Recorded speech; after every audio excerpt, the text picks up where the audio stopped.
And welcome. We are here at the illustrious UT Dallas. UTD today will set the stage for our very first Fortnite Pro-Am Creator Series here in 2026. It is going to be a fantastic day of Fortnite action, and what a place to be doing it at as well. My name's Evan2K, and I'm very much looking forward to guiding you all through the unbelievable action we have here on campus. Big thanks to everybody involved in making this beautiful event happening. But one thing I can promise you all watching for sure is that we have a bunch of fun in store. I'm not gonna lie to you. One thing I was super excited about with this event was just all the talent we have here on stage today. We have 20 of the best Fortnite pros, 20 of the most entertaining creators in North America under this roof today. It's gonna be crazy, I'm not gonna lie. We're gonna have a lot of fun. Already, it's been quite crazy. I've been walking around talking to people, and it's gonna get crazy. But we have so much fun. And one of my favorite things about today's competition is this beautiful trophy. Let's go take a look at it. We're gonna go for a tour all throughout this building. But I want to start with the most important thing, which is this lovely trophy right here. Whoever wins today's competition will get the chance to lift this. I really want to get the chance to pick it up myself, to be honest, but I don't think they'll let me. It's fine though, it is fine. Let's go talk to some of these amazing pros and amazing creators though, because there are so many. We have a bunch of different areas. Here we are at the main stage, which has some of the big hitters, the big names, the ones you really want to see. And I say we just start chatting to them. Why not? Let's go talk to a creator who's relatively newer to the Fortnite space, who I think everybody will want to hear from. If you don't mind, Jinxie, how you doing, brother? You good? Yeah, no, we're jumping right into an interview right now. We are live to everybody is watching right now. Oh, it's live. What's up, guys? Is this Fortnite stream? We are streaming to a bunch of people on a bunch of different channels right now. So yeah, this is the official broadcast. Okay. Am I allowed to curse on? You shouldn't curse. I can't control you, but I'd advise you don't curse. Jinxie, I want to talk to you right now because you are sandwiched in between a lot of very loud creators. You obviously are playing with one of the best players in the world in Poyo. A lot of people are looking at you guys to do well. You play a lot of different games and compete at high levels. How do you fancy yourself at Fortnite? How have you managed to grasp and grip Fortnite? I believe Fortnite is probably the most difficult mechanical game in the world besides maybe Rocket League. Sorry about that. Okay, Ron, interview, bro. One moment. Fortnite is a hard game. I can't compete with any of these guys, but Poyo is like the nicest, most humble pro. So I have a feeling even if I sell him, he's still just gonna be nice to me. So I have no nerves because I have the nicest pro, and he's one of the best. So I hope I don't I just want to get one elimination, and I'm good. I believe in you. I believe in him. Let us know in the chat if you think Jinxie will get at least one today. Good luck, brothers. Good luck, Poyo. You got a tough task in your hand. Let's go talk to more people. We got a couple more people on the main stage that I want to get to before we leave and go talk to some other people. Why don't we sneak our way over here? Clicks is locked in right now. Clicks, I'm going to do a little bit of a stretch to get to you. I didn't want to wrap around. Look, you're playing with Lacey. Of course, you guys have a lot of chemistry. People didn't quite like your performance last year in the Fortnite FNCS Pro-Am. What's going to be different about today's Pro-Am? Me. I'm going to be different. That's what matters. I'm going to be confident. I'm going to be aggressive. I'm going to keep Peter by every single time. I'm going to land on him. Lacey versus Faxity, 5 seconds. I don't know if you heard it, but Fax just heard what you said here, and he wasn't a fan of what you said. I don't think he believes you too much. Am I allowed to cuss on this? I would not cuss if I was you. Well, I'm going to be honest, bruh. Faxity. Oh. I'll say it. Faxity's dog shit. Okay, well, Lacey, you know, we got some vibrant characters here. Let's move away from the main stage though, because there's a lot more people here that I want to show you guys. We got a lot of setups. There's a lot of people playing. And why don't we head into some of the different rooms we have? Because we got a couple rooms with players condensed in. And we're going to head into this room right here because we have a lot of the best talents, I think. Some of the better players, some of the better duos, combinations of duos are going to be here. We have Muzz and Somerset competing here. A lot of people are looking at these guys as favorites. We got Reet, who, another player with a top teammate. Reet, I want to talk to you real quick because you and Fran, I think a lot of people are saying you guys might be the best combination as far as the talent, the Fortnite talent we have here. Are you feeling the pressure? Nah, not at all. Obviously, you have experience playing with Fran, which I think definitely helps. What do you make of her Fortnite ability and the talent she's shown? I mean, on a good day, she's pretty solid, you know, but the good days are pretty high. The bad days, though, they're kind of down there. So we just got to hope we got a good day, you know? Okay. Well, I'll come to you, Fran, real quick. Just really, really quickly, based off of Reet said, Fran, is today a good day or a bad day? I think it's a great day. It's a great day. That's what we want to hear today at the Pro-Am Creator Series. We're going to get out of this room, though, because there's still plenty more people I want to chat to before we get to the action. People still getting set up, so we got a bit of time here. Oh, sorry, I'm going to squeeze through here. This area has a lot of vibrance as far as the different creators we have. We obviously have Acorn and Muda right here. Muda, we're here on the official broadcast right now, and I want to get some thoughts from you because you're obviously a talented gamer, I think many people would say, and I think your Fortnite ability has surprised some people. Like, you're kind of sneaky good at Fortnite, man. What's that about? I mean, dude, I grew up playing Fortnite, bro. I literally played Fortnite every day. I remember leaving school early just so I could play Fortnite like earlier and for more longer. Obviously, you're playing with one of, I don't know if you know, but this is one of the greatest leaders in the history of Fortnite. From playing with Acorn already, what have you learned and what do you think is going to be the key to your success today? So he asked me to drop his mats, drop my mats. He asked me for my gun, drop my gun. He asked me to take my shirt off. I'll take my shirt off. Literally anything this guy wants me to do, I'll do. I'm a support player right now. All right. Well, hopefully you don't have to do that last one. Good luck today, boys. There's too much going on behind me, so I think we'll stay away from that from now. Let's go into the final room, though, which has a bunch more of our creators and players. Look, there's been some talks from people. I've seen it. I've seen the talks. A lot of people talking about the balancing of certain teams, the experience of some of our creators. We know all our pros are good, but some of our creators, I think there's question marks about the ability.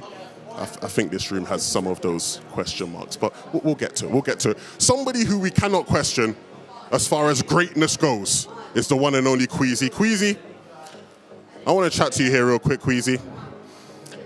We all know you're one of the greatest, but I think people are doubting you and your teammate and how good you're going to do. Do you think you're going to surprise people today? We're not getting last, so... Is that the bar for success today, not getting last? Yeah. I spoke to you yesterday and you said you guys have some strats, potentially. What can you let us know before the competition starts?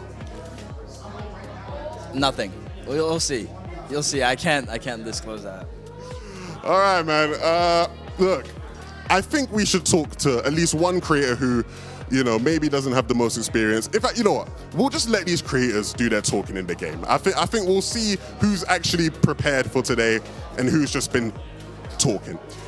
There's still plenty more to get to as far as today's competition. So I'm going to send you guys to two of the best commentators in all of Fortnite to break down some more about this tournament. Jacob, Taco, take it away. Thank you so much, Levin. Honestly, that means a lot coming from Levin. Honestly, before I was a caster myself, I had a chance to watch him talk about how are you doing?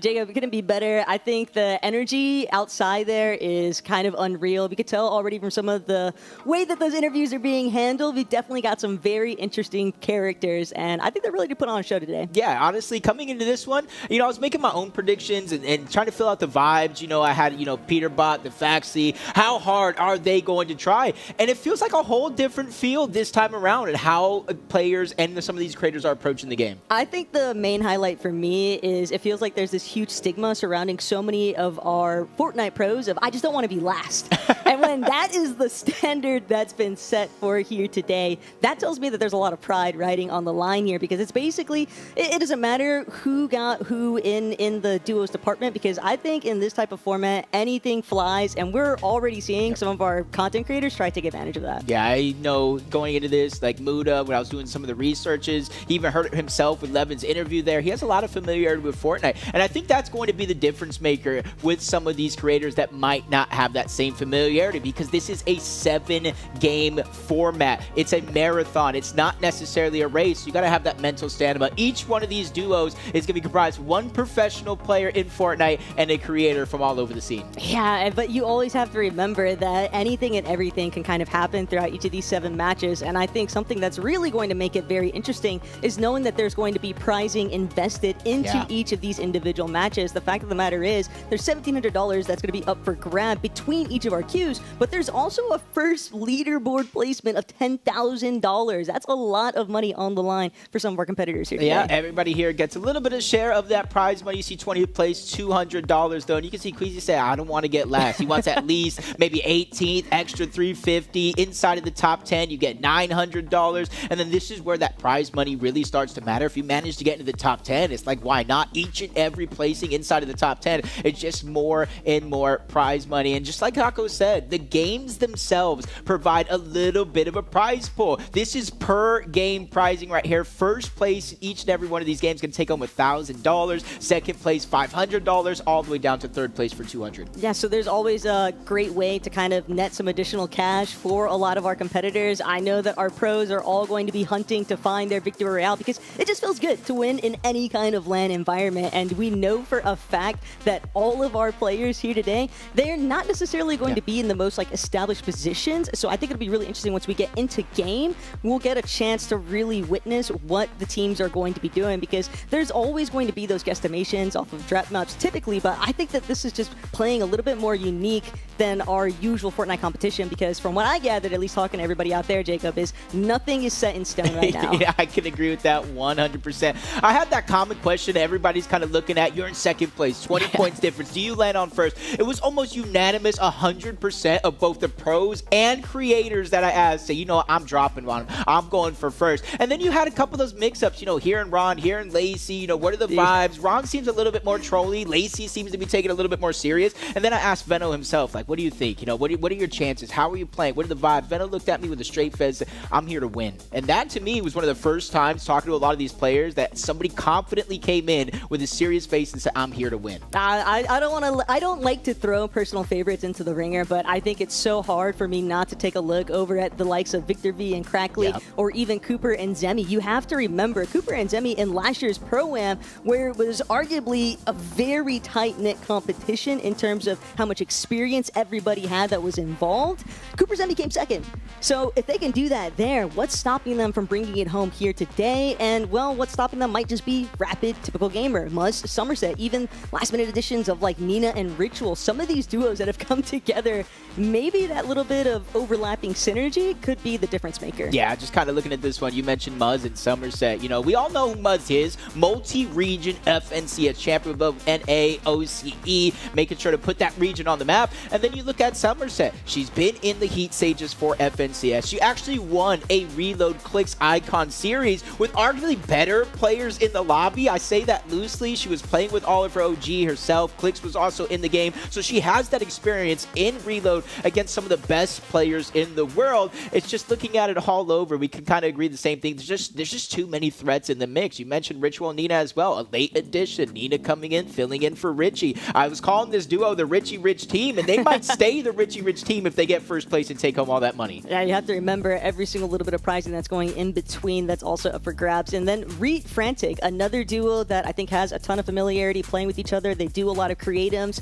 as well as P and Faxity. But for me, the standout is going to be how heavily invested is Peter actually going to take today's competition, because I think there's just so much that Pete could potentially do in terms of showcasing his Fortnite skills. I don't know that that's what he's trying to accomplish here today. Obviously, everybody wants to win. You always want to be able to tout that like whole winner's glory kind of thing. But at the same time, I just don't think that we're going to be able to play through 7 games and not see Pete yelling at Faxity the whole way through each of those 7 matches. As you were talking, that was kind of like creeping into my head. Like, we know Peterbot may not be taking it like 100%, going for that #1 spot, you know, keying around around the lobby. But does that put pressure onto Faxity, knowing that you're playing with the best player in the world? And I know Ozzy was talking about this last year's Pro-Am leading up. If you don't win, you kind of get the blame of a lot of it. Ozzy was able to pull off the win, but Faxity's playing with a different type of pressure, with Peterbot just kind of playing a little bit more loose, a little bit more free, and then it kind of leads me over to like that Clicks and Lacey duo.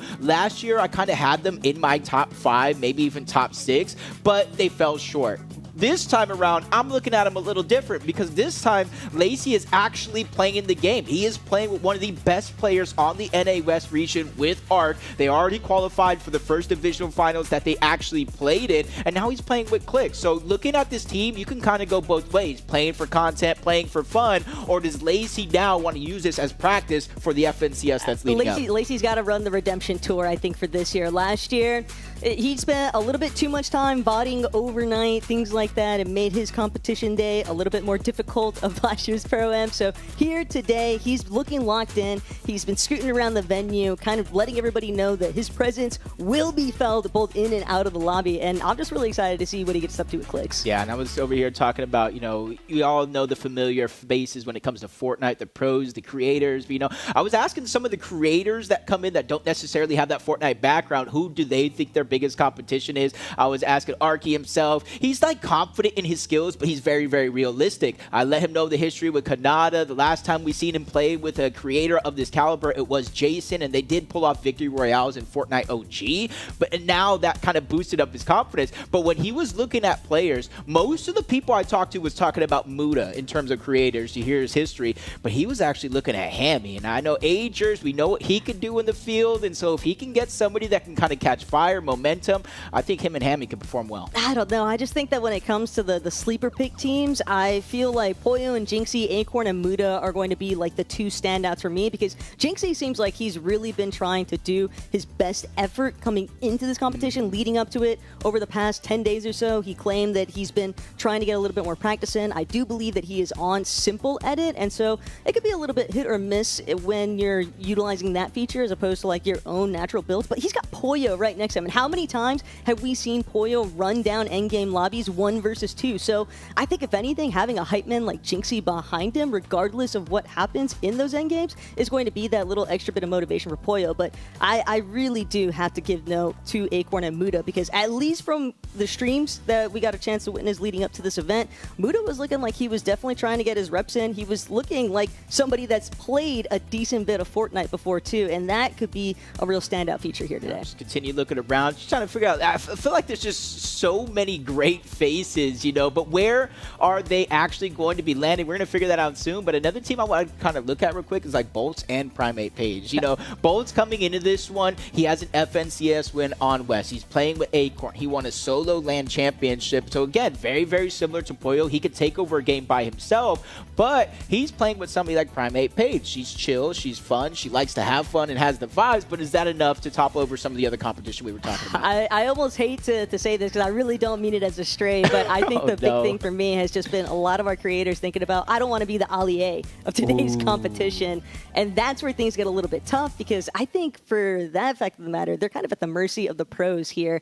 And I think for Bolts and Primate Page, what's really going to be crucial is just how well she's able to like stick to Bolts' position, how well she's able to kind of follow him. And that's really the intentions behind a lot of these creators. And I know that a lot of stuff is not necessarily easy to determine with these guys, but I do believe that the opening intentions when it comes to like a drop map is going to be some teams established at like one of the 5 main POIs, but Reload is definitely one of those game modes where being contested, because we're looking directly at Chiseled Cubes currently, and that potential triple contest that you would think would be, you know, kind of a dagger in Victor V or Crackley's gameplay, but I actually think it'll be something that they can work around, especially knowing that like Reload, you just have so many opportunities, I think, to kind of escape.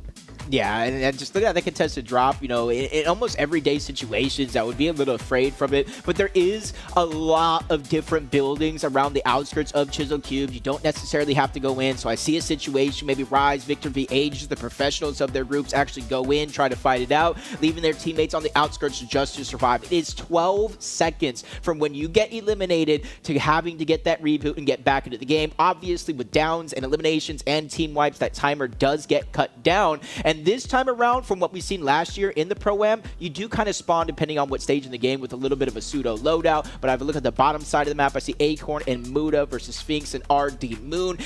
You guys are wondering, why isn't it red? Why isn't it contested? And I think that's just because Mud, Sphinx, Acorn, and Bolts have proved that the POI is big enough you can split it. And now that they're playing with their creator duos, I think that is going to be more of the game plan. You're definitely anticipated to be a lot more splittable. But at the same time, depending on how Acorn and Muda are really feeling, they might look to try and get a little bit more aggro, maybe look to key Moon, because I do think that more people would probably favor Muda in that one outright. But when you throw Sphinx into the mix, obviously that's going to change the landscape a little bit, but that's not necessarily something that Acorn isn't already intending to deal with. So I think it'll be a lot of fun. I just think the main thing that always sticks out, though, is I can't believe Rapid got typical gamer. It's just like, somebody has to say it. I don't care if it's me.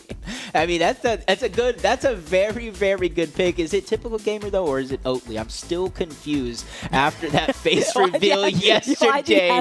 But Rapid looking good. Poyo, honestly, this is the same look that Poyo was given when he was warming up for the FNCS Summit LAN, literally moments before clutching 2 different 1v2s in 2 separate matches, and that's got to put a lot of confidence on a Jinxie. Maybe focused on other things. The camera has to be at the right angle. You know, he has those camera angles at home, but again, you were talking about it. Jinxie is somebody, when he plays a game, he doesn't just want to play a game. He doesn't want to be a part of the ecosystem. He wants to try to master it to the best of his ability. And like you said, leading up to this one, whether it's Fortnite OG or Reload, he has been playing a lot. And he's also been watching a ton of competitive as well. He's definitely very savvy, and I have very much enjoyed seeing the whole Jinxie Aussie Antics team up combo for a lot of the Div Cups that have taken place. Not necessarily the overlap collab that I was anticipating, but I'm super happy that he's had that opportunity now to kind of get that base foundation of understanding and then showcase what he's got in store for us here today, because like you just highlighted, he's definitely of that very competitive gamer mindset. I mean,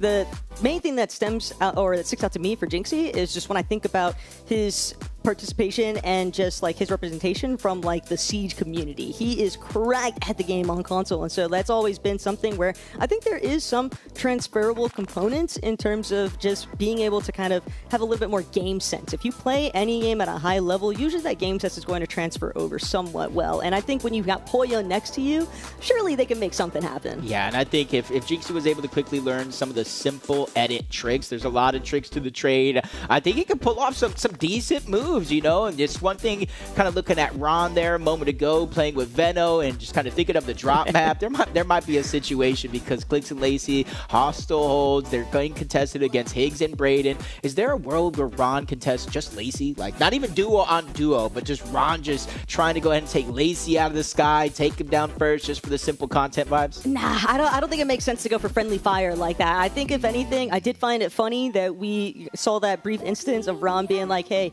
every elimination, Pete, that you get onto Clicks is a bando. That was pretty insane. But obviously, you know, everything is just everybody having like their own sort of fun going about it. But I have a question for you, actually, Jacob. Who is going to argue more, Veno and Ron, or Pete and Fax? That's a question I want everybody in the chat, like, you know, tweet at me who you guys think as well. We gotta pull that. I would think Pete and Fax. Honestly, I think Pete would probably raise just a little bit more on Fax. You saw when Veno and Ron last played that. Yeah, I just think Veno and Ron, even though they do have that potential to kind of like have fun, you know, do it for content, Pete and Fax, they're brothers. Like, whether they're playing Fortnite, whether they're chilling in a call, whether they're watching watch parties, they always figure out a way to have some sort of little argument that just turns into gold for everybody in the community. So hopefully we get blessed with another one of those scenarios here.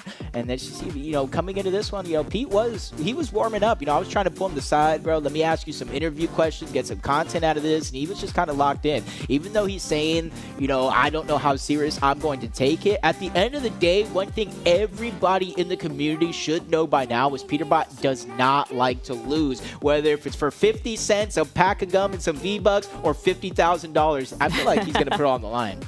Well, we'll have to wait and see. And Lacey's already getting pretty invested here. All right, we've got rivalries flaring as we speak. Obviously, super serious. Lacey, this has never meant more to him. This might mean more to him than him actually competing with ARC for FNCS. kind of representation. But not only that, I think Epic Games, if you are listening, we want to see some zones headed towards hostile hold. All right, throw a little freebie out there for Clicks and Lacey. Man's going through it enough as is with his knee. He could use some, in-game assistance. Yeah, I just want to make sure. That's the other thing. Like, no one wants an injury at all. But when you're one of these streamers like Lacey that travels the world, filming content with some, big name celebrities to other players in the space, and then you have an injury like that, you kind of stay home. You're sitting in front of the computer. Like I said, he's spending more and more time on Fortnite. And the thing about Lacey is, I think because him being a creator, I think people get the wrong look. Before he went into full-time, like, streaming content, he was working his way up the ranks. He did reach a finals lobby before. He has played for a number of years with and against some of the best players in the world. And now that he has time and like a renewed vision, especially with something to play for like the Pro-Am, I feel like we're going to see a serious Clicks and Lacey. But keep in mind, Game 5, Game 6, maybe the end of the day, if they're not high up on the leaderboard, we have the potential to see something crazy. I'm almost wondering what things might even be looking like by Game 3, because you have to remember we have that little bit of a player break in between matches 3 and 4 here today. And so I'm not saying that, creators are going to start trying to team up and maybe work against some of the more power-suited duos, but maybe don't be surprised if you start seeing a lot more attention kind of thrown towards teams that are on that top half of the leaderboard, just because I do think the vast majority of the Fortnite community would probably be pretty united in who they would anticipate it as their original top 5 for this event. But again, everybody here, they're trying to play for number 1. Jinxie quote earlier today from Ricky Bobby, the man himself, you ain't first, you're last. And everyone's also trying to avoid being last in today's competition. So kind of puts a lot on the line. Just kind of popped in my head right now, just thinking about, some players actually prepared for this as individuals. Jinxie playing a lot of games, not necessarily just by himself, but he did load in with players like Rise. He played with Faxity, Peter Pop, Poyos, and Reloads, kind of like a mix of everything. But Acorn is someone that I know for sure, he didn't just take him into a ranked reload lobby. Acorn was breaking down the strats for Muda, letting him know how to use the Flowberry Fist, how to use the launch pad, and not just how to use them to make sure he gets in the air. He's letting him know the pro-level secrets, the order of the shockwaves, the fizz, drop it at your feet. He is making sure that they do everything in their power to try to pull off a win here today. And honestly, Acorn, I feel like he's one of the best IGLs in the game. He doesn't get enough credit for his fighting skills. So I think maybe just a little bit, he has something to prove. Because could you imagine a tournament where Acorn and Muda are beating the likes of Peter Bot and Poyo, Stable Ronaldo and Venom, Muzz and Somerset, players that have worked their way up to gain the respect that they have. We would never hear the end of it, but I love the fact that you're bringing up the strategies that some of our pros and creators are trying to sort of establish in advance. I mean, I think it's a pretty well-known competitive environment for the pros themselves, but also have to remember when we were talking to Rise earlier today, we've got the other end of the spectrum where Rise is like, you know what? I might just be better running it off as a solo. I might just send my duo into doomsday of evil Fortnite. And so we'll have to wait and see whether or not he actually holds true to that. But I do fear that A2Wapo might not have just the ops of the lobby. His own worst enemy might actually be his teammate. Yeah, sometimes you just got to go ahead and abandon ship. And I can't always be the hero that Gotham needs in every single moment. At least that's what I say to the duos that I'm playing with. No matter what happens in endgame, do not go down trying to save me. You're better off as a solo. And I think a lot of teams are going to keep that in mind, except for maybe this team, eating healthy, making sure he gets his energy up right before the tournament. Surprised he's not feeding Acorn. Hey, he said anything you need. It's just Acorn hasn't asked for a bite yet. Oh, that's true. Obviously, he's already taken care of. I'm sure that Muda's got it covered. But I do always enjoy, I think, just that preliminary instance of like seeing how everyone's actually feeling. Because it's one thing. It's so easy, I think, to talk amongst each other. It's so easy to have a little bit of fun, making some content, things like that. But then when you actually get into the competitive landscape and you're like really deep, like you don't want to get lost in the sauce along the way. You're really trying to make sure that you're not fully dudding out on the broadcast stream. Yep, we're just seeing Yugi right there for a second. Just kind of like brings back, Jinxie's host a ton of different gaming tournaments out there. Yugi is somebody that honestly surprised me of how good he is at just video games in general. You kind of see him in front of the streams just entertaining people outside of video games, but he actually kind of, I don't remember if he won it all the way or maybe got second, but that alone is a testament to how good he actually is. And then now if he can put that same type of like motivation into a game like this, because I almost feel like this tournament it's kind of like fighting a bear, running from a bear in the woods. You don't have to run faster than the bear. You just need to run faster than the people you're with, which is the competition in this lobby. You don't necessarily need to be the best. You just can't be the worst, and there's still a lot of money up for grabs. $10,000 for first place, $1,000 inside of the top 10, and then plus that $1,000 for every single game win. Can you imagine if you come out today, win all 7 games? That's $7,000 before you even look at the leaderboard. I don't know if we're gonna see a 7P. No, probably not. If anybody actually manages to get more than like 3, I think that'd be crazy. I'm not anticipating there to be a different Victory Royale winner every single lobby, but I do think it's tough to get more than like the hat trick worth. Okay, so do you think we are going to go to heal-offs, or do you think games will end before that comes into play? The last time we kind of seen like a major, I think Lacey had hosted a little bit of a competition. We did see a few of those games go to heal-off. Granted, it wasn't reload though. Man, see, that's a little bit tougher to call this early on, because part of me wants to assume that like some of the content creators that are a little bit less familiar with like the Fortnite environment, they might be trying to play it a little bit more slow pace. But again, you're kind of just how well can you tag along with your duo? How well can you kind of match their mentality? Because not everything is going to be comms out. Some of the comms might not even be understood in the heat of the moment. I mean, we got everybody kind of shouting. You know that all of these content creators are 1000% going to be getting very loud, not just for their own chats, but just because it's fun. They get invested. It's hard not to kind of feel that little bit of rush of adrenaline and like energy when you're in the heat of the moment. So I think that maybe one game heal off, but for the most part, I'm probably expecting the dust to settle well before then. Yeah, I'm honestly curious to see like how well our pros adapt to some of their creators that might not necessarily be on their skill level. And like I mentioned, like Bolts and Primate Page. Bolts is as we talk about one of the best players in the game, is particularly when it becomes a fragger for his teams. But with Bolts moving as quick as he does, how does that work with somebody like Primate Page? How do you keep up? I know I'm not a stranger to Fortnite, but I even sometimes have trouble keeping up with these guys in the end game in those fast moments. And so it just makes you wonder how much thought these pros actually went into how to play with their duo. Of course, they could probably 1v2 and take a majority of those fights, but how do you approach those scenarios where you need to keep your duo alive? And to me, that's going to be the interesting thing for a lot of our pros today.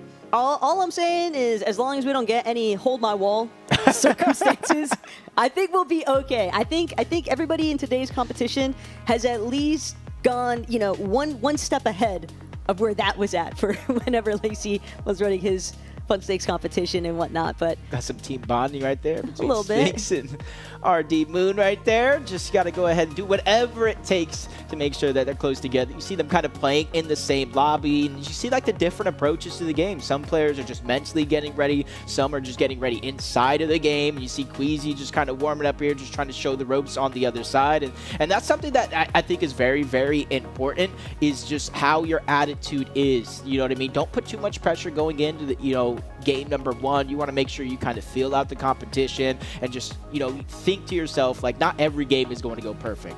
Mistakes will happen, but how do you approach the situation when the mistakes happen? How do you climb yourself out of it? So I kind of look at some of our RGLs, the Queasies, the Acorns, about how they approach those tough mid-game scenarios. I do think a lot of the heavy lifting is going to be on the IGLing for our Fortnite pros today, though, whether or not that's their natural role when it comes to even the FNCS environment, that you got to toss it out the window. You are picking up the slack today and really having to lead in that sort of direction. Excited to see what happens with Curve even moving forward, but you can already see drawing it back. And I think one of my favorite things, though, about somebody like Sphinx is that, regardless of outcome throughout each of these lobbies, he is someone that I think is excellent in terms of he understands the vibe. He understands how to keep the vibe check going when it comes to, like, in-person event. And I think that with today's competition, he's really just focused on trying to keep them both in a positive headspace. Yeah, and I like that. Sphinx is one of those kind of calm, cool, collected players. If you guys ever have a chance to talk to Sphinx, you realize he's kind of like down to earth. He doesn't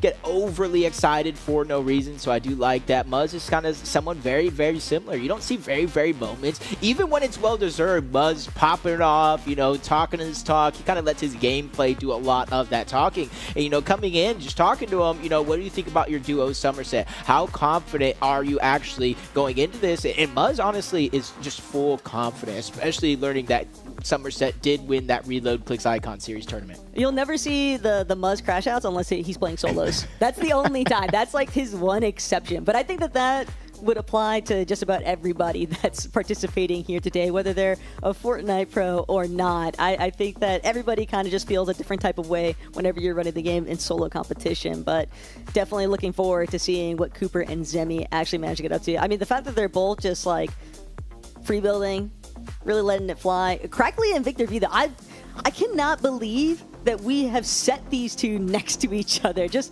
a complete row of just very lethal competitors for the overarching competition. Yeah, if you guys don't know, Crackly, he's been a professional player of the past. He has reached the finals lobby before, but he's primarily a content creator. He loves zero build, so make sure you guys go check out Crackly, especially for those of you that do like the zero build part of Some Fortnite. great TikTok edits, too. Exactly. Crackly is just somebody I feel like everybody, if you don't know, you need to start to figure it out this weekend, but he's paired with Victor V. And I think as of recently, more and more people are starting to realize who Victor V is. He comes from NA West, and one of the first times I got to see Victor V, he wasn't necessarily getting the same limelight he is now. If you guys take a trip down memory lane with me, I think it was Victor V and maybe Blizzard at the time. I don't know who his duo was, but he was actually contesting Epicwell and Arkham. Yes, I said Arkham. If you guys don't know who that is, maybe you guys are new to Fortnite, but Arkham, one of the OGs in the game, and everybody in the community was looking down on someone like Victor V, right? And Victor V and Pops, of course, were like, hey, if you guys don't want us to land here, take us out, and that's the only way we're going to leave.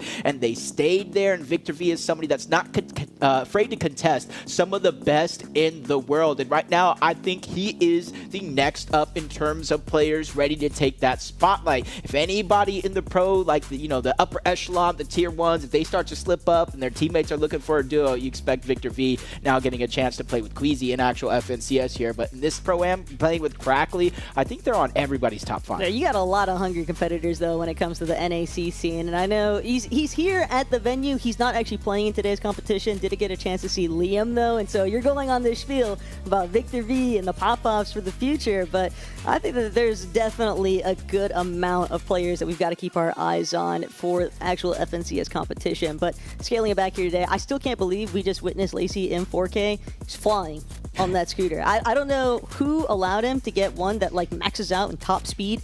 He's going to crash into somebody's setup today. I'm just waiting for the moment to happen. Like, if he's not high up enough on that leaderboard, someone's PC, someone's monitor is getting taken out. You crash pad into Lacey. He's going to figure out a way to crash pad right back. Another team, though, Curve and Yusuf. And Curve is somebody, he's been playing the game for a while, but up until recently, he started to gain that spotlight, particularly playing with Veno for Major 1, coming out on top as champions. Didn't have the necessary performance they wanted at the Summit LAN, which caused like roster disruptions. Now we see Curve playing with a whole different teammate, and this time around though he is playing with Yusuf, and I'm not sure Yusuf's actual familiarity with Fortnite, but if Curve could come out of his shell, he is an IGL for his teams. He is somebody that can pick up elimination, so he can kind of be that balance for him and Yusuf. To me, the biggest question is, does he come out of his shell in his very first Pro-Am? It might take him a game or two, I think, to really feel things out and start to feel super comfortable with Yusuf. I think the other thing, too, is that even if you're not necessarily expecting your direct duo to have, you know, the craziest mechs or anything like that for Fortnite competition, it's just how well are they going to actually be able to kind of follow your direction? I think Curve is really going to have to lean into that side of things. But with the way things are rolling, everybody, do not fear. We are still getting ready to head into the competition. We want to make sure it's a fair environment for everybody involved. So we'll be getting into the action shortly, but trust me, this is all just adding directly towards that competitive build-up, because I think these guys are all just like itching to get fighting. Yeah, and I think that played like a huge role, you know, because once you start to get antsy, waiting to drop out of that battle bus and kind of get into games, I feel like the more you're kind of waiting leading up to it, as excited as you're getting, it kind of will lead some players to maybe make some mistakes that wouldn't necessarily normally make in the early game. Luckily, it is reload, so if you go down, your teammate stays alive, there is chance for you to get rebooted back in the game. And one thing I was kind of talking about with reload, you know, last time we saw it with Ollie A just kind of getting farmed out of the sky, and realistically enough, even if he did touch down, that version of reload at the time, he would have just had an AR. He would have had nothing to work with. Now, I don't know exactly what stages of the game they are, but you will in the beginning spawn with your AR, a couple of builds, and then you end up with a Morphite, assault rifle, and SMG with some minis, and then you end up with the assault rifle, the blue assault rifle, and the blue tac with splashes and minis later on in the game. So if you do find yourself getting eliminated towards 4th, 5th, or even 6th zone, it's not over just yet. Yes, the probability of you touching ground is going to be slim to none, but if you manage to make it down there, you will be able to at least get a loadout, and then you kind of add in that new glider mechanic where you can kind of cut it short, will allow players better chances to actually touch down. That would be the main thing, I think, that I'm kind of keeping an eye on for some of our less familiar Fortnite participants in today's competition. But not only that, I do think that we've always got to send a friendly reminder for when the reboots cut off. So everything that's taking place up till Zone 7. And that's going to be kind of like the golden rule of, like, don't get eliminated from this point on. At the very least, let's try to stick it out as a duo for as long as possible, because one thing that I think could be a very legitimate strategy here today for some of our Fortnite pros and some of these content creator duos is you kind of just offer a little bit of a sacrifice. It's like, you stay behind, I'll keep charging forward, and hopefully be able to net us a solid endgame placement, because I do think that whether teams are aiming for that immediate top 3 every single match, obviously everyone's going to be trying to get a victory royale, but second and third, still having the $500 and the $200 respectively, decent amount of funds up for grabs. Yeah, so that's going to be a big thing to kind of look at. And especially, you know, we keep talking about it's a reload. It's a different feel, a different vibe. But again, there is money up for grabs. There's a ton of bragging rights here because, you know, last year we had Ozzy, we had Peterbot win the actual thing. They got to hoist their trophy. Look at that. They got a team today that is going to be able to hoist those trophies right in the middle and take home what could be over $10,000, but their leaderboard placement alone will be $10,000 for first place. And something that's always worth giving a great shout is that for a lot of these content creators that are coming in today, big congratulations to them just leading up to the event, because I know so many of them were striving very much so to try and get their respective invitations for Kaizenat Tribute University. A lot of them are coming into today's competition in pretty high spirits, knowing that they've got that locked in. So this is just one more stepping stone on the road to content making, and I think it's a great opportunity for them to kind of showcase that they're able to kind of, you know, spread their wings and fly further than just like the IRL streaming departments. A lot of these competitors here today, they're looking to really try and make some form of a mark, whether it's getting a funny clip, a crazy key clip, or anything in between. Like, I'm sure we are going to see something fun and interesting from everyone here today. Yeah, I gotta agree with it 100%. That's why I kind of mentioned, you know, with Ron and Lacey landing so close together, their situation there. We know what Peterbot does in regular tournaments, landing on Clicks. Is there some bad blood there? Does Clicks want to finally get his get back? Maybe Peter's in first and he kind of returns that favor. Reet and Frantic. I feel like Reet and Frantic will kind of play under the radar. You know what I mean? They're in a very different boat than majority of the teams. I think Cooper and Zemi is very, very similar. I even think, Ritual and Nina are going to be in a similar boat to where they know the skill is there. They know that both of them are a much better duo than some of the other players in the lobby, but with that much confidence, does it lead to success, or does it lead to, maybe making some risky plays and the eventual downfall? Oh, something that makes it a little bit more fun, though, for like Ritual and Nina, as you can tell from the drop map, they're not actually marked. And a big reason to that is because since it was such a last-minute shoe in addition for Nina to be playing with Ritual, they were both very open about the fact that, like, hey, we know no matter where we go, we are going to be contested. So they kind of have the world as their oyster, essentially, because they could switch it up every single game if they want to, or maybe they find,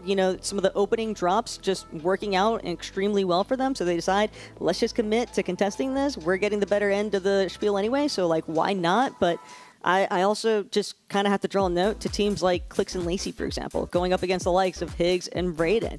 Clix, you have to remember, he played a long time with Higgs. He's very savvy towards Higgs's methods of IGLing, and so maybe even a little bit of a sense of I'm in your head sort of thing. And I think that Clix and Lacey, they should take the bigger stance of aggressiveness. I want to see them keying, if anything, to really test the mettle of Higgs and Brayden early on, but we're already jumping right in.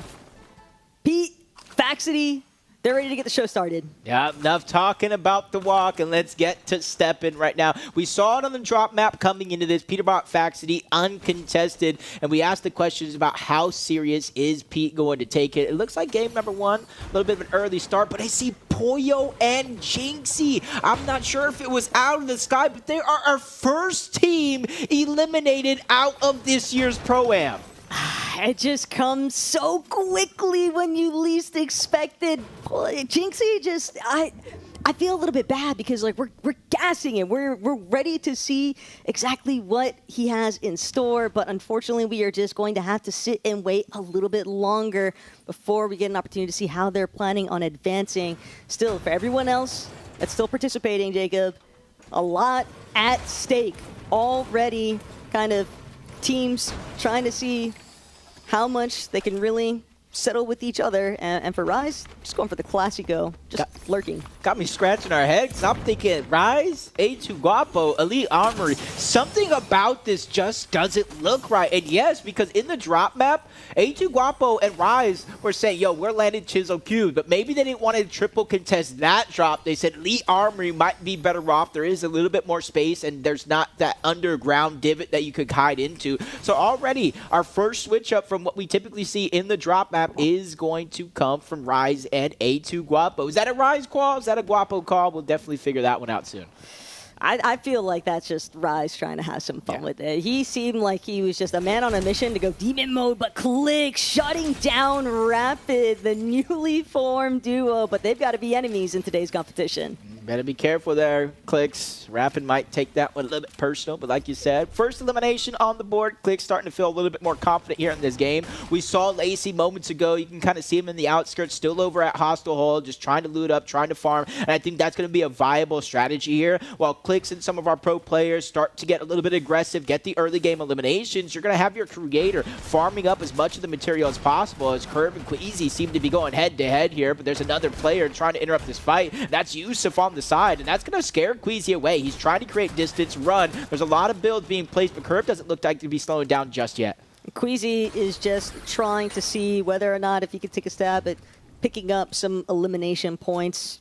Just based off the map alone, it's only Queasy that's here. He's opted to just leave his duo at their established drop, be like, hey, gather what you can, don't worry about me, I'll figure it out along the way. And for the most part, he's at least done a solid job at not being sent packing immediately. He was not able to really find those eliminations that he would hope for onto Curve, but sometimes that's just how the cookie crumbles.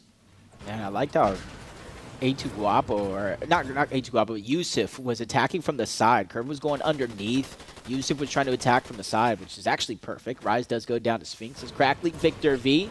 I did see in the feed that Ritual was able to get at least one early elimination onto Victor V, but instantly back into the game. He's trying to go on the offensive, get his get back. Guapo versus Sphinx. A little bit of a mismatch here, but Guapo needs to stay alive long enough for Rise to come back, in which he does. But he's actually handling the pressure pretty well. There's no early aggression coming in, and if he does, you can see that he just does not have a shotgun, though. He has the hunting rifle, he has the mammoth, so there's no shotgun or pack-a-punch in his inventory. Fortunately for him, Sphinx doesn't decide to play with his food. He'd rather focus on a separate mission here, and that's not falling victim to the third-party trap. But Wapo, he knows Rise has been taken out. That's what Sphinx was really after, just chasing down the more established half of this duo. He knows Wapo's not going to really be the one that I need to stay restricted in terms of farm, in terms of builds, but they might just be after a full elimination sequence here. As Sphinx putting a lot of pressure, Wapo just doesn't have any more material left over. He's back to playing 0 builds now, just trying to see if he can scramble around the corner, but it's no use. Rise is going to have to see whether or not he can get his get back, but he knows it's just not worth it. It's not worth the chase. Hey, but Guapo did his job. He's actually moving through those builds a little bit quicker than I expected. He got it early on, but again, did his job. And this is kind of that pseudo loadout I was talking about. You do have that heavy assault rifle, the SMG. He does find some extra loot around the map, but you're not dropping in dry anymore. Higgs is down. Braden trying to save the day. Click's looking to get aggressive. Former teammates now turn foes. Braden needs to stay alive at least 10 seconds here. Click's going on the offensive and sends Braden and Higgs back to the lobby. Our second team is already down. And it looks like a third just joined them. Bolts has been eliminated. Not sure if it was Bolts and Primane Page. Only time will tell. But fact of the matter is, this is what I was asking for leading into the first lobby. And seeing it in real time, that's exactly the kind of presence that I'm expecting from Clix and Lacey. They've got so much fighting power as a duo. Why not take that fight directly to Higgs and Braden every single lobby? Yeah, as you kind of see as we tune in, literally seconds ago, Cooper taken down, I believe Yusuf, which is Curve's duo. We saw them rotating in that direction, and you're eventually going to run into Cooper and Zemi. And I think Cooper and Zemi is going to be one of those teams, if the zone continues to pull towards the north, they have access to that launch pad towards the south side of the map, and they can instantly use that if they stay inside of the zone. You said it yourself, it doesn't turn off until zone 7, and we don't typically see players start to play careful until zones 5 and zone 6. Maybe a little bit of a hiccup here, though, for Agers. All depends on whether or not Venno and Ron want to keep the aggression going, but Pete, he's already on a solo mission. 4 eliminations is disgusting. What else if not tag after tag? Surprised that he's still hunting his 5th elimination. Thought it would have happened by now, but looking back, you could tell Pete's ready. Will the Mammoth connect? And it does, just not fully cleaned up just yet, but it's only a matter of seconds.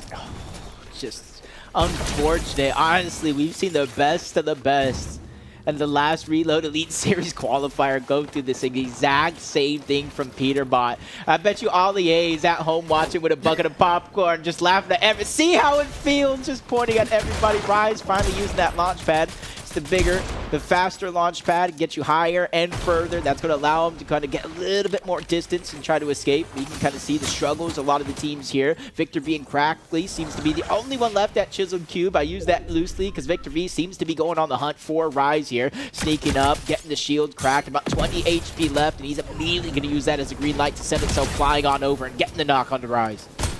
I feel like we just saw Old Yeller get taken out back. That was disgusting from Victor V, but hey, Rise not typically one to go down without a fight. I think it's largely just that slowdown and pacing earlier in the match. Whenever you are eliminated super early on, we saw Sphinx kind of chasing him out, and now Vic, he's just going to keep the assault going, just trying to see whether or not he can stay on par, because everyone's watching the elimination feed light up. That's going to really be the key circumstance here for all of these players, because they're kind of trying to stay on par with each other. Yeah, we're starting to enter into that danger zone.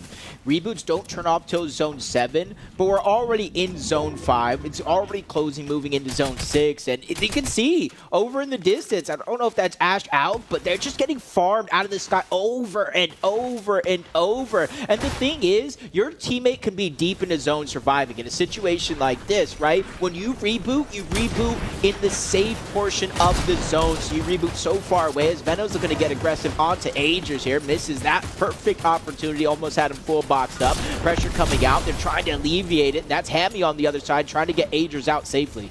But now they're a little bit too close together. At this stage, Hammy might find himself actually being sent into the Turner by Veno and Ron.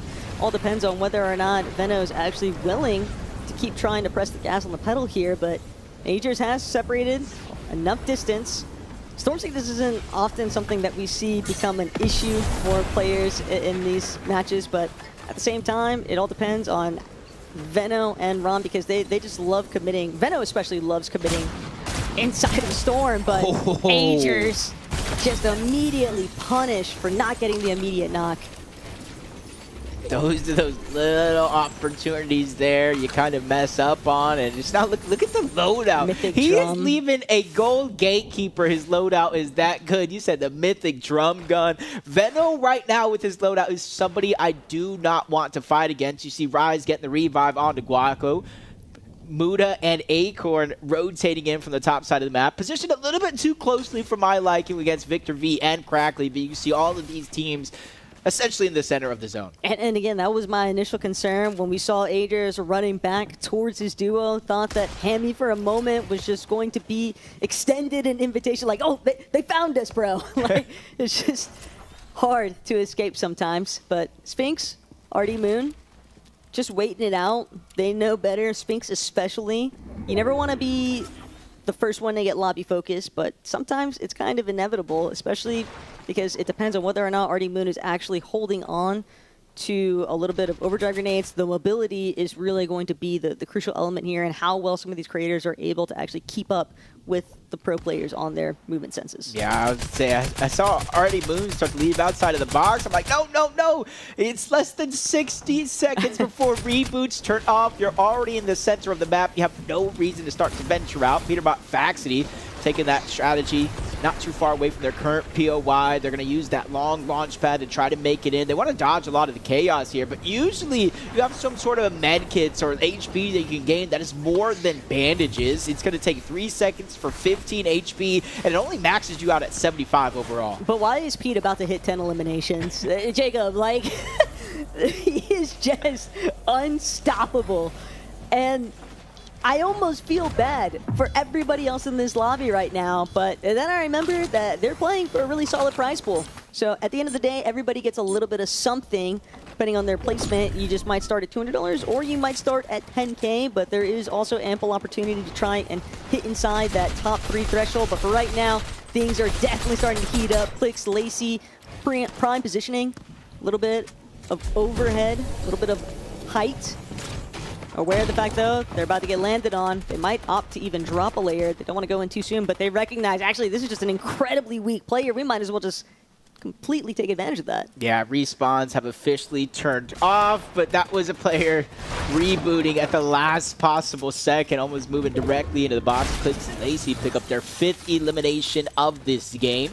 Going to kind of get them maxed out on the materials. You can see that pseudo loadout, so some extra splashes, minis being dropped down. They're not too far away from where the current zone actually is, so they have plenty of options to work with. Unlike Agers here, seems to be a solo here left in this game. He has just over 500 materials, so he may need a refresh if he's looking to win it all. And normally this wouldn't be too pressing of an issue, but the problem is he's got Veno and Ron right next door to him. Those are definitely 2 very competent fighters, and if Agers isn't careful, his next step might be his last. I'll have to check back in, though, because right now it's all about Clicks, Lacey. They have completely taken over height, but that could change at a moment's notice. Muzz already scoping things out. He's got that launchpad in tow. It might only be a matter of time before we see Muzz and Somerset really make that challenge on the high ground. I'm not going to say too soon, but last time we seen Clicks and Lacey together on high ground, there was a little bit of a blunder. A shockwave that sent Lacey flying. That was practice mode. Yeah, luckily for Clicks, he was able to kind of clutch it out, but you see the Wrecker revolver in Lacey's hands with that SMG, so he's going to be able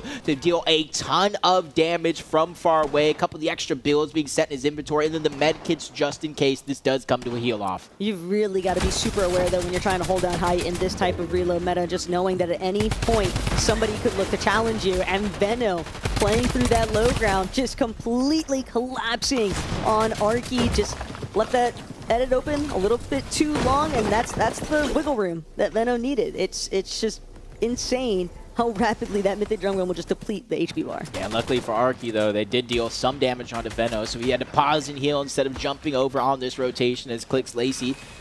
Their plan for now is continue to hold on to their presence on the high ground, reconnect, make sure they cannot get chopped down easily, but they need to watch.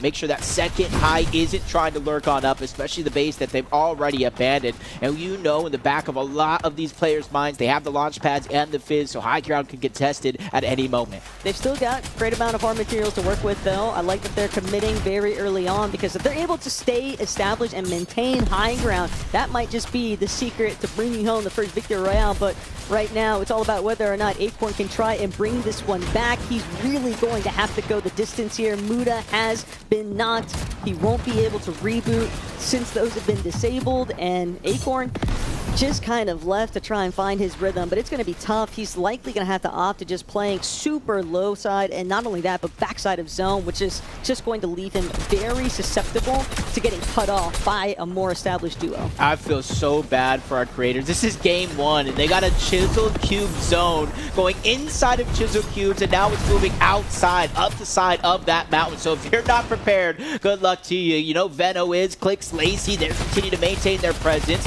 There goes the Mythic, just trying to nail down as much pressure as possible with that drum gun, and instantly watches his back to make sure they don't get any free damage put on him. And you can see they're not getting desperate for eliminations here. They're just putting one foot in front of another to make things work. But they might need to step to it, because those material counts were running incredibly low there for Ron. Only about 25 builds. Pete down to his final one.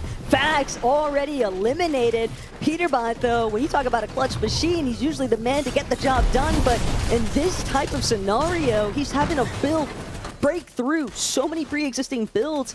He has really got his work cut out for him, especially knowing that Coop Zemi's so close by, but Clicks Lacey, they've been deep thrown from height. Yeah, Muzz and Somerset sent it flying. They had a launch pad in their inventory, so they knew they at least wanted to contest it up towards the top side of the map. They sent Clicks down below. It looks like Lacey and him momentarily separated, but he's trying to return back to the scene of the crime. Lacey goes down. Clicks doing what he can, but now he's in a 1v2 situation, and he's running out of builds here. If this goes on a full-on build fight, Clicks being a solo, it might not work out for them, but there's no attempt coming in from Muzz and Somerset just yet. But a big shot's going to be landed. That's going to give him the green light. 10 HP. Clicks trying to survive, but he's getting sprayed back further and further into the zone until he eventually gets taken out by Somerset. And those angle cutoffs were dastardly from Muzz and Summer, by the way. Muzz just immediately pressing against every single one of the walls that Clicks kept trying to establish, and Summer from overhead shredding through those builds. Only so many options left to kind of grab. Here for everybody on the low ground, though, Jacob, you already nailed it. Chiseled Cubes is a vicious zone pool,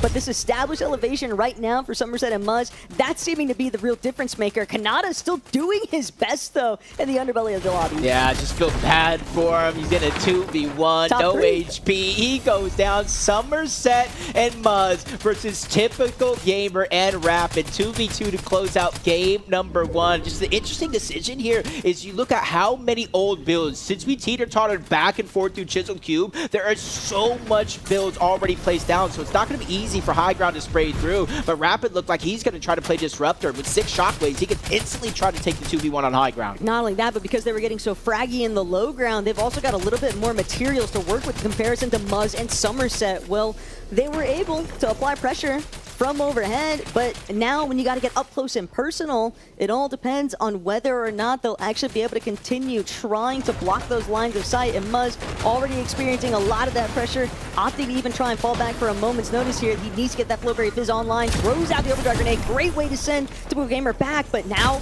right side peek takes out Rapid. That's exactly the kind of advantage they needed. All he has to do is close it out.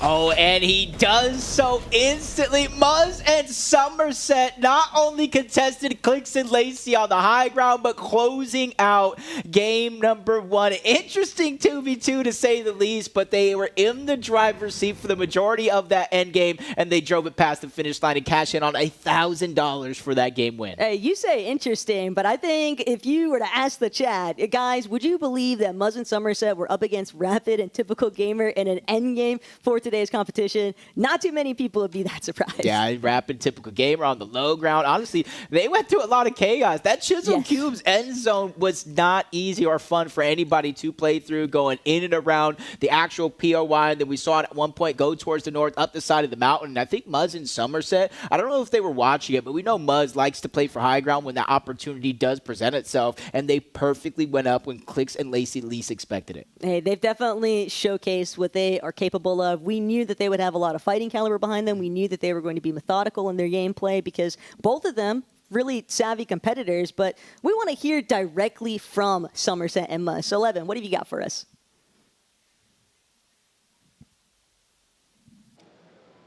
We are here with our Game 1 winners. A lot of people looked at you two and thought, you guys are two of the better players competing together. Somerset, I said if you guys didn't do well, I'd be a bit disappointed. So far, Game 1, not a disappointment, eh? No. I think we're definitely doing how we thought we would do, and there's so much more to come, so stay tuned. Stay tuned, Muzz. That game was smooth, man. It looks like you guys were... Endgame, bro. Everyone's, like, trying to fight because, you know, there's some creators here that aren't, like, they don't play Fortnite. Everyone's trying to drop kills, but we're just playing a calm, smooth endgame, took height, and just got a clean win. Is there anything you think that can stop you guys today? Maybe, like, someone just griefing us for fun, but that's about it. Yeah, nobody would do that, though, right? We don't know anyone who'd do that. Somerset, I mean, did you even have any difficulty in that game? Was there anyone that caught you by surprise at all? Was it just like an easy Game 1? It honestly felt a lot more calm than I thought it would. The game kind of died out pretty quick, and then we were just looking at height the whole time, I felt like, and like maybe the one fight on height was a little rough, but everything else was honestly pretty smooth, to my surprise anyways. So. And you're playing with someone that's got a fair bit of experience on land. Were you a bit nervous in that first game at any point, right, you know? No, I've played with Muzz a lot, so just in my past, we've got good chemistry when it comes to just playing, and, we're just here to do what we got to do. A solid Game 1. Hope to see more from these guys as far as wins are concerned. I mean, it's not too shabby, guys. Taco, Jacob, what do you think?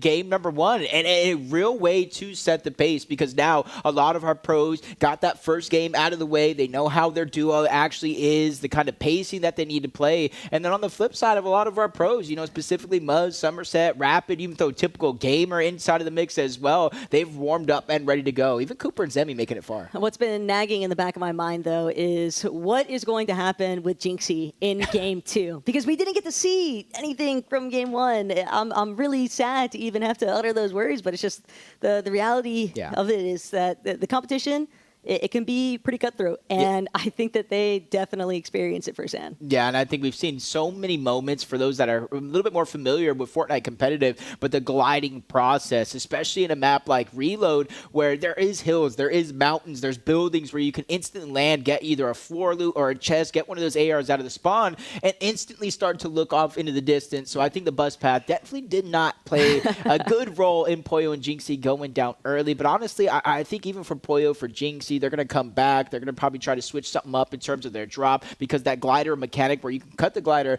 might not be something that they were really thinking about in that last game. Hey, always got to have faith, though. I know that Jinxie's chat is definitely going to try and, help him with the whole bounce back mentality. And then, obviously, the Poyo factor. You can never count out the Poyo distribution chain of events, because we're going to see something crazy from him at least once here today. Yeah, and we saw, Peterbot kind of doing Peterbot things. Didn't really see how Faxity did go down in that game, but when we did see Peterbot solo, I think like 9 eliminations or something, I saw Rapid and Typical Gamer, even though they did finish, second place in that last game, throughout the course of that game, I saw Rapid's name in the feed, and it wasn't getting eliminations, let me tell you. So I don't know how they were able to pull that one back, but much congratulations for them on that one. And, Muzz and Somerset, you even talking about their drop spot on the side of the map. It's not a POI at all. It's more of a split drop, but they figured out a way to make it work. Yeah, it seems like, a lot of that pre-existing duo chemistry, Summer kind of touched on it, but it was more so the fact that they just picked the perfect timing to really get the upper hand on challenging height against Clicks and Lacey. It looked as though Clicks and Lacey were going to have a very firm grasp on the high ground, but that just got shut down in an instance. And it's difficult when you're playing the high ground, because you want to be playing the suppressive measures. You want to be spraying down into those lower layers, but you always have to think about looking up because you never know when that launch pad challenge is going to actually break through and kind of throw everything up in the air for your game plan. Yeah, just see that moment right there. Just so close, Agers getting that elimination. And you can see Muzz, Somerset. And the funny thing about this is they not only contested Clix and Lacey for the high ground and won it, but they reconnected the Clix and Lacey's high ground, which allowed them to hold it for as long as they did. Because you can see how little builds they actually had as Muzz drops down. Kind of misses that first shockwave, but that shot right there, the opener onto Rapid, hits the back-to-back, gets the down. Typical Gamers just in a tight situation there, especially with the zone coming up the side of the mountain. We know how that one's going to end. Yeah, that was just really well played by Muzz, just finding the advantageous right side. That's going to be the winning side almost every single time in those types of box fights. But still, I also really got to give a big shout out there to Kanata, because the fact that Kanata was able to pull out like a solo place third, he just won $200 just for surviving. So you never really want to count yourself out entirely, even if the circumstances look grim, even if you think that there's really nothing more to be done. Kanata's proving that he's ready to go the distance. Yeah, I think this mode is a little bit more manageable for solos in this situation. And one of the things is because there is no Storm Surge that you have to worry about. There is Storm Sickness, doesn't necessarily play the same role, but that allows for like a little bit more freedom. You don't have to worry about an aspect of the game where you have to accumulate damage while not taking damage. And I also think there's a little bit more freedom. I think Kanata has been in these scenarios before. Like I mentioned, he has played with Jason. He has pulled off wins in heal-off scenarios with Jason as well. So I think playing with Arc, I mean, he's already familiar with the kind of situation that he's in today for the program. Well, I know if anything, Arc's got to be feeling real good about watching his duo just kind of pull off a free 100 for each of them, because the way that that's getting split, I don't think that there is a better outcome than knowing that your duo is someone that you can depend on to still manage to come out on top and find those extra little bits of money for you. Yeah, and it's all about consistency at the end of the day. Obviously, if you win every single one of these games, we know you're at the top of the leaderboard, but we know that it is almost virtually impossible, especially in a tournament like this. So it's about consistency. So like you talked about Kanata, we got Muzz and Somerset, we got Typical Gamer and Rapid, and I usually think in a tournament like this, maybe you could have one bad game. Maybe two at the most, or the teams, you know, Poyo and Jinxie going down early. You cannot get in your own head because a comeback is always possible. Well, even when we look back at, you know, some of the more FNCS-oriented types of things, like the Reload Elite series is like obviously the standout for me. And I think how often do we see teams that really just needed like 3 or 4 solid end games, and that was usually going to be the recipe for success. And I think here today, it's kind of going to follow a very similar nature, maybe even less. Maybe only like 2 or 3 lobbies realistically need to be converted into solid endgame placement finishes, but I do think that there's always the wild card factor of who's going to be able to rack up the most eliminations between matches. It seems like that is just the fortitude that Pete is kind of trying to approach today's competition with, but losing Faxity as early as he did, that definitely slowed him down in the end game, and so we're going to need to see them try and stick it out more so as a duo rather than 2 solos trying to play it through. Yeah, and honestly, we kind of know it. We've seen it here. You know, Victor V getting the eliminations that he did. We saw Veno pick up and even Pete pick up these eliminations, and so almost means, you know, if Faxity was able to stay alive just a little bit longer, even if he eventually goes down, the resources that he would have in his load out that he could take further into the game for someone like Peterbot is definitely like something that just cannot go unnoted. So just kind of going into game 2, I'm just wondering, is their strategies going to switch up? Are players going to try to keep things the same? I think for one game, it's a little bit too soon to start to switch things up drastically. I wouldn't be too surprised, though, if we do start to see duos kind of approaching more of a chaotic stance on things, just because when you really experience it like super directly, this is the most direct way you're ever going to be able to experience like what a pro Fortnite player is capable of, especially coming from like the NAC region. And I do think that it really puts it into your mind like, wow, there's levels to this, and I might not realistically be able to match any of them. So where can I put my strengths? Where can I invest my stocks into instead? And I think where a lot of that comes back to kind of what you had mentioned of just like being that sort of loot llama, being that extra backpack for your duo to try and set them in the best position so that we can see instances like Kanata making it through as a solo and pulling off a 3rd place finish. I think that anything and everything is certainly possible here, but whether or not teams start to lean more into that like chaotic nature, I do think that that's where the content side might start to take over. Yeah, and honestly, I feel like, you know, some players might come in with the mentality of like, I'm just here for fun. I'm here for the vibes, you know, make some content, collab with everybody in the game. But then after 6 games, you have a chance to win. That switch flips in your head, like, okay, now it's time to take this serious. It was all fun and games, but now it's time to end with a bang, essentially. And that's what I kind of want to see with some of these teams. I want to see that switch be flipped, like in motion, realizing like they do kind of have what it takes to win the entire thing, and honestly kind of take over through your own abilities. We know Clix can kind of frag out with the best of them. We've seen Rapid use that in an actual strategy that won him the Reload Elite Series qualifiers, so we know what these players have in them. It's just about bringing it out of them. Hey, Levin's ready to kind of stand by on the sidelines, though. You know Big Dog's going to have a great conversation here with Pete, so let's hear what they have to say. I am here with someone who I think we're going to see a lot from today. That first game, how many limbs did you have, bro? About 9. About 9? Standard game for you. I mean, you had 9 limbs. What went wrong then? What was the problem? Unfortunately, Faxity's nervous game 1, but we're going to have to give him some pep talks for sure. Yeah. Well, yeah, like, honestly, you know, you and him are friends, right? So, like, how are you going to motivate him and calm him down? I don't know. I'm probably going to bring up his weight. And then on top of that, I'm probably going to tell him that he's the best content creator here. Yeah. That's not, you actually said something nice about it, man. That's nice. I'm curious, right? Because obviously one of the big narratives for this competition was last time we had a Pro-Am, it was different. It was the FNTS Pro-Am, and you played with Aussie, and you won. What is the biggest difference for you playing with Fax versus playing with Aussie? I mean, I personally think Faxity is better than Aussie, so I don't think it should be a problem. But so far, Aussie's looking, he has a better track record. I did speak to Fax after the game, and he did say he's worried that you're going to shout at him. Do you feel like you have to sort of manage his personality a bit and maybe give him a bit of a softer touch? Yeah, for sure. I mean, I already kind of did yell at him, so it's already that. You know? No wonder he's nervous, man. I mean, bro, he shouldn't be nervous. He's playing with the best player in the game, you know? All right, look, we're going to let you go prepare for the next game, man. Good luck. Let's get a double digit this time. 9 is all right, but you're Peter Bot, bro. Like 12? 12? Well, let's do 12. Let's do 12. All right, light work. I want to talk to another player who didn't quite have the best game, so good luck, Pete, in the next one. We're going to go talk to Lacey real quick because Lacey and Clix were on height, and it looked like they were going to win the game, and then things kind of went awry. Lacey, quickly, right, before you get into game, you and Clix, you were on height in that first game, and it didn't quite go your way. What went wrong on height, mate? Listen, man, sometimes things don't go to plan, but the one thing you got to focus on is building an empire. You know, this game is a temple, and Italy wasn't built in a day. Right. I think people usually say Rome wasn't built in a day.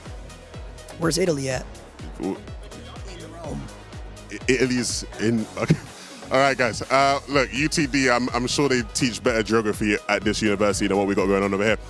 So is the plan for today going to just be to play height every game like that one? No. I don't think, no, not the plan. It just kind of happened. We were just on it. I don't like it because they could just shockwave up, pop a little fizz, and then they're on height, and before I know it, they're on my head. So are you doubting your IGL here in Clix? So you're not agreeing with his strategy right now? No. Whatever his strategy is, I'm doing it. Doesn't matter. But you just said you don't want to play high. My main goal is that Peterbot does not win. That's my goal. Okay, and how do you intend to make sure that happens? I mean, right now, he's honestly shit in the bed, so it doesn't even matter. All right, yeah, you know what? It's fine, brother. We'll get there eventually. We'll try again a bit later. All right, look, game 1 is down. It was an impressive game. It was fun. I think we saw a lot from some of our best players, but we still have plenty more games to go before we see who takes this trophy. Jacob, Taco, what do you think of that one? I mean, Lacey, Clix, maybe not quite on the same page strategy-wise. I don't know, man. Things are getting crazy over here. Over to you guys. Honestly, it just really depends on how you look at it. You know, I wouldn't say that's necessarily a bad thing because even though he doesn't want to play high, he still just listen to his IGL. You tell me to jump, I'm going to jump. You tell me to run, I'm going to run. I feel like Lacey's just a part of that crew. I don't know who was pressing him more, honestly. Clix in game or 11 on the interview. I mean, Brody is getting cooked out there. But Lacey, you have one job. for the next interview. Literally 1, and you already know what it is. 3 strikes, and you're out of here, Bucko. We're gonna shuttle you down the stairs. Not actually, but like UTD does have a beautiful campus. Notice it on the way in here, so maybe he could go do some sightseeing, cool off. Maybe be a student here next semester. But honestly, well deserved for them. What did they get? Like 2nd place in that last game. We're talking about Kanata. We talk about Muzz and Somerset. Again, you know, I feel like I was one of the few people that actually remembered Somerset's big win in the Clicks Icon Series. Beat Clicks out in his own tournament. Beat Clicks out in game 1. Is Somerset the kryptonite for Clicks? I don't even know if she needs to be the kryptonite. She might just be the counter to the entire lobby. Her and Muzz just looked seamless. The moment that they got established on high ground, the moment they were able to have a successful challenge up against the likes of Clicks and Lazy and dethrone them, it just looked like everything else was a hot knife cutting through butter. They made it work every step of the way. I thought the material count, maybe it's going to be a problem, but Muzz shuts that down in a moment, just finding the better angle and just really understanding how to kind of tackle those endgame instances. I think that that's somewhere that like Muzz can definitely shine in that department because he's just not going to have that like nervous side. Muzz is great at like capitalizing those moments. Yeah, and I wonder if they're kind of using the fact that like this is the Pro-Am. You got some of the biggest names in streaming, not just Fortnite itself. So it's kind of easy to get lost in like the limelights and having fun and making content. Muzz is like, all right, y'all do that. I'm just going to be over here having a calm, cool, collected game. He's not trying to get flashy in terms of eliminations. He's not trying to get flashy in terms of fight for high ground every single game. I think that was an opportunity that just came to them. So now that I'm kind of like looking at it, and you all kind of talked about them being a little bit of kind of like that dark horse team, that honorable mention. But as the game, you know, one played out, I'm like, okay, maybe it's the ones just like this, the ones that are going under the radar, not making unnecessary risks until they absolutely have to. Yeah, I think that that's definitely going to be a duo that we are going to continue probably having to talk about as the matches for today develop. But some teams that I definitely want to see maybe find a little bit more of that rise towards the spotlight. I know Cooper Zemi, we saw a little bit of like flashes, but you want to see the consistency behind things. And I think that's where this kind of format can be very difficult in the reload environment, is that it is very hard to stay consistent, especially when there are so many different things that can kind of shut you down along the way, because you never know. If you find an elimination on a duo and you put them to a solo after that 7th zone, well, what if they decide to just play spoiler the rest of the tourney? I mean, we already heard Lacey in that interview, I don't care what happens as long as Peterbot doesn't win. And what's Pete saying? I'm going to win. I just need Fax to be a little bit less nervous because I'm the best player in the game right now. So like the confidence factor is 100% being exhibited right now, I think, from a good portion of our pros for sure. But I want to see that energy kind of be matched. And we know Fax, he's got more in the tank than that. Yeah, I think especially since you kind of look at, you know, I was talking to both creators, pro players, and people just kind of joining today to just watch the games here in person. And, you know, just looking at, you know, Victor V, Crackley, Ritual, Nina. A lot of people had each and every one of these teams inside of their top 5, maybe even potential to win it all. But we saw in game 1, they're contesting each other. And they're not messing around. I saw multiple times Ritual go down, Nina go down, Victor V went down.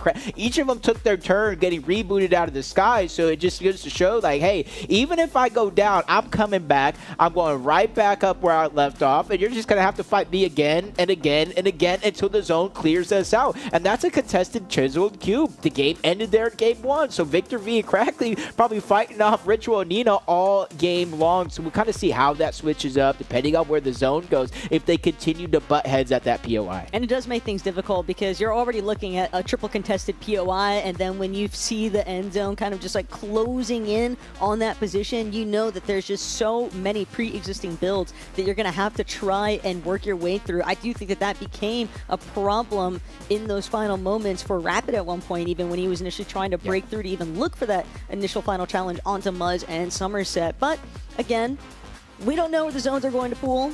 That's always going to be determined by just the luck of the draw itself and some of these endgame circumstances.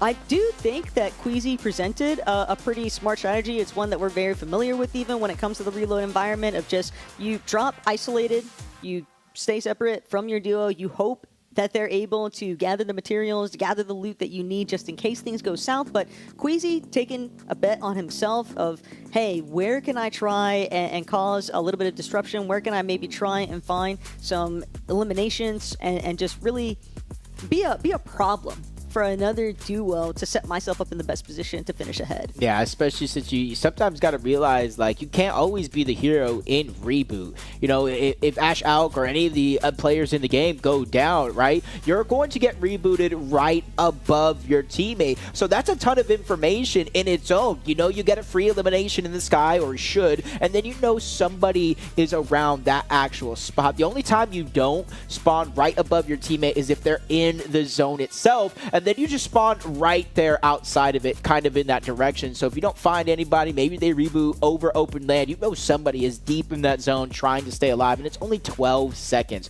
which seems like a little bit of time, but probably in the moment 12 seconds seems like an eternity, especially if you're getting 2v1, players trying to push into your box. Of course, if you get a knock, if you get an elimination, or an overall team wipe, it cuts that time down exponentially, but when you're in a 2v1, sometimes you don't have the luxury to do that. It's just got to feel like a lifetime. And that kind of scenario too, I almost feel like your shining hope is just that somebody else is rebooting at the exact same time as you, right? Because maybe then it can alleviate some of the pressure. Maybe then you hope that, you know, whatever duo is aggressing you, maybe they feel like they'll fare better at like farming that freshly rebooted player that just came in right after you. But yeah, a lot of it is just making sure that you can even get that initial touchdown presence in the first place, because whether you're playing next to your duo or whether you get a little bit separated, I do think that we saw a handful of issues for some players in the end game where they weren't necessarily able to kind of match the pace of their teammate, and so that just kind of introduced a whole new slew of problems where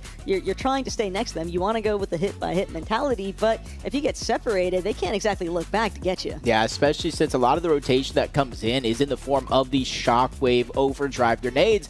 And honestly, I'm one of those players that knows shockwaving with a duo, unless you're a professional player and actually know how, it is not easy. You don't know how to control it, and then you kind of end up elsewhere. And I think we saw moments of that with Acorn and Muda getting separated. Acorn realized I cannot continue to hold his hand, especially we're in Zone 9, Zone 10, the later portions of the game where everybody's like jam-packed like a can of sardines. So I do like the heads-up play for Acorn to kind of abandon ship, but how many times do you abandon ship, get left by yourself before you got to figure out a way to kind of change things up? And also on the other note, you got players like Muzz who are intentionally throwing those overdrive grenades at you to try and leverage a little bit of positional advantages or separate you from your duo. We saw Typical Gamer, that was the issue that he encountered. Muzz had a great placement on that overdrive grenade when he was dropping from height. It really allowed him to find that ISO positioning up against Rapid, and well, the rest is kind of history from there. We saw who won game one.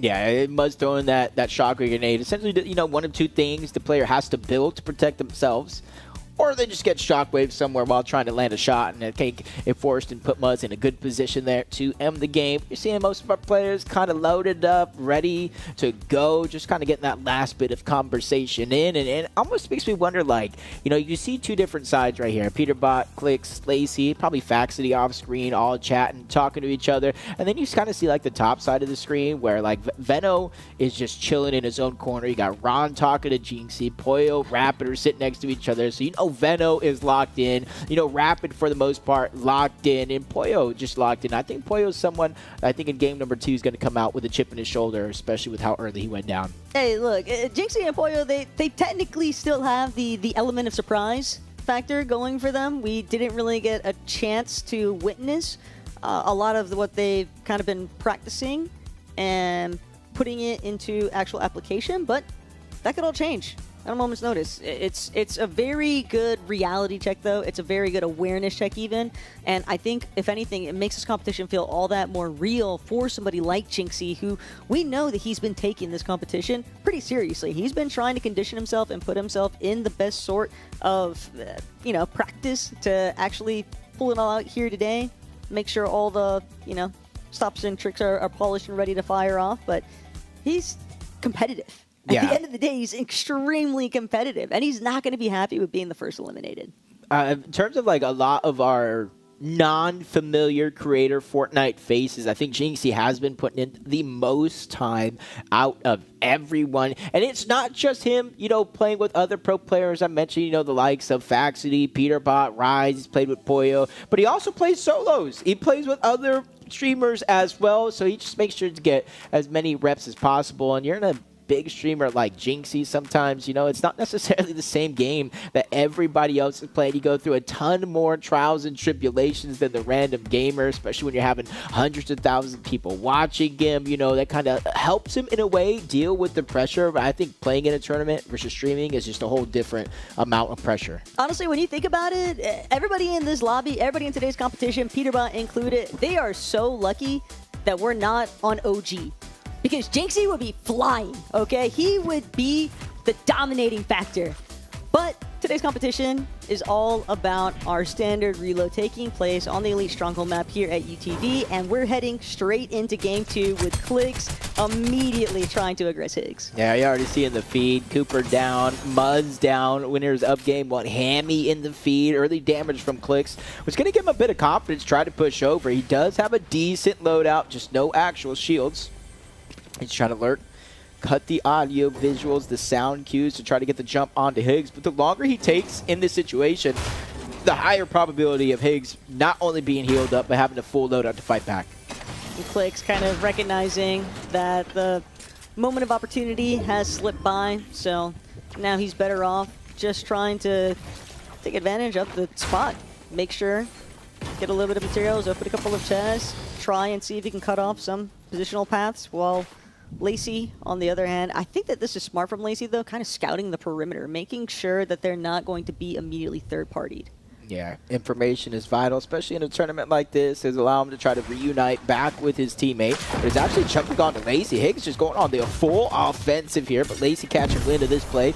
Literally seconds before getting jumped on, even having an opportunity there to fire back. Good communication coming out from Clicks as well, closing the gap to make sure that if Clicks and Lacey did get in a fight, it's going to be together. But the damage has definitely been done. Higgs has essentially kind of been pushed out of the POI. Hostile hole, we already saw that Raiden was a little bit further off of the distance. I think that Higgs kind of has a great understanding of the fact that it's just, the juice isn't really worth the squeeze. It is not worth overcommitting this early on. We don't want to be one of the first duos eliminated, and if I find myself in that constant rebooting cycle, then we're just not going to be able to play the end game consistently. Yeah, and they got a good spot right now. Just see Fran going down, Rapid and Reet staring at each other, one above, one below, just trying to go ahead and drop that pizza down. He does have the shield keg, getting the shield up, but Reet does get the piece, but it gets stolen back. The Sentinel pumps Taco. They do so much structure damage that when you end up in a situation like this, it is a little tricky, but Rapid going straight on the offensive, freshly rebooted out of the sky is going to be Fran. Even with Reet putting down pressure onto Rapid, he still finds a way to get that elimination, and that's where you can kind of see Reet not necessarily going aggressive. He has to wait for Fran to get back in the game before he attempts any sort of offensive moves. It's definitely just so unfortunate right there because Reet had proper intentions. He was doing a decent job at playing a little bit of defense there, but you can only do so much when your duo is getting keyed off that fresh reboot as Acorn and Muda trying to see whether or not they can find one of their first eliminations in this game. And sadly, Wapo will no longer be able to run it through at their drop. Instead, he's going to have to hedge his bets elsewhere because Acorn and Muda holding strong. Big elimination there, and I honestly got to give a little credit to the other side, being able to stay alive as long as he did. Just kind of keeping Acorn on the run, but Muda just feeling a little bit more confident. I want to see him kind of farm up, be the resource gatherer that they have. Right now, only 6 builds. It's not going to be a ton. It's definitely not what you want to have with you into the end game. Coop taking down Guapo. Rise just trying to stay alive. The 12-second timer has already been started. So probably just a few more seconds here. Shockwave just in case to try to not only get distance, but move on over towards that drop where a whole other player fresh off of the reboot starts to go for it.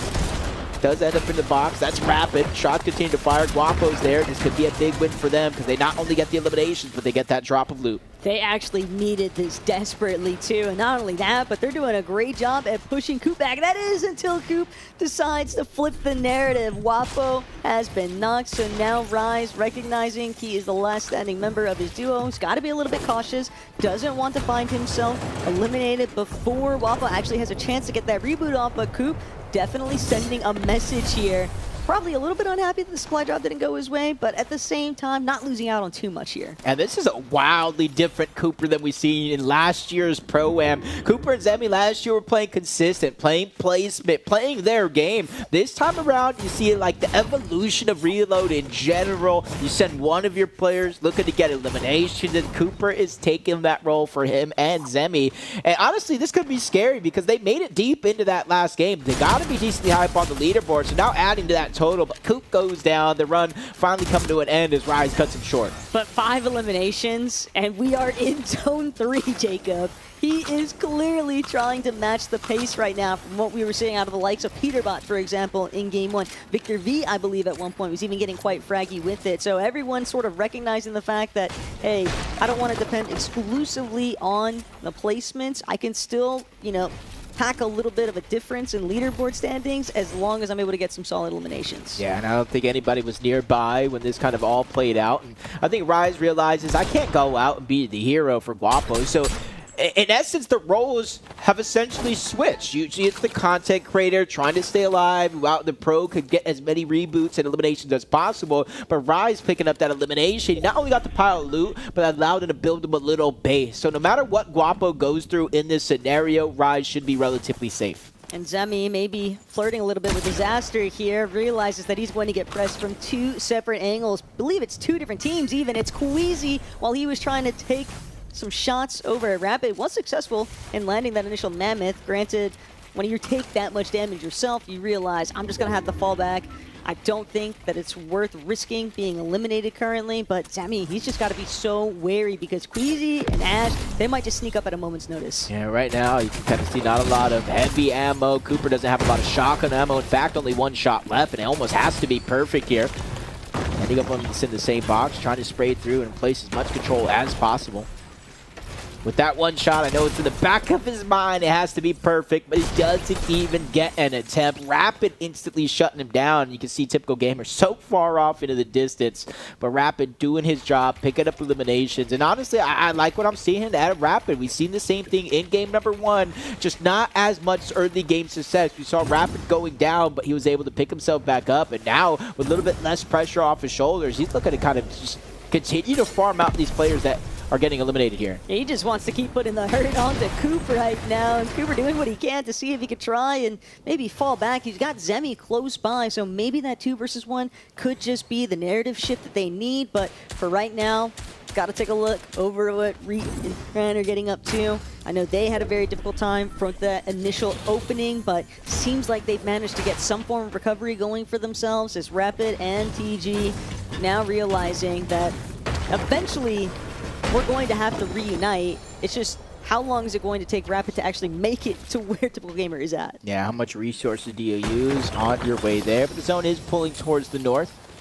And right now, Cooper Zemi, they do have a launch pad back there, so I don't see too much reason for them to rush. You got to watch out the teams on the eastern edge, but around the map continue to get active. Victor V picks up another one onto Nina, as Booga and Yuki are looking to rotate together this time around, whether they're looking for eliminations or the launch pad. They're not necessarily looking to just kind of throw out their game right now. It is 5th zone, so there is 2 more before the reboots actually turn off, but it's around the 5th zone you tend to play a little bit more careful. Look, the lion is always on the prowl, okay? It's just a matter of time before they actually find their victims to go on the hunt for. But Reed, Fran, getting a little bit dicey here, but it's all about punishing Hammy, and Agers trying to see if he can prevent that from actually going down. He wants to play defensive measures for his duo, and that big Mammoth shot is really going to cut the gap here, but immediately has to fall back. Reed just continuing to bear down on Adrian's position, and now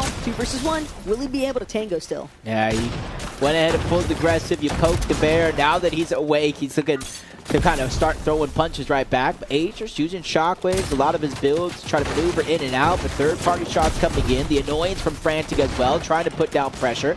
forcing him out of position. But Hammy is now down, so Agers, 12 seconds. You are on the clock, 26 HP. He's able to pop one pizza, but it doesn't give you much HP. It's all shield. He's still one shot away from going down, especially with the player knocking on that door. So let me tell you, it's not Halloween. They're not looking for candy. They're looking for the elimination onto Agers, and he did it. He survived long enough for Hammy to get back. And the movement is impeccable right now from Agers, but just long enough. They came down to the final wire, but now can Hammy do the same? Because you have to remember, he just freshly rebooted. That's a bat signal to the sky for everyone else in the vicinity, and whether or not Hammy's going to be able to follow suit, doesn't look like that seems to be the case. Believe Booga actually did find his first prey of the lobby there, but now Lacey clicks. Rather successful in game one, but you obviously always want to take it one step further as the matches continue to develop. Yeah, we're talking about, how many games do you need, how many high-scoring games do you need to kind of take the whole tournament? You could have some hiccups. We obviously know there's going to be speed bumps in the road. So it's about how you handle it and really take control of your own destiny. Couple seconds here. The 6 zone is going to begin to close. So Taco, in about 1 minute and 5 seconds, reboots will officially turn off here in game 2. And it's really flying right now, and I'm expecting things to only continue to get more aggressive as the matches draw on, because players are definitely going to start to recognize this is where I can make my advantageous pushes. This is where we can try and maybe fall back a little bit more so, and maybe look to just play for the high ground in the later stages of the lobby. But for Primate Page, unfortunately, she is receiving the treatment currently, and it is going to be a rather difficult task to actually get 2 feet on the ground again. Not too many worries, though. 35 seconds. Still 35 seconds. Probably got 2 reboots left in her. Obviously, the 12-second respawn delay is going to be mixed into that as well. So there is a chance we see Primate Page touch 10 toes down yet again. But that chance is definitely slim. Shots connecting, the invulnerability there, but it wears off at the last second. No chance to cut that glider short. And it does look like maybe the elimination is going to go through, but you hear the countdown, Taco. Just now, reboots are officially turning off. It's not that. Is that we're watching Primate Page reboot back in, and the shots are just raining down from like 7 different angles, it felt like. It's just, you gotta essentially just hope and pray that everybody decides to stop looking at you when you're in that type of circumstance. But for right now, typical gamer, Rapid, second place game 1. They're looking for the victory royale, but it's going to be tough to follow up when TG loses all of his shield, nearly all of his HP. And he is fully exposed, but no one is willing to try and take a stab at it just yet. Even though he's separated from Rapid, I don't think that the other duos nearby actually recognized how far apart they were for a moment. Yeah, and I don't think most people saw how weak he actually got on that last exchange. But Primate Page actually making it back into the game. Acorn trying to save the day here onto Muda, but the build's getting sprayed away. He's not going to be the hero that Muda needs, but at least for now, Acorn's still alive. A full Flowberry Fizz, 3 medkits, so we could see Acorn here up to a 200 effective shielded HP, but he needs to figure out a way to get the time. Some of that shield is still popping off. Spray's still coming in his direction, but they have to reload. That's the time Acorn's using to pop the medkit here. All eyes on me in the worst way possible. Fortunately, he does get that moment of recovery, kind of slowing down time for himself, but Ashal not going to be put in that same kind of situation. He is fully eliminated. It is Queasy left to his own devices, try and figure out whether he's going to actually be able to stay charging forward, but either way, trying to take a gander towards that ultimate low ground. He knows it's going to be difficult to establish any sort of positioning here as Pete and Faxity toe the line, but they find with the Raptor. It's Typical Gamer down and out for the count. Yeah, Bold's got the knock. Peterbot cleans it up. They're getting all of the loot for all that attempt, but Faxity kind of still in the game, kind of quiet, under the radar. This might be a change-up from Peterbot, playing more at a slower pace to make sure that Faxity's able to make it in this game, and honestly, a lot of those points through consistency and placement throughout the course of the 7 games today. Plus, we talk about the top 3 prize money as Clicks Lacey. They use that launch pad. It's not as high and as far as you typically would, but they cut that glider short. They're going to be happy with positioning themselves towards the front side of the zone. But it looks like they're not the only ones that are after it. Acorn actually applying a little bit of pressure here up against Clicks. Doesn't matter that he's a solo. He's willing to bet on himself. Bolts, though, seemingly having a little bit of an easier time kind of capitalizing on some of these solos left in the lobby. But look at Somerset and Muzz front side right away. They're immediately going to be joined by Poyo, though.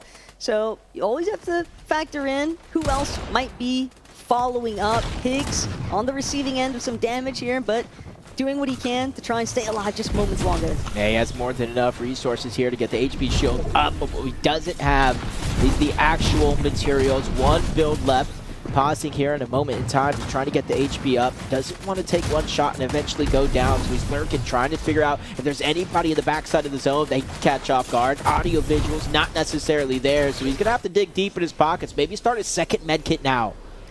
Could just look to play for a little bit of placement. Ideally, probably just trying to buy himself some time so he can find a more natural shot, though. Working his way in from the total backside of zone. He's bound to run into someone, whether he wants to or not at this stage of the game. Is now Reet, frantic, solid recovery, 7 eliminations as a duo, but they're going to need more. They only have 10 builds between the two of them, and that's just not going to be enough material if you really want to try and bring Game 2 home with that victory royale. So first and foremost, got to recognize that's Faxity and Peterbot trying to take over ultimate height, and Fax has managed to build his way up. He's just fully cranking. Pete will join him whenever he gets the chance to. Right now, he's just causing so much chaos in these lower layers. Yeah, he knows going up the side of the mountain, just trying to make it harder and harder for anybody to put one foot in front of the other. Lacey doing a good job reuniting with Click, staying off that low ground. And that low ground is like quicksand. If you continue to struggle, you just kind of sink in that moment. And for Clicks and Lacey, they're not even getting lost here. They're focused on what's in front of them. That's getting to the front side of that zone, no matter the cost. But as you look up, Acorn doesn't get a chance to contest. Poyo actually still gets the shutdown. So after going down first in game 1, Poyo is trying to have that summit run here again at the Pro-Am.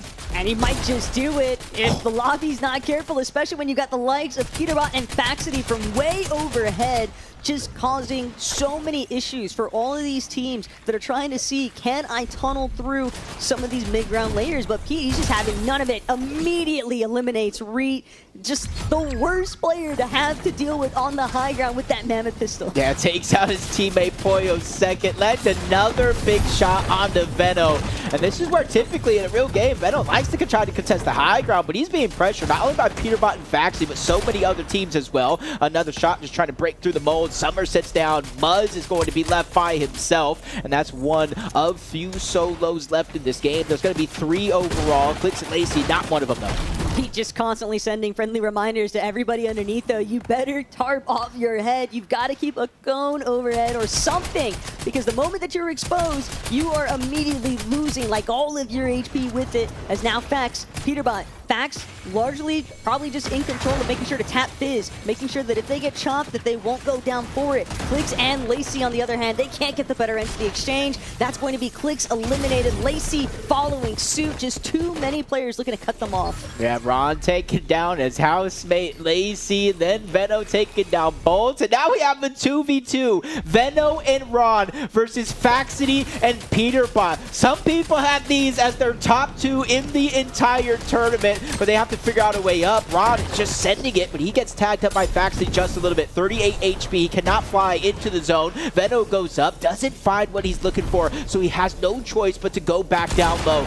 Looking up, misses that shot again with the Mammoth, but Peterbot is working his way on down, Taco. Yeah, Veno's not giving up anytime soon either, because Faxity has just a sliver of HP. He's doing what he can, and Pete might just leave him as bait. He's ultimately trying to see if he can take out either Ron or Veno, but it's going to be Veno who finds some of the opening shots here. Pete is incredibly low. The Storm just picking away, but Pete has got no HP left to work with. Ron and Veno just immediately shutting them down, despite not having that initial control of the high ground. It just didn't seem to matter. The moment that they were able to collapse on Faxity, it just kind of spelled disaster for Pete after the fact. Yeah, it's just one of those things, you know, just making the right play at the right time. And he's playing with stable Ronaldo. It may have been in the Stone Ages, Taco, but he is an FNCS champion as well. You got 2 champions coming out in game 2 firing on all cylinders. Remember I said Veno, you're just talking to him before the tournament actually started. He said, I am taking this serious. I want to win.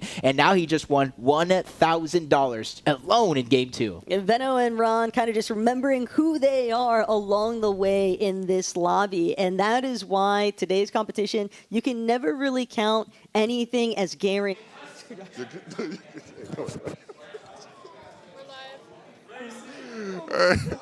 I'm here with the winners of game 2. We got a very emotional run right now, man. Nah, this guy's the GOAT, bro. This guy's the GOAT, bro. He's taking me back to my prime, bro. This feels like 2019. Oh my God. Veno, you're a bit more calm right now after that win. Maybe a bit of a nonchalant gimmick. But how you feeling after game 2? I was a little nervous. It's a bit cold in here, so I was shaking a little bit, but he followed well. Look, you guys are the only duo where you're both champs. You're both FNCS champs, you know? So I'm going to give you both the respect of being champs. From one champ to another, what was he able to do to make sure you guys get that win? He actually, at the end, he got the entry. He killed the first guy. You said it feels like 2019 again. Yeah, bro. I mean, this just feels good, bro. I'm a champion. This guy's a champion. Like, am I the only one in here with a squad FNCS win, bro? This is great, bro. I want to keep playing. But does it actually, like, it feels like it because you got the dub. Yeah. But, like, it's been a while since you've been competing at the highest level. Like, do you feel like you still got it?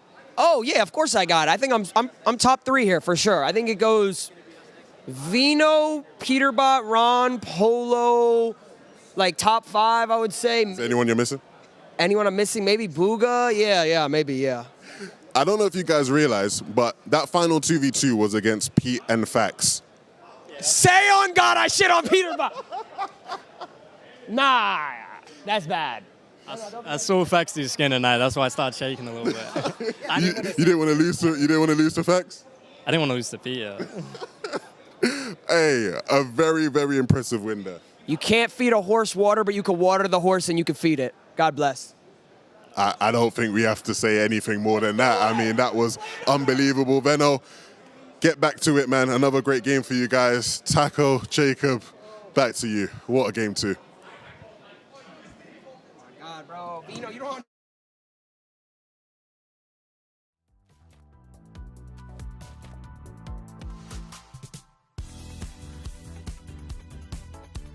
Just had to take a moment to really just bask in what we witnessed in that interview, okay? Because first off, there's Ron and Veno, who didn't even realize that it was Peterbot. In fact, well, Veno might have, but Ron fully oblivious. And the fact that Ron could just have no idea, but just still staying so composed because of that trust that he had in Veno's leading capabilities, that was ultimately what seemed to seal the deal for them. And I think that that's the kind of mindset that Veno needs to keep running. He needs to make sure that Ron has no idea who's playing against, because Ron said it himself. It's 2019 all over. Yeah, honestly, that's a big thing. Honestly, I think that's like something that Peterbot has in his favor a lot of the time, especially in the open series, or not open, the open part of a lot of these tournaments, is if you know you're going against Peterbot, it's like a different nerves that goes on mentally, and sometimes people make mistakes they wouldn't normally make. And so I do like that out of Veno. Just, pretend like they're all, anonymous mode. Put them all as player 245 or whatever it is and just play the game.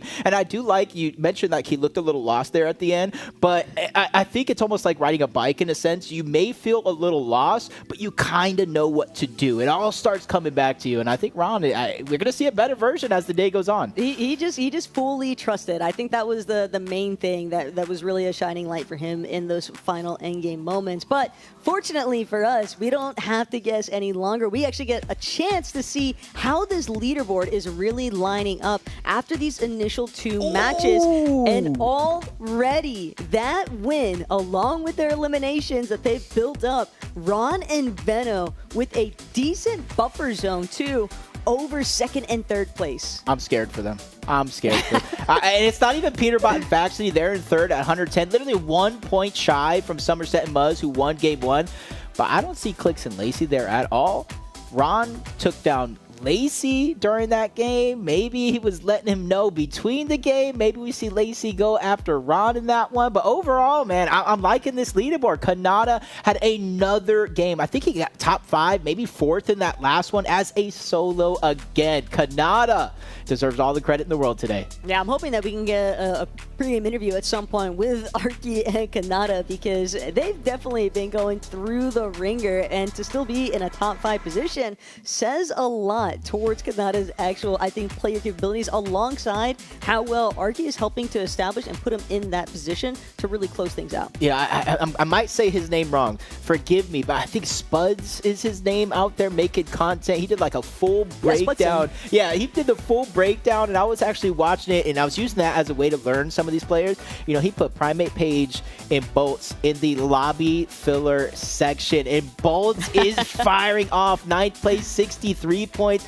6 points shy of 8th place, 11 points shy from there. Hey, Bolts and even Primate Page, because when I thought she was going to get eliminated, she actually survived. That's more loot for Bolts in the end game. It did seem to kind of help separate a little bit. It gave them some room to breathe when she was actually able to land and not be fully eliminated prior to the reboats shutting off. But at the end of the day, Jacob, there's still 5 more games left to go. So this leaderboard is very prone to changing. And hey, what did Queasy say at the very start of the day? I just don't want to be last. And guess what, Queasy? You are not last, my friend. Okay, that's Brayden and Higgs. Usually we see second place contesting first. Now Queasy's just going to contest Higgs and Brayden all game long to make sure they don't get last. But hey, honestly, I still think there's a lot of time. You know, 49 points. Obviously, there's a gap between the second page and obviously top 3 on the overall leaderboard. But I've seen stranger things happen in a Fortnite tournament before. I still think it's anybody's game. As long as Ron keeps the blinders on, that's all we really need to witness, because Ron, he knows what he's capable of. He knows what he is like done in the past, and it's not about, you know, bringing out the time machine or anything like that. Ron just has to trust his own instincts. He's still an FNCS champion in his own right. I don't care what anybody says, how far back you want to take it, Mickey this, Mickey that. Like, at the end of the day, he's a winner. Yep, man. You know, honestly, like, I feel like it's just like riding a bike. Like, once you know Fortnite, you kind of know Fortnite. Obviously, the meta shifts quite a bit. You know, probably back when Ron played, we had the regular shockwave grenades where you bursted through the builds. Now we kind of have the other ones. It's just about kind of, like you say, just paying attention to Veno, going along with the game plan. It's just not being distracted by any of the other names in the lobby. And I want to see Muzz and Somerset, you know, winning game number 1. They fell short in that last game, but not as short as people would think. I still think they can still pop off as long as they don't get in their own heads. It definitely hurts a little bit, though, just knowing that Ron and Veno were able to build up like a 40-point differential just because of the eliminations. We saw them with 18 in total so far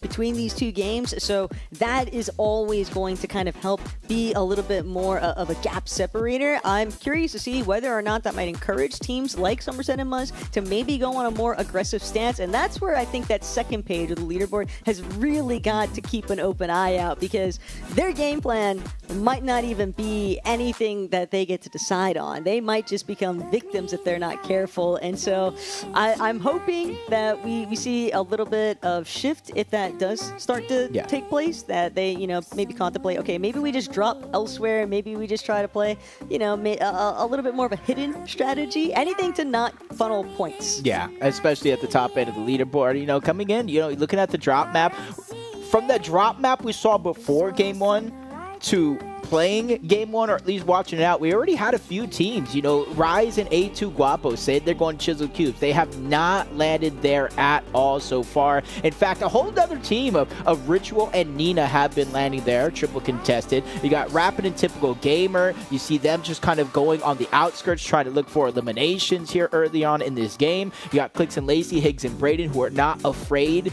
to kind of go active early on. We saw multiple instances where one player from each team actually did go down, and they were kind of forced to clutch up. So honestly, from the start of the game to the very end of the game, we got action all around. Yeah, but one thing I am super curious about, though, just because of the way that second lobby ended up, for somebody like Faxity, how much do you think that's going to impact his mental, knowing that he was eliminated first in the closing moments and that it was against probably one of the last teams he would ever want to lose to in that kind of instance, right? It was Veno and Ron. Of all the teams here, that's got to be like top 2 of the ones that he doesn't want to lose to in those circumstances. So I am very interested to see how they're going to actually bounce back from that. Yeah, let's just take this moment right now. Actually, I think Levin has a couple players on the floor. Levin, let's see what the strategy is for the next game.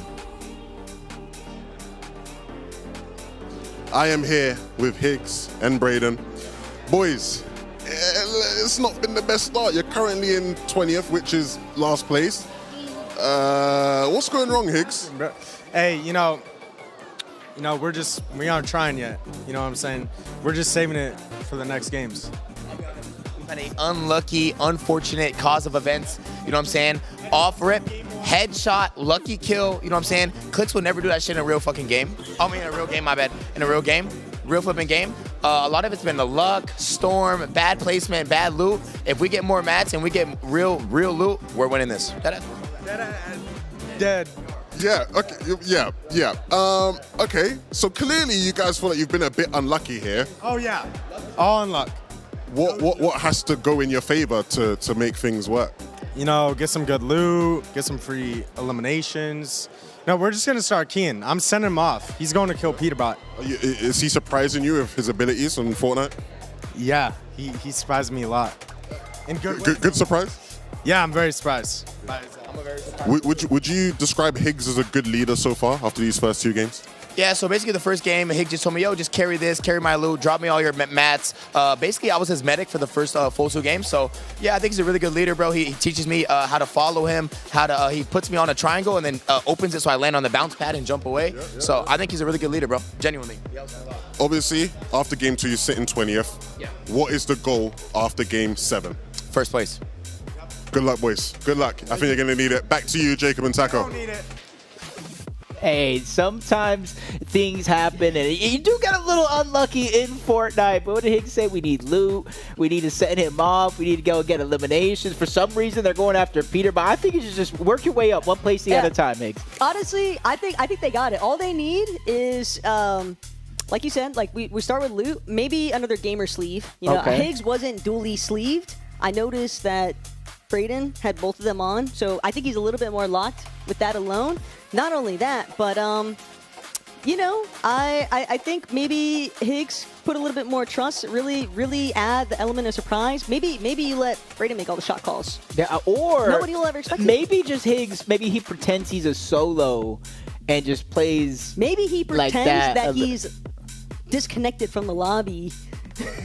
And see. Nah, but honestly, Higgs, I think this year has had a ton of good moments. You know, we've seen the shines with clicks. Unfortunately, they didn't have the success they wanted at the Summit Land. But I think this is a moment right here for Higgs to kind of like forget about those first 2 games. You know, things happen, unlucky, whether that's true or not, might be a different story. Exactly, not trying it. Now you can kind of turn it on. And the reason why I say that is because now you get a feel of how the lobby is actually playing. You know how clicks and Lacey are playing at your actual drop spot. You know that Veno and Ron could potentially disrupt it, and then a third team does like to kind of move on over depending on where the zone goes. So now you kind of have some reps. So now there's just no excuses left for Higgs and Brayden if they don't show up here. Yeah, I mean, third time's the charm, and not only that, but they have been very successful in their initial mission here in today's competition, right?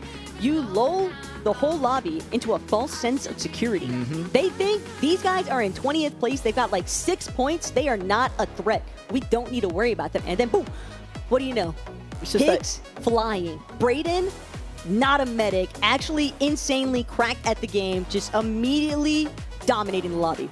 I can only imagine what they're saying across the stage, though. Even Faxity's getting involved. I'm saying good teamwork out there, guys. Good Everybody teamwork. is really good at the game. But honestly, that was to me one of the biggest switch-ups from Game 1 to Game 2. Is in Game 1, we did see a lot of moments. Peter bought 9 eliminations. He went hunting for those eliminations, farming those players out of the sky. This time around, I feel like they took a slower approach, trying to get Faxity involved in this game. Because I think that's something that they have that some of the other teams don't necessarily have. Is a lot of familiarity, not only with each other, because, I mean, these guys are like brothers at the end of the day. They play with each other. Not very many teams can say, hey, I played 1, 2, 3, 4, countless tournaments together. So I think Peterbot, you know, just needs to continue to play at that slower pace. Don't worry about eliminations until Game 6, until Game 7, to when you absolutely need to close the gap. Because right now, it's been consistency the main difference maker with Veno and Ron. Look, all I'm gonna say is for Faxity's mental, like, bro knows he's good for at least one. Think about last year. He got a victory royale when he was playing with Reason, and that wasn't a duo that I think anybody had. Well, we know for a fact they weren't expecting them to go into that competition together. Just unfortunate, you know, last minute hop in. But for Faxity, you have to understand, like, there really is no reason to be nervous. You just got to trust yourself as a player, what you are capable of. We've seen Fax actually move in a lobby, okay? He is not new to this. He's been here before. Quite literally, last year he was here before, and I do think that he's good for at least one throughout today's competition. I would be a bit shocked if he didn't get a victory royale, because he's got to keep it rolling. He's got to keep that momentum from last year going. Yeah, and honestly, they had good chances in that last one if they can keep it up.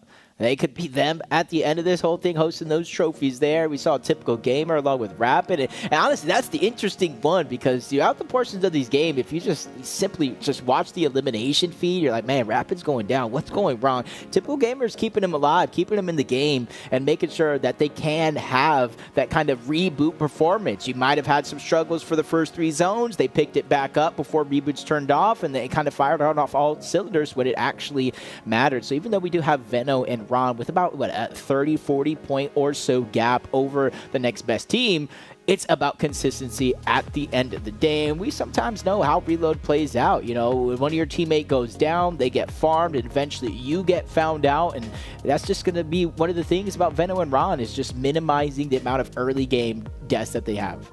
I think that it's always easier said than done. Obviously, from our POV, we get the whole visual of like what's taking place in every single one of these matches, but I do think that a lot of our competitors here today in this environment, you know, they're starting to get a better understanding, and I think part of that might even just be making adaptations that aren't necessarily sending somebody off as a solo to go try and rack up some eliminations, but might just be playing it from the starting point with your duo side by side, because I do think that for some of these players, it's been a little bit more of a hindrance going for that solo mentality, as opposed to teams that we've seen just try to rock it out together in the early game, set themselves up for a solid mid and end game, and just be able to kind of stay one step ahead of the rest of the pack, because when you're already next to each other, it's so much easier to get those fluid rotations off where you're not being punished with every single move you make. Yeah, we've already seen instances where Clix and Lacey get an initial elimination and they kind of hunt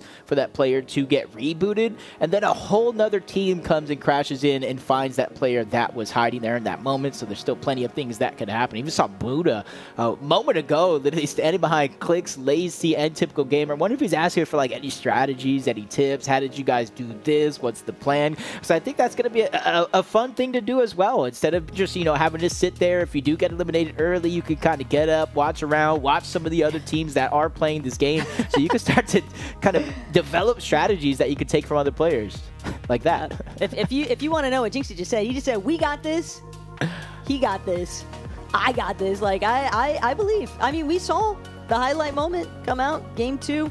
I'm just hoping that it doesn't wind up being a circumstance where we're either going to see them top 5 or bottom of the leaderboard between each of these lobbies, because again, it can be very difficult, I think, to just find the repetitiveness with consistency. But game 3 could be a real measuring factor here for a lot of these teams to see whether or not they've got it figured out right before the halftime break, or if they maybe need to spend a little bit more time reviewing things during that little bit of downtime. Yeah, and honestly, you know, from what we typically see, obviously the Reload Elite Series massively different from the actual Pro-Am, but we've seen a lot more teams kind of stay in the zone as Braden just going for a contested drop with seemingly like on Lacey. 2 different shots coming in from both Clix and Lacey. They solidified kind of the first elimination of this game. And I'm not sure how it happened so quick, but there's already a team out of the game here.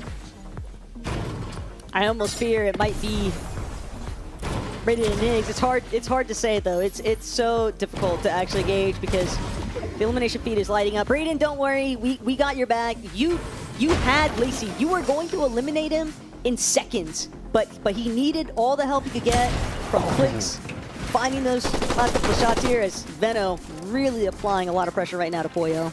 Yeah, landing so close by to one another. You see, he already has 2 eliminations, so he was able to get 1 before anybody even touched down. Higgs rated actually still up. Higgs was able to actually disengage elsewhere and stay alive, but Veno, he's the one that's going on the hunt for him and Ron. a little bit too far off. You see him start to make his way on back towards Ron, but still kind of eyeing, surveying the land. Is there anything that's pushable? Is there anybody distracted? Thought about pushing on over towards Agers, but the elimination happened too quickly. It's not going to be a factor, but now we got Ritual and Poyo facing off here. This is essentially a 1v1. Sometimes it's tempting to try and third party, but other times realize it might just work against you. As Poyo, even exchange currently with Ritual. They go shield break for shield break, so unfortunately, Poyo realizing that might have been the escape route there for Ritual, but instead he turns around. He's caught in his own trap here. Thought for a moment that Poyo was actually going to be the one going down, but instead gets the better end of the exchange, and Ritual has been knocked and eliminated. Just got to make sure Jinxie doesn't get found out. While Poyo is going on the hunt, you see that they're in zone, and that Jinxie has no white heals in his inventory, no med kits, no bandages, nothing of the sort. So Poyo needs to figure out, one, to either get Jinxie healed so he can stay alive, or figure out a way to get Jinxie out into the zone for safe. But Bugha ends up in a fight against Clix, former teammates from eons ago, and now Bugha is back, not only qualified for EWC, but taking down Clix here in Game 3. Bugha definitely feeling pretty good about some of these opening eliminations, because sadly, Yugi has been taken out of the competition. He will be sent into the reboot cycle, and we'll have to wait and see whether or not he's actually able to escape it. There might have been just enough distance created there from Bugha that his teammate is able to safely touch back down, but not that. Ritual, well, at least get a little bit of revenge here on the lobby, finds an elimination, and that is going to help him just a little bit more so with his loadout. Yeah, that's a big loadout right there. You really want that Sentinel pump here in this game, or at the bare minimum, the Gatekeeper, depending on what your playstyle is right now. Bugha with the gold Gatekeeper. His teammate is down. Bugha has to stay alive for at least 12 seconds while Yugi is on that reboot, but Victor V is there, and Bugha down to just one build left. Clock is running down. Victor V tries to grab the other side. No way to protect himself as Bugha and Yugi get sent back to the lobby. And this all goes right back to our initial hunches of who's going to start stepping it up, starting to get a little bit more aggressive early on. Victor V and Crackley already made it known just based off of Game 1 that they were willing to key, they were willing to get a little bit more fraggy with it, but now they're working against the clock. They saw the point differential between themselves and current first place of Ron and Veno, so they've got to just keep it pushing. And for Ritual and Nina, 3 eliminations is a great recovery factor. Unfortunately, it is coming at Hammy's expense. Yeah, and it's going to be tough too, because they're close to the zone. Hammy's just going to keep rebooting in that same spot over and over and over unless his teammate figures out another place to hide. Even seeing, I believe, Rapid going down to Agers yet again. Typical gamer, kind of leading the charge in terms of survivability for them, keeping them in the game. This is exactly what I'm talking about. In moments, you see Rapid being put in the blender, but they're having such great success when it comes to actual placement in these games. Yeah, but then we're looking at a team like Curve and Yusuf, and we've seen instances where Curve, when he's able to just let it rip, he is absolutely cracked as a fragger. Unfortunately, I think that he's factoring in a little bit too much of, I need to make sure that I'm able to protect Yusuf along the way. And that does seem to be like it's causing him a little bit of a slowdown towards that more aggressive kind of playstyle that we've seen him sort of start to develop over this past chapter. But you never know. He might decide to shake things up. He'll figure it out. Yeah, I think a lot of the game right now is kind of piecing it together, seeing how things go. We saw some early success with a game win from Muzz and Somerset, and they kind of fall a little bit short in that last one. So they're just kind of biding their time. They're just not ready to switch up the game plan just yet. One game not going your way is no reason to panic just yet, as Sphinx, Raw Dog Moon seeming like they're lurking. Acorn and Muda do land over here. They do know both teams contest each other at the Elite Armory, but for the first 2 games, they went their separate ways. They weren't necessarily contesting each other, and now Sphinx seems like he has different things in mind this time around. Sphinx also lurking with an exotic shotty is a scary sight, because Acorn and Muda, it's going to be tough to get some kind of recovery factor if they are the ones that find themselves on the receiving end. The Sphinx's aggression is now frantic. Very similar methods here. Just trying to see if they can really rack up some elimination counts now. they are working against that leaderboard stance, and they've got a ways to climb. Yeah, and you mentioned the exotic Yoink shotgun and the other inventory. Now Reet has the exotic heavy, and this one essentially one-shots build, so you don't want that in Reet's hands in the end game, kind of dominating through as Curve tries to make the jump. Distraction coming down from Yusuf. I feel bad for Guapo. He was looking one way, and they Curve crashed the party from a whole other direction. And you can kind of see the slow pace. Instead of Curve going out for eliminations, hunting far away, he's staying relatively close to Yusuf. Realize gets 4th zone. We're going to be moving into 5th. Yes, you can go down. We'll get rebooted, but what does the position look like if that happens? Wapo definitely having some fun, though, with some of the outfit choice selections. I don't think he's trying to stay very incognito from the rest of the lobby, but Acorn and Muda scouting from overhead. Wapo, it's nice knowing you. Well, we'll see if the next reboot is going to build a little bit better, but the way that Rise is currently positioned, his best hope right now is that Reet and Frantic sort of disrupt everything that Curve and Yusuf are going on right now. I just want to see like a tweet or something from Ollie, just like kind of having fun watching this. Finally, somebody else is going through what I went through last year. But Veno's looking to get aggressive. He stayed at this top part of the map throughout the majority of this game so far, hunting eliminations that are close. Now others are starting to enter into the territory. That's Acorn. I want to say maybe Muda as well, but I don't see him anywhere in sight. So that's a lot of pressure right here on the Acorn to try and stay alive. Finally in the minimap, it does look like Muda back in the game, but only for so long. He tries to get back his loot, but he gets taken down by Veno again. It's just the way that Veno immediately shifted. He knew that he had Acorn right in front of him. He knew that Acorn was down to his white HP, but he just didn't care. He saw the video, or the visual audio footsteps, and just immediately shuts down Muda's attempts to try and pick up any sort of good loot. And it also just puts Acorn in yet another pickle, because now he's stuck trying to decide, do I escape or do I just let my duo completely get rocked out of the sky every single time he attempts to reboot? Kind of like two different approaches so far, though. Teams fighting literally just west of that actual position, and then Reet and Frantic just like, hey, we're boxing up. They have to come to us eventually anyway, especially since we're close to reboot. Sure enough, you don't want to continue to take the risk. His Curve takes down Guapo again. Still, the struggles continue. Another exotic heavy in the hands of Sphinx. We got at least 3 exotic weapons in play in this game. Well, he was the original one. He was the spawning point, at least from what we saw initially. But it is interesting still that we have a couple of them floating about, because it also makes me wonder who else might potentially have their hands on some form of an exotic or mythic. Even Veno running it back towards when he had that mythic drum gun. We saw just how disruptive some of these weapons can actually be, especially towards some of our creators that might not be as savvy to what some of the items actually do. You know what I want to see? And no one in the world is going to agree with me. Where's the stink rifle? Let me get that exotic stink rifle out and start stinking up the place. But Acorn right now catches out Page, is trying to rotate the zone. And this is kind of like one of the worries I was talking about with a player like Bolts, who moves so quickly, and then a creator like Page, who doesn't have, you know, the knowledge to move as fast as him. You see him already in zone, safe as can be. He had to go ahead and leave, but Muda gets caught out next. Reet trying to use that exotic heavy to break through the build, but Acorn's able to swiftly move on out and reposition himself. Now he has to think about, do I wait here? Do I try to rotate in? Muda has one chance to get back in the game, but that chance could go right away quickly. I mean, the main thing that you always have to think about, too, if you are a player like Bolts, it's just the movement is so natural to you, you don't even think twice about it. You don't even realize just how rapidly you are actually building a gap. But also, I think it's important to kind of note the fact that for players like Muda and Primate Page, when you've already been eliminated once, when you continue to get eliminated and sent into that reboot cycle as Curve, Yusuf just continue to try and build it up. We were asking for Curve to kind of address more of that aggressive fraggy nature. It seems like he's found it, at least for a few moments here in game number 3, because 7 eliminations is nothing to scoff at, and he looks like he is intent on making that just momentum build in his favor.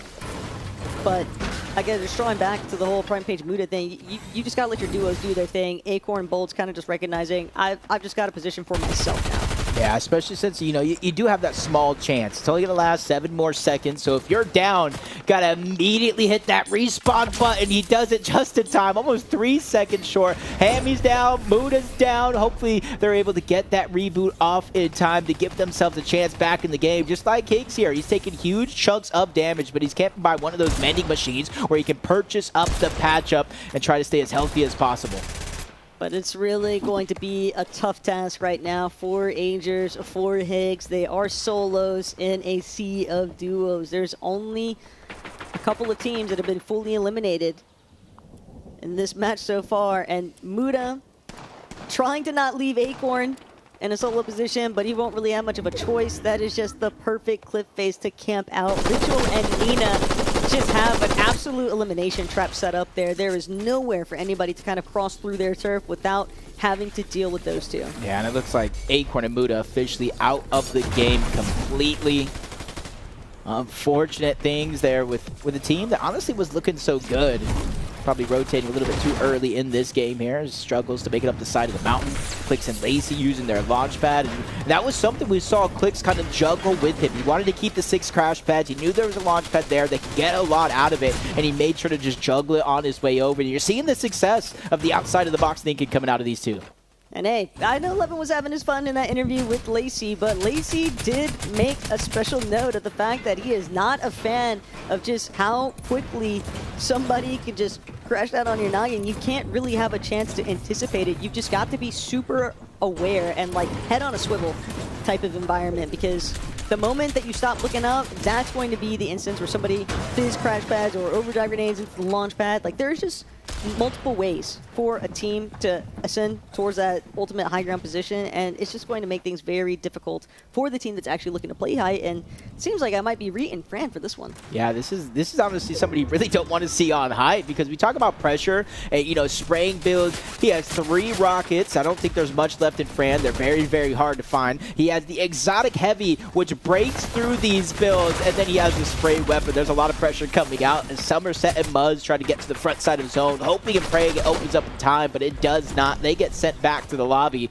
and this is where Reet and Fran, I don't know the chances of teams being able to look up and contest them, especially since even if you launch pad and Shockwave, that heavy has distance on it and it can pack a punch. But also with Muzz and Somerset being eliminated so early on, that is a prime opportunity for some of these other teams on the leaderboard to try and play leapfrog with their positions.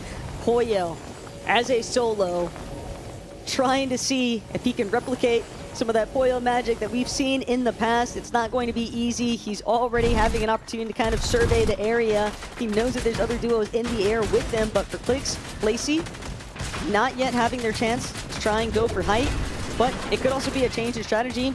The way that Clix is looking up, though, I have a feeling he wants to try and take it over. Yeah, it really all depends. I see crash pads in the inventory. You can't really use crash pads to take height, or at least not safely. You can't always control the bounce, especially when high ground continues to look down on you, not letting you feel any bit of comfortability. Now the eyes are set onto Poyo. This is where it gets tough. He's a solo. There's only so much you can do and hold on as a solo as Reet continues to go to work. Now it's the rocket. He knows somebody's down there. Doesn't want to let them survive for free, but then he gets distracted. Zemi, Cooper, they use launch pads to try to take flight.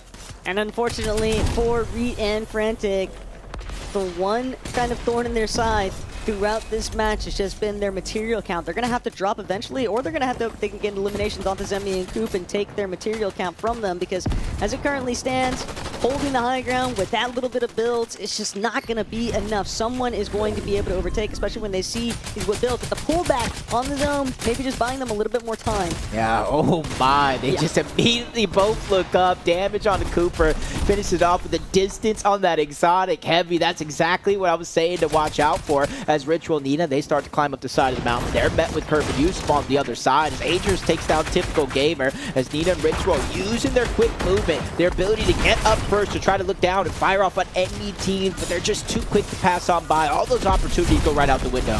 They're able to pepper some damage in, but they just didn't get the closing shots for the full nuts, for the full eliminations. Right mentality, though, just trying to take advantage of teams playing from that ultimate backside of zone. Is now Clix, Lacey, their front side low, but they're looking to try and work their way upwards. And check it out, Veno and Ron, they fully understand. Reed's had enough fun. It is time for a new terror on height to take place here.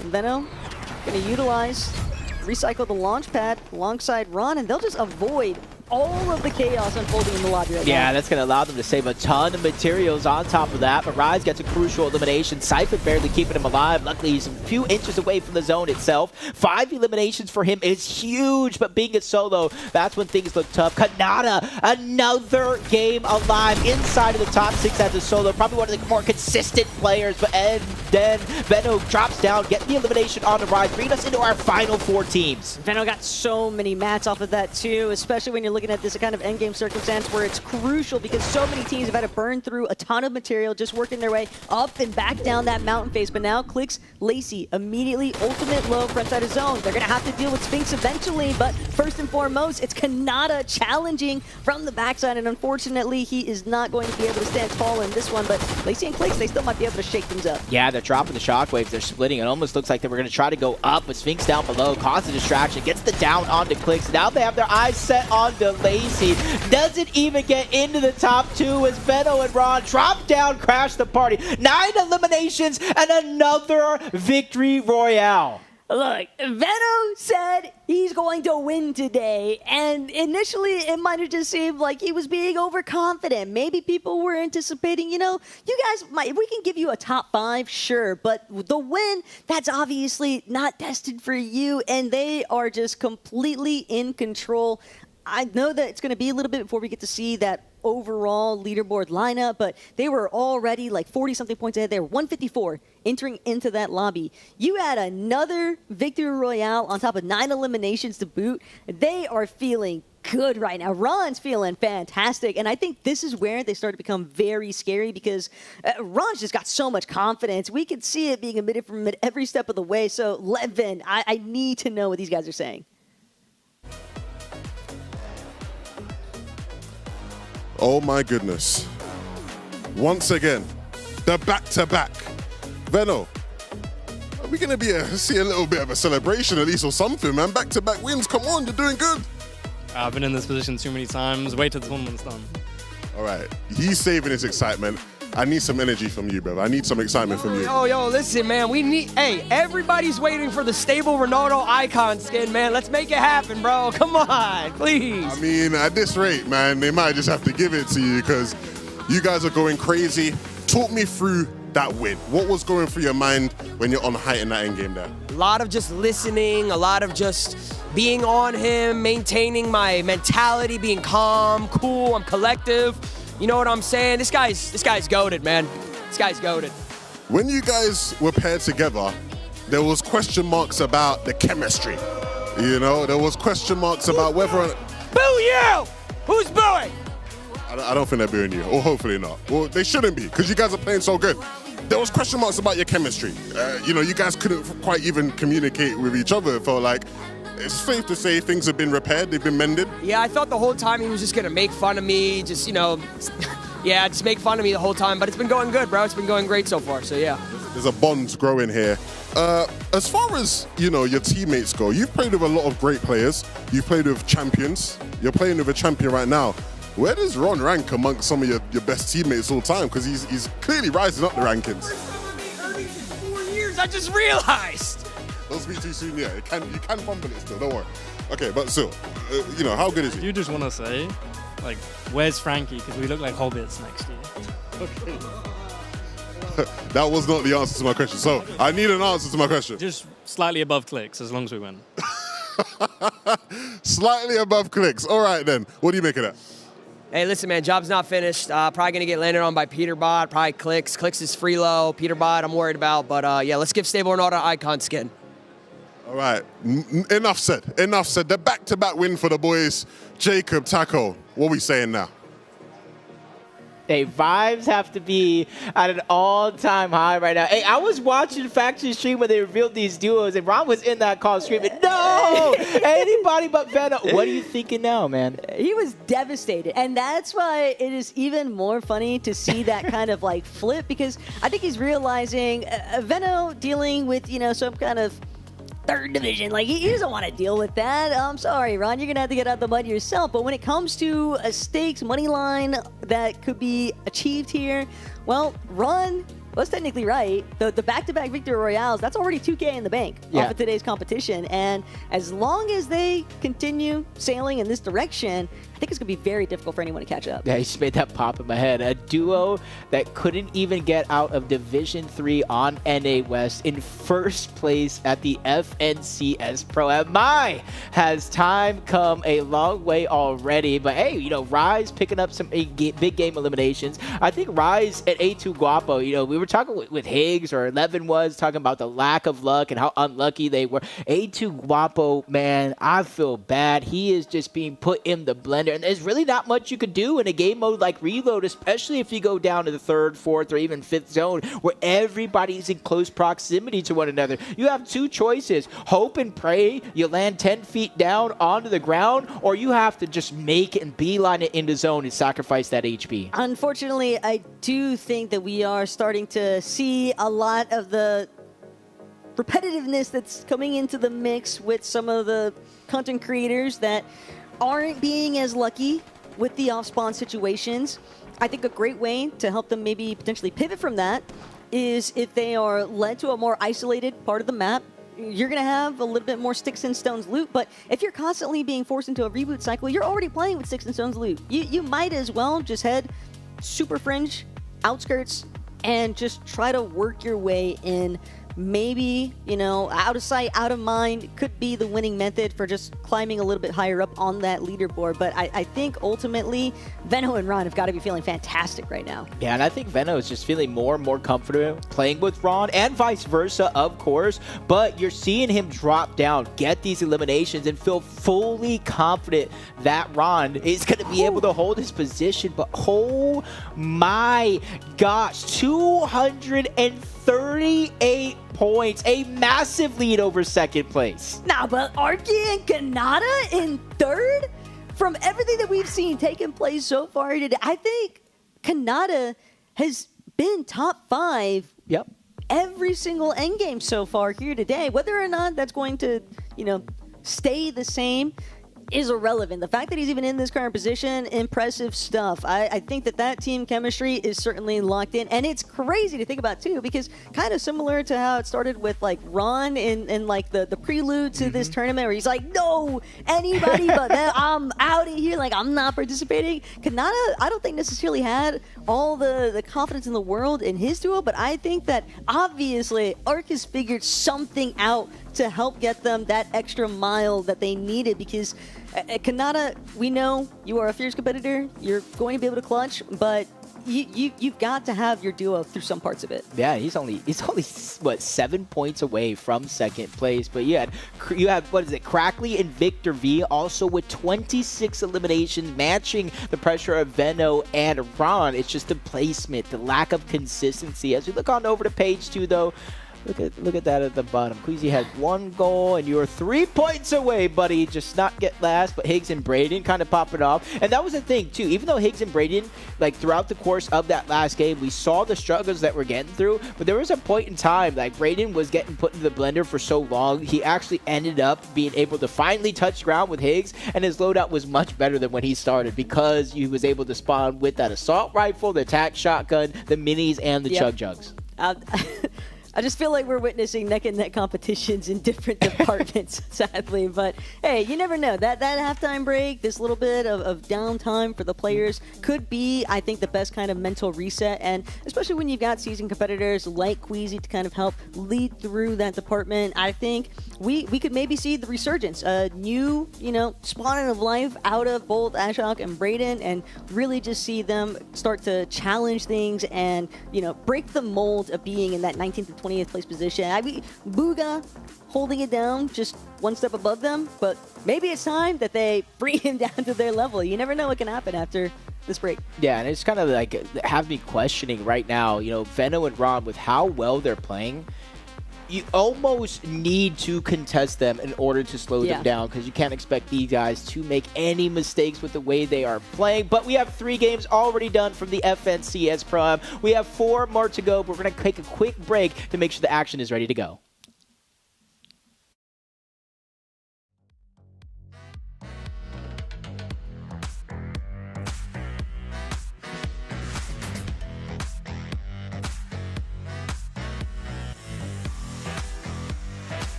Halfway through the competition here at the very first Fortnite Pro-Am Creator Series.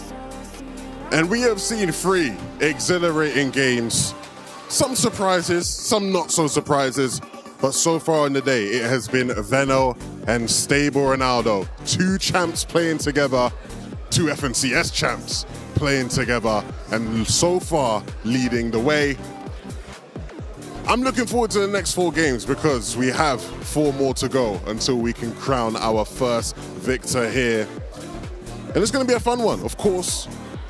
Big shout out to Dig for hosting and putting this event on. And a big thanks to all the creators and everybody who's been showing up and getting involved. I think before we get back into the competition, of course, people are getting a chance to have a break, you know, get some food, use the bathroom, roam around, do the whole IRL streaming thing. And so, you know what? Why don't we do a bit of IRL streaming ourselves, right? I want to look for some people, find some people to chat to. Who do we have in the building right now? I mean, let's go talk to TG. Why not? Let's go chat to the man himself. Yo, TG, my brother.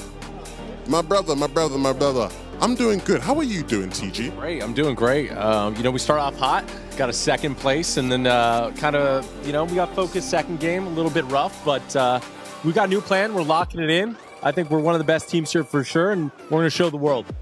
Can you give us maybe some hints, like a tease of what the change in strategy is? No. Okay. You know what? No, that's fine. That's fine. You know what? I'm cool with that. I'm cool with that. Good luck, brother. Good luck. Good luck. Good luck. I think the players just got a warning here. I think the players just got a warning about, you know, not a warning, but just to let them know we're getting started very soon. Okay, we got our first place player here. I want to talk to Jinxie. Yo, Jinxie. Oh, okay. We're in the middle of a TikTok right now. Okay. Amazing. Jinxie, man, I really wanted to chat to you because you are now 3 games into your first Fortnite competitive LAN. And last. Look, man, I can't compete. There's kids in here that are doing 7 edits in a second. I can't even rotate, man. I've gotten shot out of the sky 3 times. I can't compete, man. This game's too hard. But there's 4 games left, bro. Like, it's not over. I know, I can't even get a kill, let alone winning. That ship sailed an hour ago. I just want to get an elimination. You still haven't gone yet? You set the goal for like at least 1 thing. I've done 84 damage, sir. That's all I've done.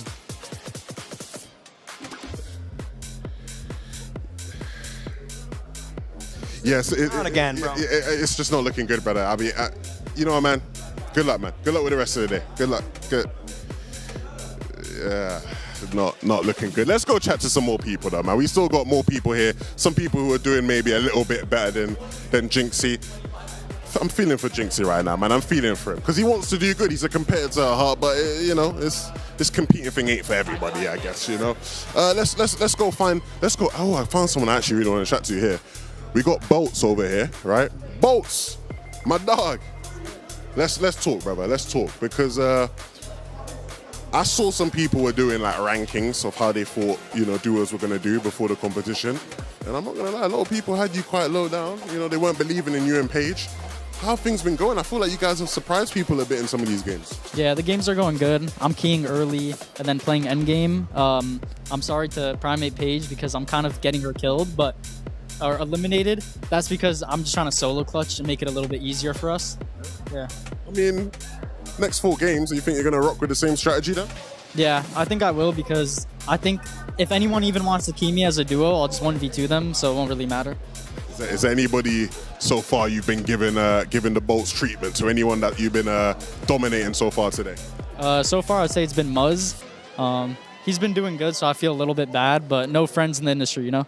No friends. I like that. I like Bolts always has the right, you know, finger on the pulse. Good luck for the rest of the day and give Paige my best as well. Okay, let's see. How are people feeling? I did say that there were some people who I wasn't sure whether their lack of Fortnite experience was going to be a problem. So maybe we should get an update on some of these people. Who we got in here? Okay, let's go. Yeah, how you feeling though? How you feeling? You feeling? You know, it's 3 games. There's 4 more. Yeah. Wait, 4 more games? There's 4 more games. 4 more games. I'm not gonna lie. We're playing better and better each game. I'm pretty sure we're gonna be the ones to come first and take it from Stable Ronaldo. Clicks and Lacey, they're already scared of us. They already ran from us. This is gonna be a free win, I believe. What makes you so confident that the next 4 games are going to go your way? It's just like me and my teammate, like we have that synergy. It's like we're interlocked. You know what I mean? Like we're interlinked, like brain-wise. Like boom, he does this, I'm already there. Like he wants this, I'm with them. Like it's easy for us. I like the confidence. I like the confidence. Queasy, man, get in there, man. Get in there. Champions first. You know, we gotta let the champs go first.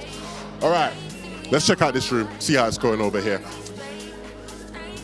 Richie, I wanna chat to you real quick. I wanna chat to you. I wanna chat to you real quick, Richie. Okay, we're gonna camera's right here, Richie. Camera's right here. Give us the status update. How's it going? Obviously, you know, you and Nina, surprise sort of entry into the competition. Not much time to prepare. But what's it looking like in game? It's going really good. The only bad thing is I died to him one game. Wait, can we get a camera? Can we get a camera? Can we get a camera on him right here? Yeah, I died to him, so that's the only bad thing so far. That's the only bad thing. Well, outside of that, it's looking good. Yeah, we're playing really good. I think we can maybe win. Okay, all right. Well, good luck. I want to chat to Yusuf over here in the back. Yusuf. This is the time. You got the call. The call. You got the call. You got the call up. Talk to us. How's the competition going for you so far? Your first Fortnite LAN. How's it going? So I think a lot of the people in this tournament, they're letting the competitive nature get to them. And they're starting to freeze up and choke, and they're not anticipating the anticipation that's coming. Right. And would you put yourself in that category of people? No, I'm warming up. I'm going up in a slope like this. A lot of people are going in a slope down like this. Right. So as the games build up and as the games go on, I'm going to improve while they deprove. Okay, I ain't heard that one before. I like that. I'm going to use that now. Your opponents are deproving. Talk to me about your teammate, Curve. He's obviously a young, Fortnite star, young talent, rising talent. What's it been like playing with him so far? It's like playing with LeBron James if we're in the NBA. He's amazing, telling me what to do, and I'm listening. If he's LeBron, what does that make you? Probably Bronny. That's a nice comp. I like that comp. I like it. Hell yeah. And we're going to win. We're going to make the biggest comeback of all time. Just like LeBron, 3-1, Cavs versus Golden State, we're going to win. Let's do it. All right. I want to see. Hey, I have a new favorite duo now, I think, man. I believe in the boys. I believe. Let's see how it goes. Okay. Let's get out of this shit. It's a bit packed in here, guys. So I think we're going to make our way out here. Okay, before we go, Sphinx clearly has something he wants to get off of his chest. So go on. I'm not gonna lie, I'm not gonna take this disrespect anymore. Ritual's out here talking smack on my duo. Moon, get in here. Who did you kill last game? Speak up, kid. I killed Ritual. So, Ritual, don't talk smack about my duo again. Yeah, bro. Yeah. Don't do that. Or we're gonna full box you 180 full pump. You might be sweet as cupcakes, but I'm tough as nails, kid. You guys are great. Good luck. Good. I believe in you, man. Wow, amazing. That was amazing. No, that was great. That was live television, like broadcast to the thousands and thousands of people watching. I'm so glad we did not leave the room without speaking to those guys. They are great. Let's head into this room. Everyone, if we look from the outside, everyone's a bit more locked in this room. So we have to interrupt that, and we have to go chat to people and annoy them. Okay, let's do it. Of course, let's make sure we're in here. Who are we going to chat to in here? As soon as I come in, everyone puts their head down. Nobody wants to talk. We got to talk to ZPV, man. Vic, how's it going so far today, man? How's it going? You and Crackley, a lot of expectations. I've been seeing you guys high up in the leaderboards. We're yet to see a dub, though. Is it coming in these next 4 games? Bro, it's coming. We're just going to send height. I got the best content creator on my team. Obviously, just can 1v2 Vino up there, or Clicks, or anyone up there, bro. We're just not doing good enough. I want to speak to Crackley, though, because, it's in the name. This brother, he's got some moves, This brother's got some moves. We want to see more from you, though. Do you feel like you have an extra gear to get into? 100%. We got a new thing we're going to try this game. Anything you can share? No. Nobody ever wants to share. Nobody ever wants to share anything with me. All right, well, good luck. What did you say? He's the IGL. Ask him. Do you have anything to share with us? Sending height. That's all you need to know. Sending height. All right, that's the strategy right there. Look, hey, he already knows what I'm about to say, man. I've been seeing you in some fights. It's not been going well. Just shortly, like what's gonna have to change it? I'm just gonna have to start fighting everyone, winning the fights, I guess. All right, we want to see big things from the Ages, man. We don't want to see Ages, down in the stands. We want to see him high up there. Look, let's get into these games. We're going to send it back to Taco Jacob to get us started. These games, Taco, these games have definitely not disappointed. Honestly, a lot of that content down in the field, Levin must be having the time of his life with them. I just still am trying to fully grasp everything that was said. I think my favorite part, though, is knowing that at the very ending, it was like watching a room where, like, Levin's the teacher and like nobody wants to be called on. It's like all of a sudden everyone is like the busiest they've ever been in their entire lives, and yet they can't tell us what they're plotting.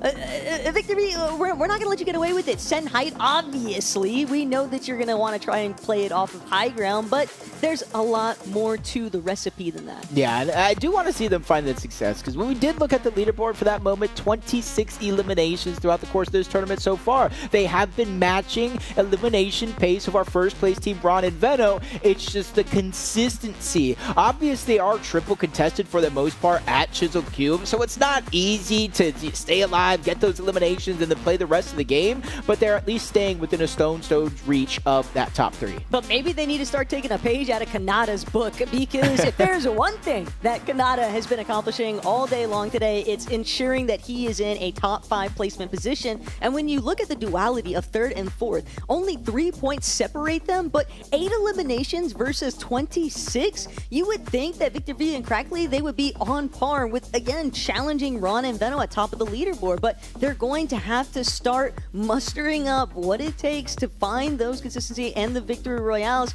Earlier on in the day, I've mentioned I would be kind of skeptical to see one duo take it past 3 victory royales out of all 7 games that we have leading up here today, but with the way that Ron and Veno are starting to tee things up, I'm starting to think they might actually have more than 3 in them. Yeah, honestly, it is definitely looking that way, unless, Taco, one thing happens. It was on page 1, but Peterbot and Faxity, they didn't have like the most aggressive first start to the tournament. First 3 games so far, you saw they had 11 eliminations, 9 of those coming in one singular game. So honestly, if Peterbot, Faxity, they want to win this tournament, I feel like you got to unleash the beast. You got to take Peterbot off that leash and just kind of let him loose. The problem is Ron and Veno are expecting Pete and Fax to start hunting them, but then you have to remember Clicks and Lacey's sole purpose in today's competition is to make sure that Pete can't win. So it's like, who's really chasing who? It feels like a Looney Tunes scene right now. Yeah, it's definitely just one of those scenarios where like we've all seen, the song and dance before, but is it going to play out any differently this time? Because I honestly I feel like we're in agreement here that Veno and Ron are just looking completely unstoppable so far in this tournament. If you just leave them to play and hope they have mistakes, I don't think that's going to happen. But we're here, game 4, it starts now. Let's see if anybody can overthrow the Giants. No real surprises to start things off with Victor V and Crackley, but I am having to do a drawback. We do have to remember there is a duo that's ready to step up to the task in front of them of overthrowing first place. LeCurve and LeYusuf might be the real key component here from second page of the leaderboard to first and then first place overall. That's what it's really all about. But Braden, utilizing a strategy of just holding the glider overhead, trying to stay alive, trying to make sure that Higgs aren't eliminated super early. From one scuffle to the next, typical gamer. Getting a little bit too close to comfort on the Rise. He's going for the chase. Misses that first mammoth shot. That would have made the difference. Rise able to hit him with the 180 as he's bouncing around. Take down typical gamer. And again, I feel like you heard Agers call it out, and I think a lot of people are feeling that same pressure. If I have any chance of coming back in this tournament, I have to start to get aggressive and close the gap with elimination. And Rapid just catching Guapo out.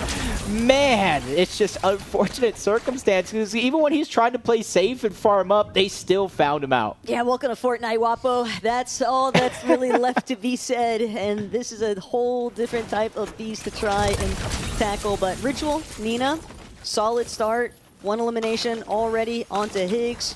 You can see in the elimination feed, Clicks was another player that had been eliminated at one point, but Queasy now dealing with a tall task here.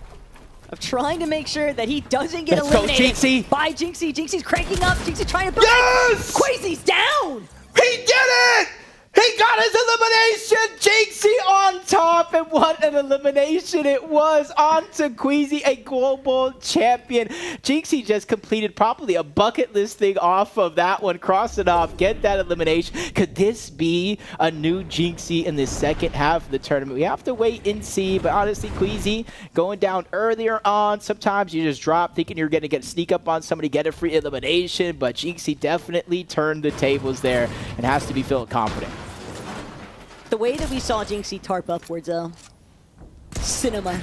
And now Pollo just trying to keep the pain brewing right now. That's kind of salt in the wounds, I think, for Queasy's competition here today. The highlight from that instance is unfortunately going to plague him for a while on socials, but it doesn't distinguish the fact that Queasy is still goated in his own right. Kanata, on the other hand, dealing with a whole different world of trouble here. Coop just administering a lot of pressure up against Art and Kanata. Really not trying to provide the opportunity here. He wants to try and shut down Kanata's top 5 presence. Yeah, I feel like this game is moving at such an accelerated pace so far. A lot more eliminations early game. You see Kanata at least trying to make an attempt to stay close to Arky, but the zone is going to pull him further and further away, cause that separation, but in comes back in 4 seconds. That is going to be Cooper. They both have the luxury of being able to get back into this game. It's about how bad they want this elimination, but nope, they found Arky floating back in, trying to reunite with his teammate Kanata. He gets found out a second time so far. No real surprises to see Coop trying to take the offensive right now. Remember, a lot of these players just trying to ensure that they can try and close the distance on the leaderboard positional stances, and Kanata duking it out right now, holding Coop decently well. Not only that, but he's putting counter pressure onto Cooper instead, and Kanata just really going all out right now, and that is going to be an opening elimination that he needed. Just sort of stem the bleeding right now and allowing Arky a real opportunity to touch down. Almost gets caught lacking right there with the last second pickaxe pull out as Higgs and Braden. Interesting strategy from Higgs and Braden this one. Higgs dropped it down first. He actually got eliminated, but Braden just held his parachute out. He said, hey, if I don't touch down, they're not going to know where I'm at. He was able to get Higgs back in this game, and they changed up their drop. They saw how many teams were moving towards the north side of the map, and they immediately tried to change course over towards Chisel Cube, which isn't necessarily a bad idea, other than the fact that Victor V and Crackley are landing over here. But Victor V and Crackley, they might have decided to leave. They haven't. They're actually going even more offensive against Rise. They might not even know that there is Higgs kind of lurking about, which could actually bode in Higgs' favor pretty well. It all depends on whether or not he's actually able to get an opening shot here. The element of surprise, though, definitely in his favor. Oh, now we got a 1v2 going down. Veno versus Pollo and Jinxie. See, Ron in the minimap trying to close the distance so they can make it a fair 2v2 here, especially pressure coming from underneath. A lot of that being focused on Pollo. Then a whole nother team, a third party. Agers and Hammy also putting pressure from up above. Veno head on a swivel, making sure nobody can make any sneaky plays. As Jinxie separates himself just a little bit too far from Pollo. He's going to be the first one that gets dropped in this fight. Veno realized that he needed to take out the real threat of the duo between Jinxie and Pollo. Hey, look, he's got one for the opening. He said he only had 84 damage. Now he knows what it's like to simulate that full 200 clear. Almost would have get a sneaky shot onto Pollo. Jinxie's right back in, and this is where they do have the luxury on the side of Veno and Ron, knowing at least one of the players here has nothing to his name. Mamie, he has a Morphite assault rifle, an SMG, and a couple of minis, but outside of that, there's going to be nothing in the inventory for Jinxie to utilize, and they're even here in the minis. Veno, the king of lurking around, just trying to pick and choose his options here. But Veno may be also cognizant of the fact that, hey, we did just see a whole different duo. We don't want to get caught out in the open and find ourselves actually becoming victims of a third-party scenario, because we've seen how many times has a single mammoth pistol shot or even the hunting rifle just immediately been able to shut down a key opportunity, and that's something that Veno and Ron are trying to avoid. They know that they are public enemy #1 right now in this lobby, and Pete just waiting in the wings right now. Whether or not he recognizes that that's Veno and Ron is still left to be unsaid, but at the same time, he's just holding teams at bay that are trying to make their approach into the edge zone. Yeah, it's very, very important, especially with Peterbot nearby, that Veno and Ron do not go down. They do have the chance, you know, getting rebooted, we've seen it, getting back into the game, but as soon as people know it's you, they'll see all that information in the feed. They'll just go straight on over the fresh reboot player as Peterbot gets the full box onto Paige, sending her right back to the reboot. Luckily for her, Bolts is still alive, and Bolts kind of playing into that strategy. You know, he apologized. A lot of his quick moving does get Paige eliminated due to bad positioning, but it's for the greater good. And I think what you can appreciate too about Primate Paige is that she's taking it in stride. She's not frowning upon Bolts' strategy. She's fully accepting the fact that, like, hey, if I've got to be the standout component here where players are going to look at me instead of you, fine. Because what that means is Paige and Bolts still on that first page of the leaderboard. And I think that that is a position that not many people would have taken this duo for at the start of today's competition. I can agree with that 100%. Pulling off a big surprise here. Veno and Rod, though, they don't want to travel on foot if they don't have to. There's a lot of launch pads around the map in the Elite Strongholds map, and it's those extra long launch pads. If you mix it with the Fids, you mix it with the Shockwave grenade, you go further, you go farther, and that's the tool in the tool belt right now for Veno and Ron to make sure that they go underneath the radar, or in that case, over it, so teams don't get a lick of information about where they're at. Victor V and Crackley, though, 5 eliminations in total. They are definitely staying on the same pacing that we have witnessed from this duo in the previous 3 lobbies, but now it's about conversion factors. You need to make sure that you are finding a top 3 placement if you really want to play catch up to where first place is at. There was about 110 points separating them heading into this lobby, and it's not going to be easy because you are also dependent on someone eliminating Veno and Ron along the way. You don't want to allow them to keep building up all of those placement points that they've been seemingly gathering no problem the past couple of lobbies this past 2 victory rounds. From narrowly missing that hunting rifle shot. Muda missing a couple shots as well, which is going to allow for Hammy to touch 10 toes down, reunite in the same box with Agers, but you see Rapid lurking around, trying to play sneaky. Him a typical gamer so far when it comes to their success. It's early game eliminations mixed with some consistency to get their placement on the overall leaderboard. Ash out continues to struggle. We are now moving into the 6th zone, so one more zone, Taco, before reboots turn off and all these eliminations finally start to count. A little bit of a tussle here. Wondering if maybe TG and Rapid are trying to potentially fight for that loot pile that was just 1 box ahead of them, but it's just not really worth risking their current position. They're not going to continue to try and press the issue against Agers and Hammy, but this is also a match where we're actually getting to see glimpses of Hammy in a standing tall position. Hopefully that's not going to be the caster curse opportunity for him, but like to see like the signs of life really starting to kick in here. Yeah, you can see now Raw Dog Moon and Sphinx. Yeah, sometimes you just take down a pro player like Ritual, and you start to think, maybe I can do this. Looking like the little engine that could. I think I can. I think I can. Sometimes it just starts with that mental confidence, but you see on the outskirts, Puga and Peterbot, Faxity and Yugi now enter into the mix as well. Instead of just clashing, they're just trying to let the dust settle. They know the potential. You see third-party shots start to move in, especially if they're stuck on the edge of the zone. Puga knows better. He's not trying to take this direct matchup with Peterbot and Faxity. He's just trying to have a slightly established position, a little bit of elevation to work with, but they're in zone. That's what matters most right now, and he'll have an opportunity to kind of check out, see where the rest of the lobby is starting to rotate through. Gonna go ahead and also drop that pizza, just carry the slices with him. No real reason to try and delay that any longer, as Higgs and Brayden also seemingly on a stronger stance in this lobby. 4 eliminations for Higgs. He's definitely got the ball rolling. Yeah, now he's finding some extra crash pads, so he has mobility, which is a huge tool in the tool belt. But even though Brayden is still alive, you can see that they're not working together. Higgs is in the front side of the drone. Brayden is trying to play catch up. There's a lot of information being passed around right now to try to go ahead and allow for Brayden to rotate swiftly on over and reunite with Higgs on the other side. But looks like he has things of his own. Goes for alert play, ends up in the box. Big shots being fired, but 2v1. He needs some help. He needs a way out. And with 1 HP, Taco, he finds it. 1 HP in a dream right now for Higgs, but it could quickly turn into a nightmare scenario because he's trying to see, where can I escape? Where can I break through? But that duo, they know he's incredibly weak, and yet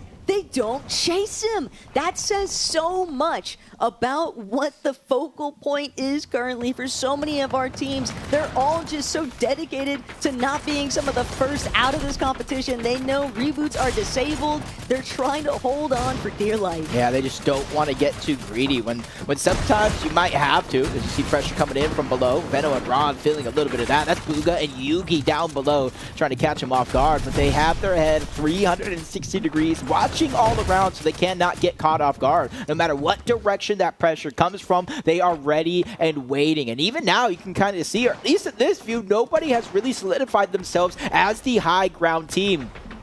Bolt's maybe a little bit of the pseudo height factor. He's parked down a decent enough tunnel, claimed enough space to maybe make other duos in the lobby believe that that's a strong duo holding tall. And with the way that he's connecting shots, Hammy, I'm sorry to say, you are victim number one from this POV of Bolts. But will he be able to actually make it to the body? Doesn't necessarily need the material just yet, but it just always helps. I just realized right now, Bolts and Prime and Page are both still alive, but they are nowhere near each other. Hey, you just cover more ground, maybe get more loot, and I might have cursed her right there because Yusuf actually picks up the knock and elimination onto Page. That was Curve and Yusuf that you saw getting aggressive onto Higgs. He's surviving with 1 HP, and they're probably just trying to take it one foot in front of the other. Don't get greedy because that can lead to your team going down overall. We've already seen it so far today. And Curve knows he's ready to administer some alley-oops there to his teammate Yusuf and just see how far they'll actually be able to make it in this fourth lobby. But Ron, Veno, starting to make their approach. Looking back, Ron, a little bit quick on the trigger finger there, but that just tells you he's aware. He's ready for anyone to come his direction, even if it's his teammate. Yeah, anybody can get these hands for the first time today, though. It does look like Kanata has been eliminated outside of placement points, unless Arky is still alive, of course, but 16 teams remain. One more does need to go down before it starts to play a role and the points start to add up as Pollo kind of losing tracks of Jinxie for a moment. He has no shockwaves in order to make it back up. He does have the build, but he's getting flanked right now by Higgs, who's rushing forward closer and closer, reloading at the worst possible time. That could be Higgs, who catches him off guard, leaving Pollo all by himself. Too quick for Jinxie to catch up, but for some reason, I feel calm, cool, and collected with Pollo being by himself. It's a tough break for Jinxie. He's doing his best to try and reunite with Pollo, but sometimes that's just how the lobby breaks down right in front of you. Reed doing a great job now establishing that frontside low alongside Frantic, but they might actually have to deal with Curve and Yusuf in a few moments' notice. Meanwhile, Ron, Veno, what they've done so well, where they have really excelled, has just been staying out of the thick of the action. And right now, it's all down to whether or not Victor V and Crackley can actually be successful in their opening strategy. Take height. But there's still other parts to it. Yeah, they landed at Chisel Cubes, and Victor V said it himself, like, hey, we're just going to go height and see what happens. And right now, they're seeing it all play out. Nobody really having a chance to look up, including Reek and Fran, where they're able to pick up one elimination there and get some of that loot, trying to keep themselves looking strong, and they have their focus on Higgs, the backside of zone. No shots actually connected, so Higgs doing a good job of handling that pressure well. Crackley and Victor V, though, looking very established right now. A little bit of a chop, but it's not going to be one that affects them. They're just going to keep tapping on the Blueberry Fizz, though. Try and make sure they prevent themselves from succumbing to fall damage.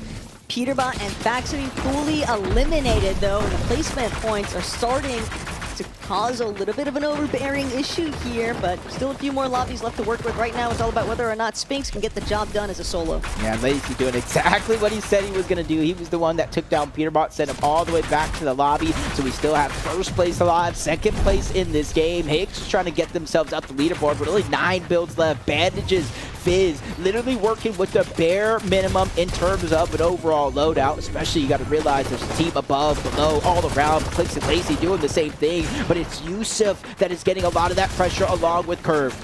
But Clicks and Lacey, they want to stay too distracted. They still want to make sure that they maintain a little bit of leverage. You're forced to layer swap at this point. It's going to be very difficult for them to actually contend with the team on height. And Clicks, Lacey, maybe recognizing the fact we just got to deal with the teams underneath us or on our layer first before we worry about what's going on at the high ground. Crackley and Victor V are having the time of their lives currently, though. But when you see the wood builds start getting busted out, you know that that's a duo that's hurting for some materials. Clicks, great refresh onto Sphinx. That's going to buy them a huge lifeline for builds. Yeah, even Lacey just trying to go in and get some of those materials from a fallen player. Even if it wasn't his, he's still trying to make these moments count because you see they're almost down on E. And luckily for Victor V and Crackley, we're not going over recycled builds. So all the players down below, they have to build outward, expend that material. You even see a med kit being passed around, probably a just in case, but Veno has just been knocked down. Not sure if Ron is still alive, but this is the golden opportunity for Clicks and Lacey to play catch up. Good moment, Siphon there kicking in for Clicks. His curve will also follow suit. Clicks, Lacey, they are really starting to heat up in game 4 here. 7 eliminations already. Let's see if they can add more to the count. They're going to need every single little bit of placement points and eliminations they can get. Artie Moon just narrowly avoids it, but Muda can't say the same for him. Clicks finding yet another elimination here. Yeah, Acorn drawing out the time outside of the zone, just trying to stay alive, squeak in the top 2. Lacey's gonna go down. Victor V put down the pain. Him versus Clicks. 1v1 scenario. Victor V gets the wipe. Acorn is finally joining into the party. It might be too late, but damage has been done by both Crackley and Victor V. This is potentially doable, but a bad crash pad sends Acorn packing. Victor V did what he said he was going to do. Take height and win the next game. And look, we know what usually follows after the take height half of the sentence, but it was really just the truth. Right now for Victor V and Crackley, they were able to establish on the high ground. They kind of let those lower layers sort of duke it out with each other, cleared things out. They did a great job at suppressing teams, forcing them to drop to ultimate low. So it was just very difficult for anybody to even consider trying to challenge them on the high ground. Yeah, just coming into this one when we saw the leaderboard, they were keeping up with Veno Ron. 26 eliminations for each duo. It's the placement points that really made the difference. Now that they got the win, Levin, let's see what their plan is for the next game. All right. Before the game started, I came to you guys and I said, what's the strategy going to be? Vic, you said it was height. Crackley, looks like it worked. Yeah, he did it all. I was just up there, just shooting and listening. I mean, you spoke it into existence. You seem to believe it from the moment the game started. What was the difference maker in this one? Difference, bro. I just had to realize I have the best content creator on my team. Could basically be a pro. I have the best IGO duo Queasy right now, so obviously I'm going to know the secret little high takes, you know. Go high, don't die. I've obviously learned that from him, so. Well, look, spoiler alert, your day is going a lot better than Queasy so far. What's the key to making this stick, though? How is this going to continue? I mean, we just got to be as consistent as we were, you know. We were getting it like 10th, 9th, 8th. We just got to make it first, second, third, you know. Just keep on threes. Crackley, he's been hyping up your abilities. I mean, now after you've played 4 games now, do you feel like you can keep up with all of the pros in this lobby? I did kill Rise twice that game. And Rise is doing good as well. He killed Victor. I got his get back. And then you got the win. Not too shabby from these two. New strategies here in the second half of the competition. And so far, the new strategies are working. Taco, Jacob, what do you think of that?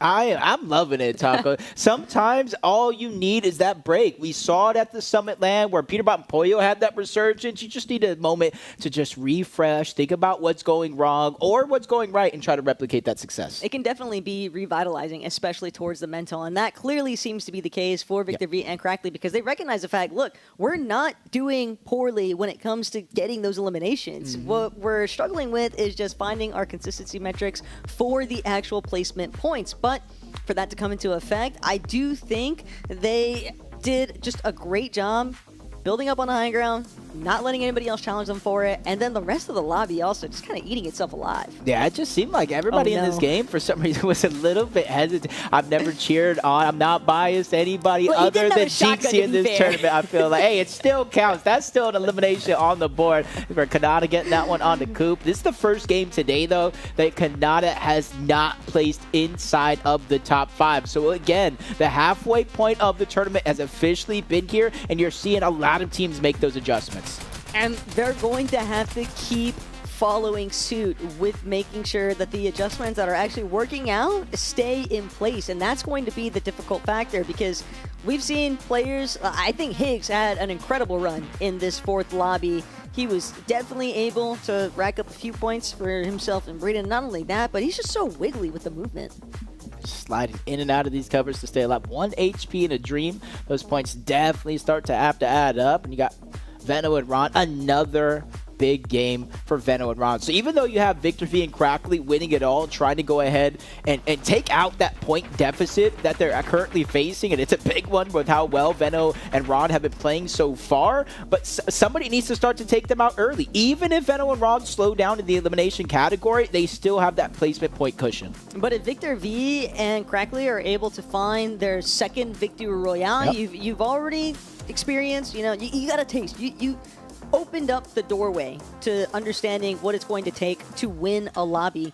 You've also got the bonus feature. I can't stress it enough. Just knowing that you're netting that extra 1K per lobby that you win, it's always going to be a heavy encouragement factor to our competitors here today. And Vic and Crackley, they seem like they're putting the whole lobby on notice now that they're going to be the new rising stars in this lobby. Yeah, 11 eliminations in that game. If math does me right, 26-11, they have 37 eliminations. And I almost want to say they have the most eliminations in the tournament so far. But let's go ahead and get that confirmed with the leaderboard itself. Where is Victor V and Crackley with eliminations? Yes, 37, and they kind of closed the gap. I say kind of because it's still about 49 points. They're not the only ones, though. Lacey and Clicks as well in that third place position, 220 points. What I'm really noticing, Jacob, is that top 3 is really starting to break away from everybody else underneath them, but still very impressive stuff out of Crackley and Victor V, Ron and Veno, Lacey, Clicks. I think our top 5 right now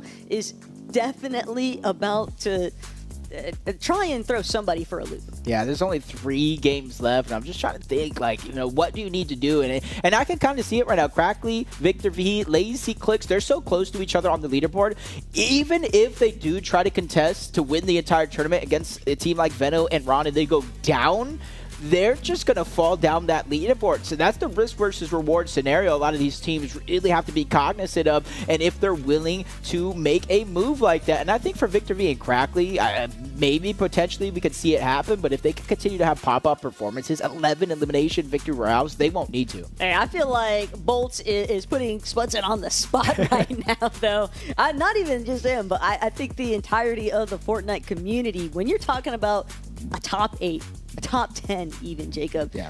Bolts is just very consistently ensuring that they claw their way up the leaderboard. And you have to remember that the pricing differentials that really start to take place when you are already inside of this top 10, those narrow gaps, they just become so much more feasible to attain. And it's got to be encouraging seeing your points go up and your rank with it. Yeah, it's just inside of that top 10, as you were saying, it's just money each and every placement. So you reach that first place, $10,000. I just need to know who's going to win this tournament so I know who to be friends with after this. But, Nina and Ritual, 11th place. They're on the cusp of hitting inside of that top 10, which is more money at the end of the day. You had Sphinx and RD Moon, who actually showed up pretty big. But a team, honestly, Rapid and Typical Gamer almost has me wondering, what's kind of going wrong? We saw a lot of early game success in the first half of the tournament, but since then, it almost seems like they fizzled out. A little bit too split off from each other at the start. I do think that it is a viable strategy that has been working for some of our duos here today, but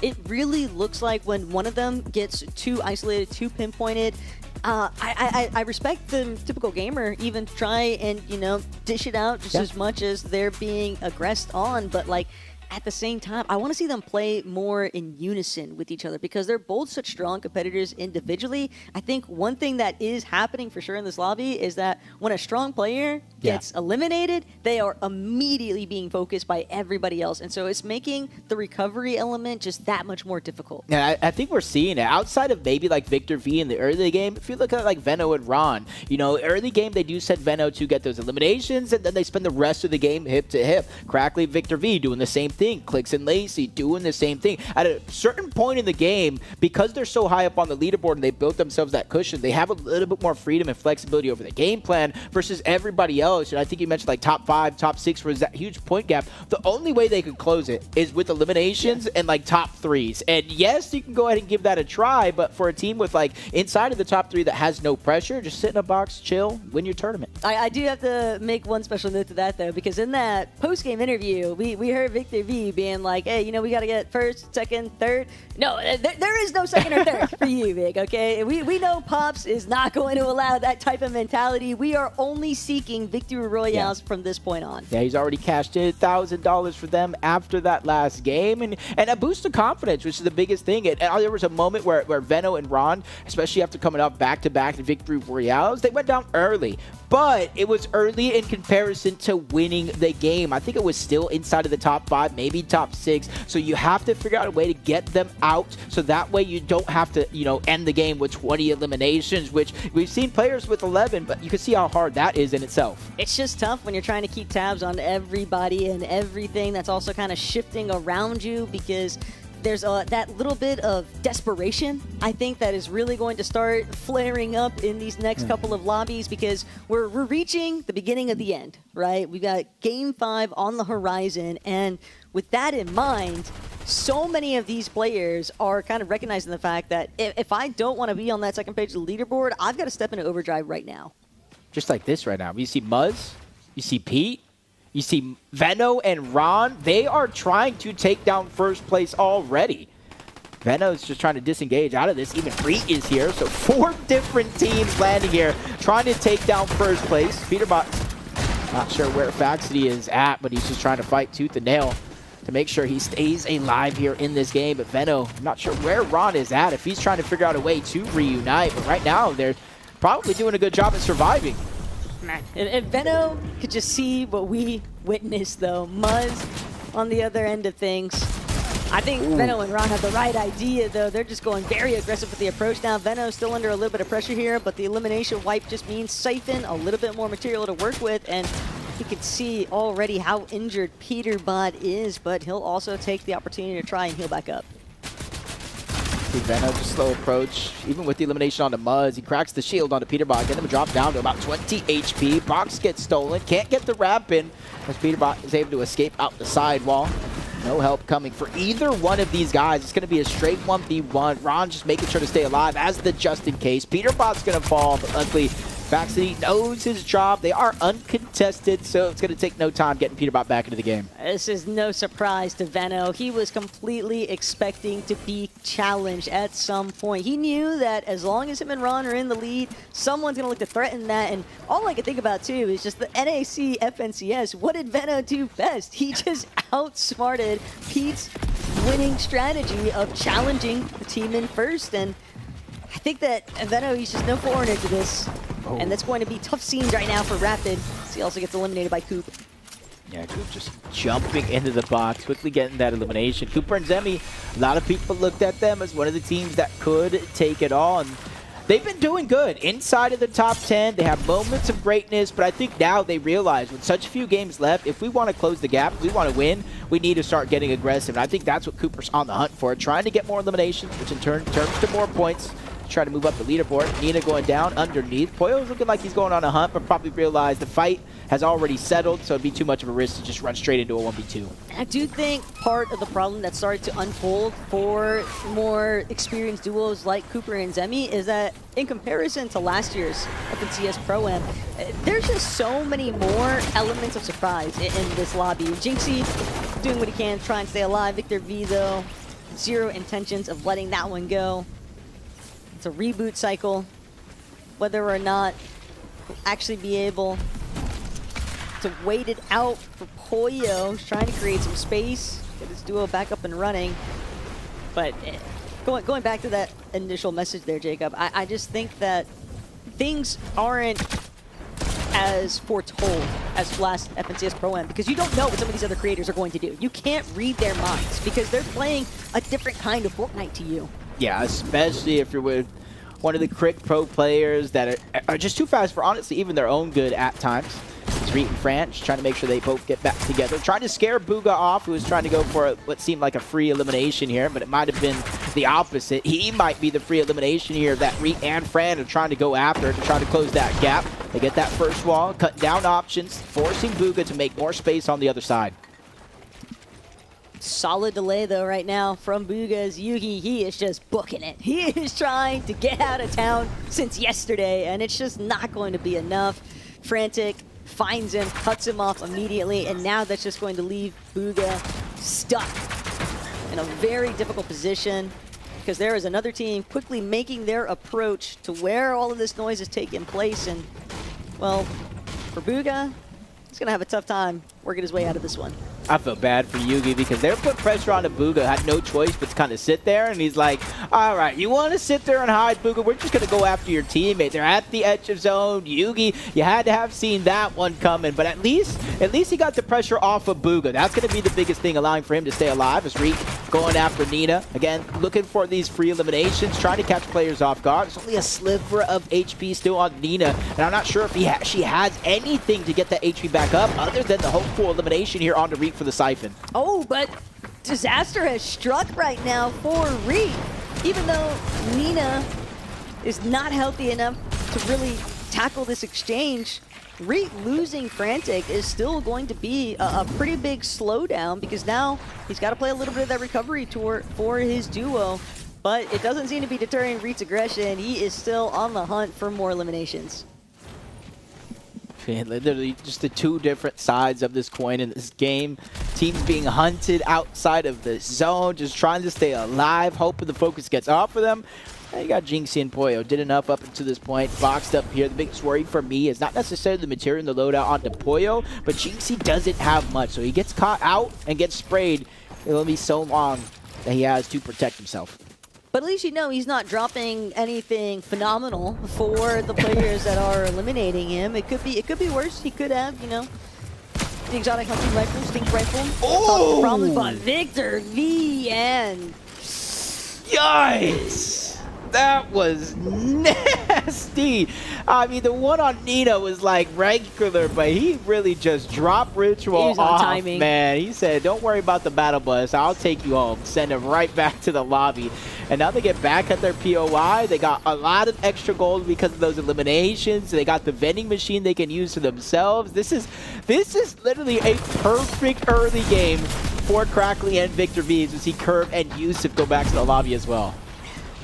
A little bit of a 180 here in perspectives. But Poyo doing his best job so far to try and reestablish, rebuild some of the downfalls of the early game there, of just dealing with the whole trying to stop Jinxie from just getting completely farmed in the reboot measures. But P and Faxity, I almost wish that we could have just like the listen-in of what some of these endgame comms might be sounding like between these two, because I do think that it's been a little bit more volatile than what they would have initially anticipated. And part of that is definitely credited towards Clix and Lacey.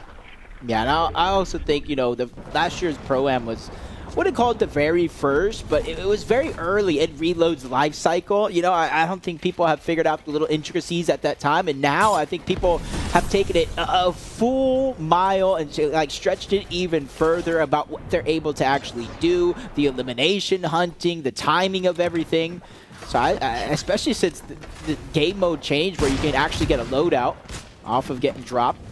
Cooper Zemi looking like they're aggressive on the one. Reek and Fran getting aggressive across the map onto Booga and Yugi as well. He lands the shot from over the top, but it wasn't a heavy hitter like he was hoping for, but he's being persistent, trying to get the side angle. Booga's distracted. He gets the edit onto Yugi, taking him down, but luckily for Booga, he's still alive. This is a lot of eliminations, though, currently for Reed and Frantic, so they are definitely trying to kick it up a notch here in Game 5.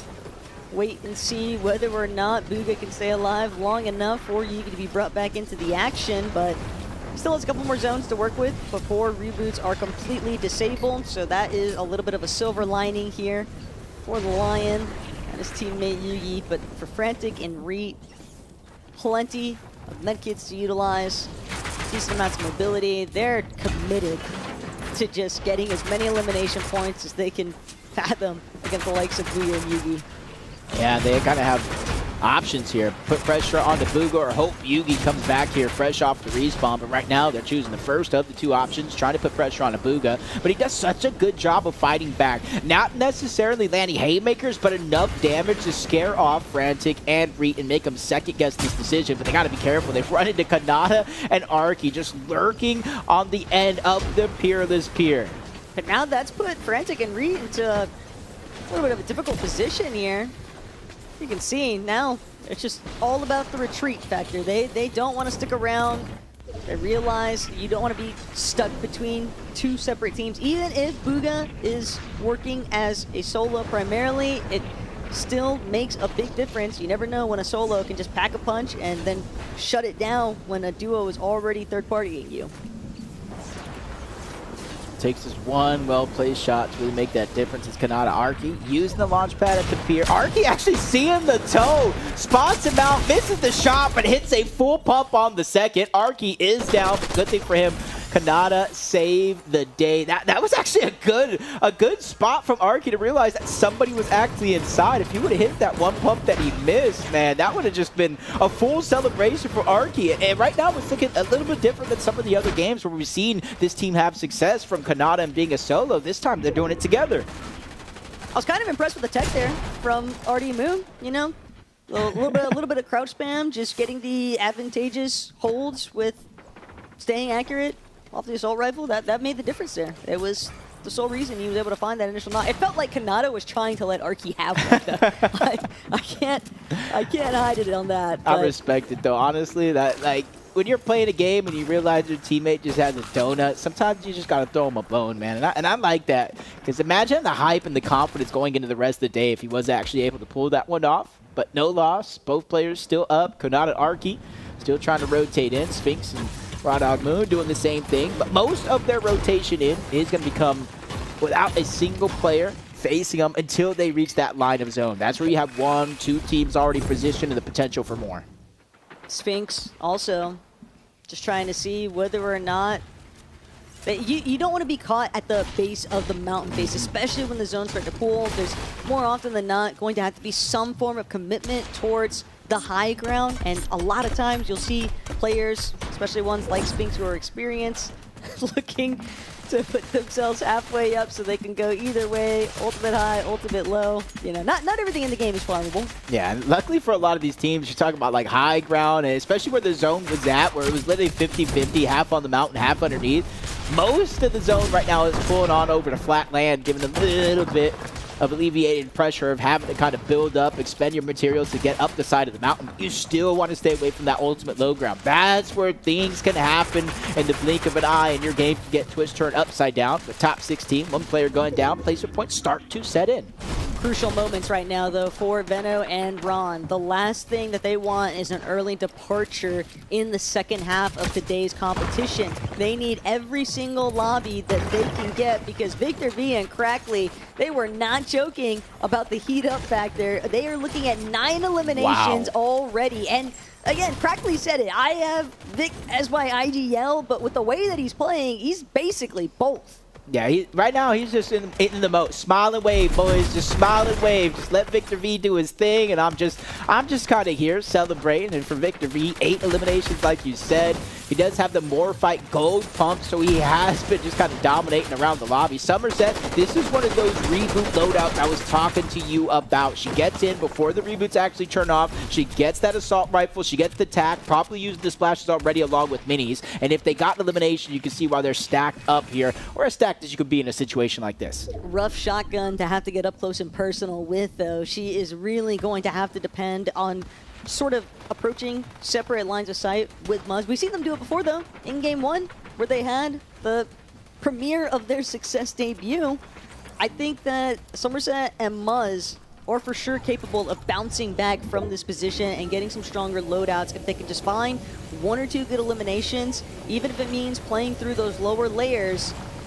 The main thing is just going to be not burning through all of your materials and dealing with those teams on height. Yeah, speaking about teams on hot, Poyo and Jinxie somehow find themselves on high ground for now. Sphinx takes down Arky, leaving Kanata by himself.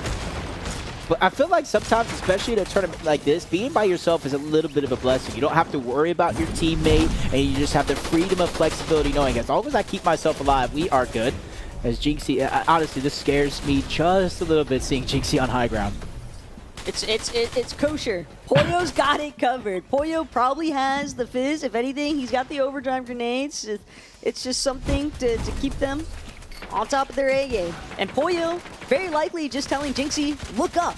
Because Pollo can handle suppressing those lower layers. He can handle applying pressure down beneath.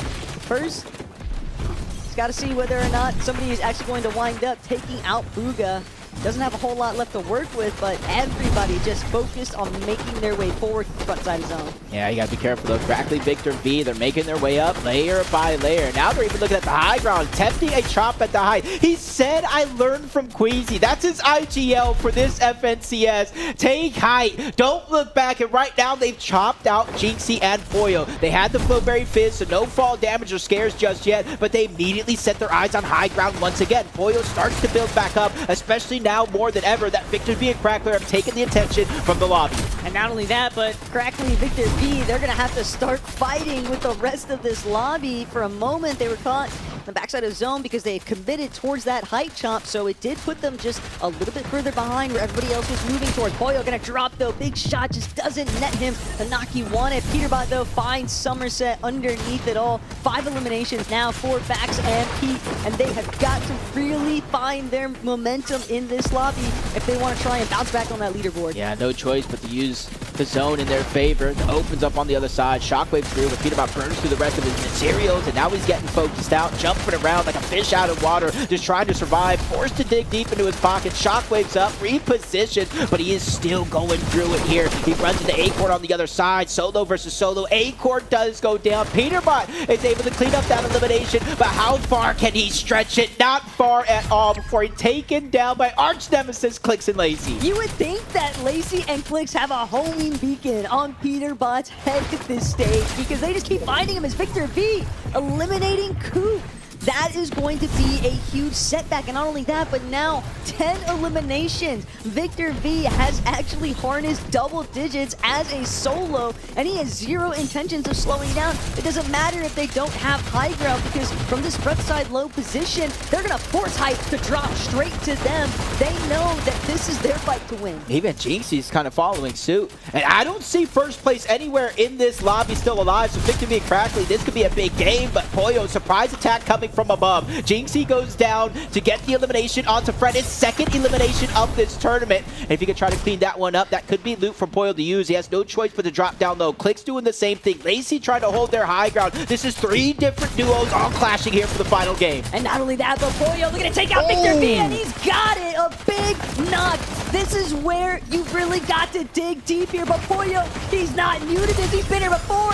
The siphon going to kick in now from that knock body. All of that excess material. Clicks, Lacey, will they be able to shut Pollo down? The 1 versus 2, where he really starts to surface, where he really starts to showcase his strength, but Lacey still left. Pollo just barely any HP remains. He has to be flawless with this next shot, and he gets it! Lacey, no problem whatsoever. It's only Pollo versus Clicks. A very steep health advantage, but an advantage all the same. But Pollo doesn't care. It doesn't matter what you think, because Pollo is always looking to come out on top when it's the 1 versus 2 scenario. Just one more overdrive, the cutoff from Clicks, but the shot isn't gonna be enough here, and Clicks finally shuts him down. That feeling of deja vu of the Summit land. Click said, nah, not in my house. He shuts down Pollo, and he gets the victory royale. And through the course of that game, I'm not sure when Venno and Ron actually went down. That was the perfect recipe for success. Because even though Victor V and Crackley didn't win, guess what, Taco? They are closing the gap. And not only that, but a huge moment as well, because you have to remember, for Jinxie and Pollo, that second place is still going to be a little bit of money factor, correct me in, but hey, big scenes, and we've got Levin right there with it. What a game that was, man. Finally, you got it done. Game 1, you tried to go for height, couldn't hold on to it. This time, things go your way, you're able to win the game. Yeah, I'm not gonna lie. It's all Lacey. At the end of the day, if he didn't shockwave up when I asked him to shockwave up, we wouldn't have got that height. The thing is, a lot of these players, they have shit teammates. Poop teammates. Apologize. Big poop teammates, right? My teammate, he's a tier 1 professional. He is a tier 1 professional. He has earnings. He has $100,000 earned. He's a GOAT. A lot of people don't respect you like you are a tier 1 professional, Lacey. I feel like you're proving them wrong today. Honestly, I'm going to be honest. Clicks gave me a lot of credit, so I also have to give myself credit. I'm playing phenomenal, carrying Clicks right now, putting up a lot of kills on the board, shockwaving on height. If it wasn't for me, I don't think we'd be in this position. How many kills do you have that game? A lot. We had 6. We? Yeah, or you? Well, this is the only game where he had no kills. No, you had 0. Yeah, it's fine. Oh, shit. You didn't have it. It's fine. All that matters is you got the dub. What is going to be the key to this success continuing now for you guys? Consistency. Consistency is key. But how do you stay consistent? I'm consistent with everything in my life. The way I wake up, my diet, going to the gym, getting on. Consistency is key, and that's just how I was born and raised. I'll tell you the real truth. It's consistency, but it's going to be Peterbot. Peterbot's going to be our winner factor because he's in a W key. Vino, he's in W key. Ron, he's in W key. Jinxie, you're going to put him down. I mean, Pete's right next to you. I mean, you can, say something to him if you want right now. Oh, is that the leaderboard? Oh, my God. Oh, it's close, Levon. Yeah, what's it looking like at the top there? I'm third with 298. Second is 298 with Vino, and Victor V is first with 318. Well, you said Pete's going to be a factor. I don't see him up there with you lot. The thing is about Peter, he's going to come in the shadows. There's 2 games left, and I'm not first, so nothing I should worry about. Knowing him as well, it probably doesn't help that he can actually just look at your screen as well. Yeah, he can look at my screen whenever you want. Yeah, Not a good shot. Not ideal. All right, that's fine. We're going to bring it back to Shea Gilgeous-Alexander over here. So talk to me then. Obviously, right, that game, it was a donut for you, but that doesn't matter. You got the win. What would you rate your overall performance? Actually, it doesn't matter. It doesn't matter. We won. What's there to be happy about? You think I'm happy? There's nothing to be happy about. Job's not finished. The job's not finished. Jacob, Taco, what do you make of this game? Simple as what Lacey said, job's not done. I know Lacey likes to have fun and have his clippable moments, but I feel like that is the truest thing, especially with how close the leaderboard is. It's just, I'm speechless because Lacey and Clicks, I really thought, Jacob, I was so convinced the moment that Lacey was eliminated there, the moment the siphon ticked in for Pollo, this is it. Pollo's doing it again. But Clicks actually being the counter to that, that is a huge confidence boost that's really kicking in the final hour. Hey, this is a new Clicks. This is a new Clicks for this season. New teammate in Rapid, a whole new confidence going into it. He's playing with, I feel like one of his best friends, Lacey, the familiarity from the last Pro-Am. I feel like, he's playing with I'll say a different type of pressure, almost no pressure at all because, in that last major with, him and Higgs, even into the Summit Land, I feel like they unfairly put an immense amount of pressure onto themselves. Then now you come into the summer break, he was kind of roster mania'd, and now I feel like, him with Rapid, I feel like this is going to make a good duo, and that confidence is showing here with Lacey. They just have all steam, all going, all ahead. I think it really helps, too, just knowing what kind of friendship that Clicks and Lacey have, both on and off the camera. I think that Lacey is just the epitome of a perfect teammate for this kind of competitive environment for Clicks. And not only that, but you've really got to give so much credit towards Clicks and what he's able to accomplish when it comes to even the FNCS environment, because people really underestimate the type of pressure that Ro is constantly under. And the fact that he's still able to deliver constant entertainment, the fact that he's still able to deliver a very strong competitive nature, I would not be surprised to see Clicks really just start to hit that bounce back. Yep, and there's only 2 games left, and obviously I don't know the exact leaderboard, but I know Clicks was looking about it, talking about how close it actually is, top 3 teams, and it just goes to show, one mistake at this stage in the game, one mistake could cost you that $10,000 first place prize. What's really still kind of sticking out though is not even just Pete's body language and his facial expression, but Clicks really knows how to twist the dagger, because where Pete's gonna be a little bit more up in your face about it and just really reminding you, hey, I'm beating you right now. Clicks is just a lot more subtle. He's just ooh, top 3. Oh wow, we're tied right now for second place. Oh, but I'm not first though. It's just it's the little twist of the dagger there. Yeah, Just it's almost interesting. like you're hearing it from the woodworks. He didn't say it to Pete exactly. Obviously, the second time he made a little bit more mention towards his direction, but that first time it was like Pete's going to be the difference. And it wasn't that Pete was going to, win the entire tournament or he was going to take down Pete. She thinks Pete is going to try to make a little bit of a comeback, and that means Pete's going to key around the lobby and hopefully make it easier for him. But they still have to worry about Victor V and Crackly. Victor V, I don't know what happened during that break, but Victor V woke up. I don't know if it's mom, pops, because I know they're both with him here this weekend. He probably has the entire support system, everything he needs. This guy is coming out of his shell in terms of interviews. I said this kid was the next up, and I know for weeks before it happened, I said Victor V Queasy, I want to see it happen. Get him a good IGL. It happened, and we're seeing a new version of the King of NA West. Hey, and not only that, but Victor V, he's been very out front and center with it. I'm playing with the best creator here. He's got that much faith in Crackly, and I think that they just need a little bit of downtime, a little bit of simmering off to just realize, look, we're not struggling with the eliminations. We have the eliminations on lock. What we need to do is start transferring our elims into solid placements, and they've done exactly that since the second half entered, since we got past the halfway point of that Game 3 break. It's been like a whole new duo. Man, look at the leaderboard right now. Crackly and Victor V, 218 points. And remember, at one point or another, they were tied with Ron and Veno at 26 eliminations each. That means in the time that Ron and Veno got 9 eliminations, Crackly and Victor V got 24 eliminations, a victory royale, another top placing finish, and that's going to put them ahead by 20 points over a tie. Second and third place, Lacey and Clicks, Ron and Veno. Yeah, but that might also start to pull away some of that focus pressure that Ron and Veno have been dealing with these past couple of lobbies, because we saw it even in that last game.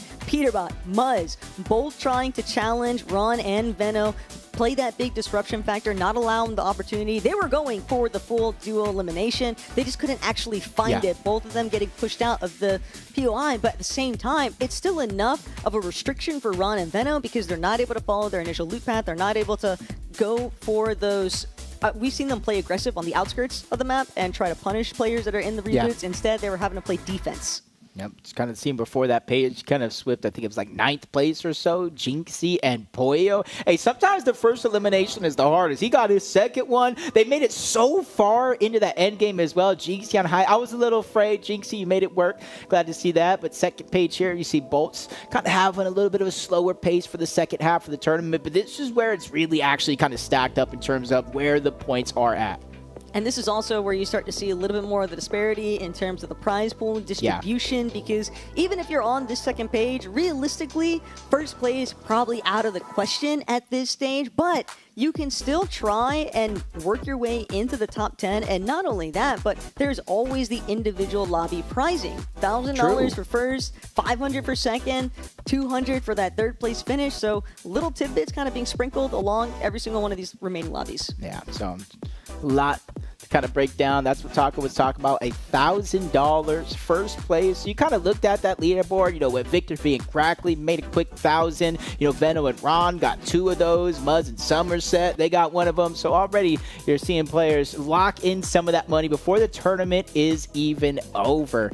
And honestly, I just want to see how it continues to shake out. 2 games left, stacked leaderboard, $10,000 for first place. There's a $3,000 drop off, and then another $2,500, then $1,500. You can look at it however you want, but I'm pretty sure some of these competitors, instead of being happy for second place, 7th, they're like, man, I just lost $3K. Exactly, and not only that, but you can also see the little bits of jumps that really start to take place between top 5 or even 6th through 9th, and obviously being in that first page of finding yourself at 10th place, it's nice, but you're still tied with 11th places prizing, technically speaking, so you want to find every single secret component that you could possibly try to factor in to really pull out the stops here. Yeah, especially you kind of look at like second and third place, Clicks, Lacey, kind of tied with Veno and Ron. And even if it stands with the same amount of points, it's going to have to go to a tiebreaker. Nonetheless, try to figure out where these players actually stand on the leaderboard. So it's kind of like you're alluding to, there's something to fight for, not only in every single one of those games with the game prizing, but there's still plenty of opportunity to jump up that leaderboard. If not for first, the difference between, what, 20th place, $600 there, into 14th place, so I think anything could still happen. And not only that, but tiebreaker, I don't think that Ron and Venno is a team that you want to try and deal with for that, Nope. because 2 Victory Royales, that's always going to net you a huge advantage here. Granted, Clicks, Lacey, finding your first, halfway there, but there's still 2 lobbies remaining. There's still a chance that Venno and Ron are able to just not have to play so defensive early on. Love the screenshot pose on the streams there for Sphinx and Artie Moon. We haven't gotten a chance to see a whole lot interview-wise from this duo other than, some segments from Levin, but I think that they put 2 personalities in the right spot with each other. I agree with that 100%. Speaks to somebody that personally, I love to have a conversation with the guy, whether you're talking about Fortnite, little mechanics in the game, the overall meta. He's very, very well spoken, and it just seems like he's enjoying his time every single time. 10 seconds before they drop in, they're having fun in front of the camera. But here it is, game number 6, Taco. We have 2 games left before we crown our NA FNCS Pro-Am champion for 2026. Big scenes currently for everybody here. UTD campus definitely lighting up as well with some of the fans. I like seeing some of that outsider footage, but Reet frantic. Oh, the trouble here, it's all about whether or not they can shut down Venno very early on, but Venno, even with them being on the ropes, even with them having the scramble backwards, Reet still unable to just solidify the knock. Yep, Venno and Ron this time around changing up their drop spot. They have teams contesting up towards the north side of the map in that last game, and like, hey, if we're going to get contested, let's try to get something out of it, but they're not necessarily in the best spot. Both of them still left alive, but 72 effective shield and HP for Venno, and even less for Ron on the other side. These guys look for a little bit more loot, but you can see that Ron's not even here, so they can't even attempt to help each other if things get bad. And the fact of the matter is that Peterbot was still able to gauge exactly where they were headed. Or maybe he just decided, I just want to try and shut down everybody else's dreams. I do have a feeling that he was probably following Ron and Venno through this one, but Pete, he loves a good scrap.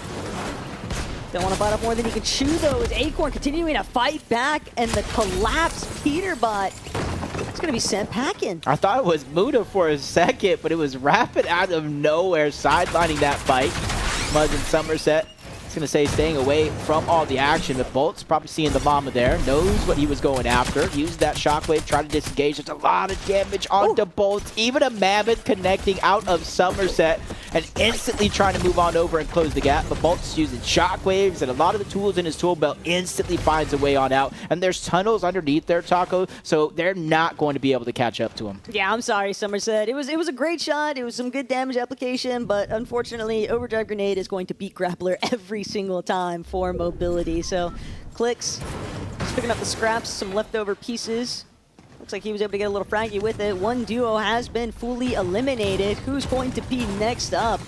That is also another consistent component that we've seen throughout all 6 lobbies here today, Jacob. Someone is always eliminated before we enter the second zone. Yeah, a huge difference from what we typically see in the Reload Elite Series qualifiers, where honestly placement points didn't set in until 10th zone. 11th zone is sometimes the final 12th zone, so a little bit difference here, but that just goes to show how quick a lot of the action is playing out here. Saw Queasy go down to Clicks, Ash out, just trying to stay alive, buy some time. Ash out himself, even going through a rebite. You see the AR in hand, but this is where it just gets interesting for Queasy. Typically, you want to see kind of Queasy being the one with the full loadout, staying alive. He gets spotted out. This is the worst scenario. Ash is down. Queasy's getting chased. They are both sent back to the lobby. It's just, I feel so bad for Ash out because he spent so much time hiding and avoiding Clicks' POV just to step out and it caught in 4K. Kanata is never going to let that opportunity slip by. Arky now getting punished for it, though. That little bit of separation means that Kanata is going to be left to try and fend for himself, but it's a spot that he's accepted and embraced in this competition. Yeah, and you're kind of seeing the two different strides of a lot of the teams that are getting aggressive, though. Reet and Fran working in unison to try to find their eliminations. We saw Peter Bot, the likes of Bolts, trying to separate and use their solo prowess to try to get these eliminations. Agers going down. Muda getting found out by Rapid again. We know how close they were moments ago. Even Peter Bot getting an elimination here. Frantic and Reet, though, fully aware of the fact that, hey, if Arky keeps rebooting here, Kanata's got to be close by somewhere, and he can't really risk trying to challenge both of them. I think Reet and Frantic have done an excellent job whenever one gets into a spot of trouble or starts to key. The other is very quick to follow. That's just a little bit of that, I think, chemistry, synergy that they've got pre-established here. Curve also looking to get active. Poor Yugi, just not really much left to do. Yeah, they're just going after it. You know, you get eliminated once. When you reboot, it's a giant rift in the sky. It's so hard to miss in terms of visuals, but even harder to miss in terms of the actual sound. So it's very, very easy to spot out anybody rebooted through. But Veno going for a little bit of a lurk play. It is going to be onto Poyo and Jinxie, so just going for points here, not necessarily a heavy hitter on the leaderboard. This could be a really big compromise, though, if it goes south for even a split second here. It's still Poyo. And Jinxie, I think he's got a lot of fighting spirit in him. But Veno and Ron, they've been spotted out. Veno immediately going to start to things out a little bit here.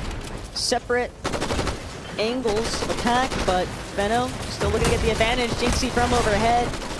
Very little time to react there. Takes a lot of damage. Veno playing with the pre-edits here, taking a lot of the space.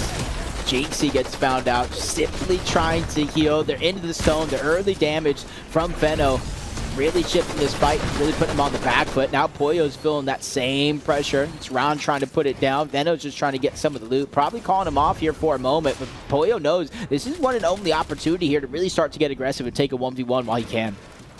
At the end of the day, though, Poyo, still have to remember, able to net at least that $500 for himself and Jinxie. His Ritual, great shutdown onto Hammy. Just a little bit of Cypher materials and whatever else he can build while he waits for Nina to come back into the action. But Ron and Veno, they definitely wanted so much more from that little aggressive instance up against the likes of Poyo and Jinxie, and they might be able to find it, but they might also be drawing the attention that they don't want. Saw Faxi in the distance, lurking. That means Pete might be nearby too. Yeah, I believe they just got the elimination on the Pete, who was the one lurking around, but now going up against Poyo on the other side. That's a big shot that's going to hit.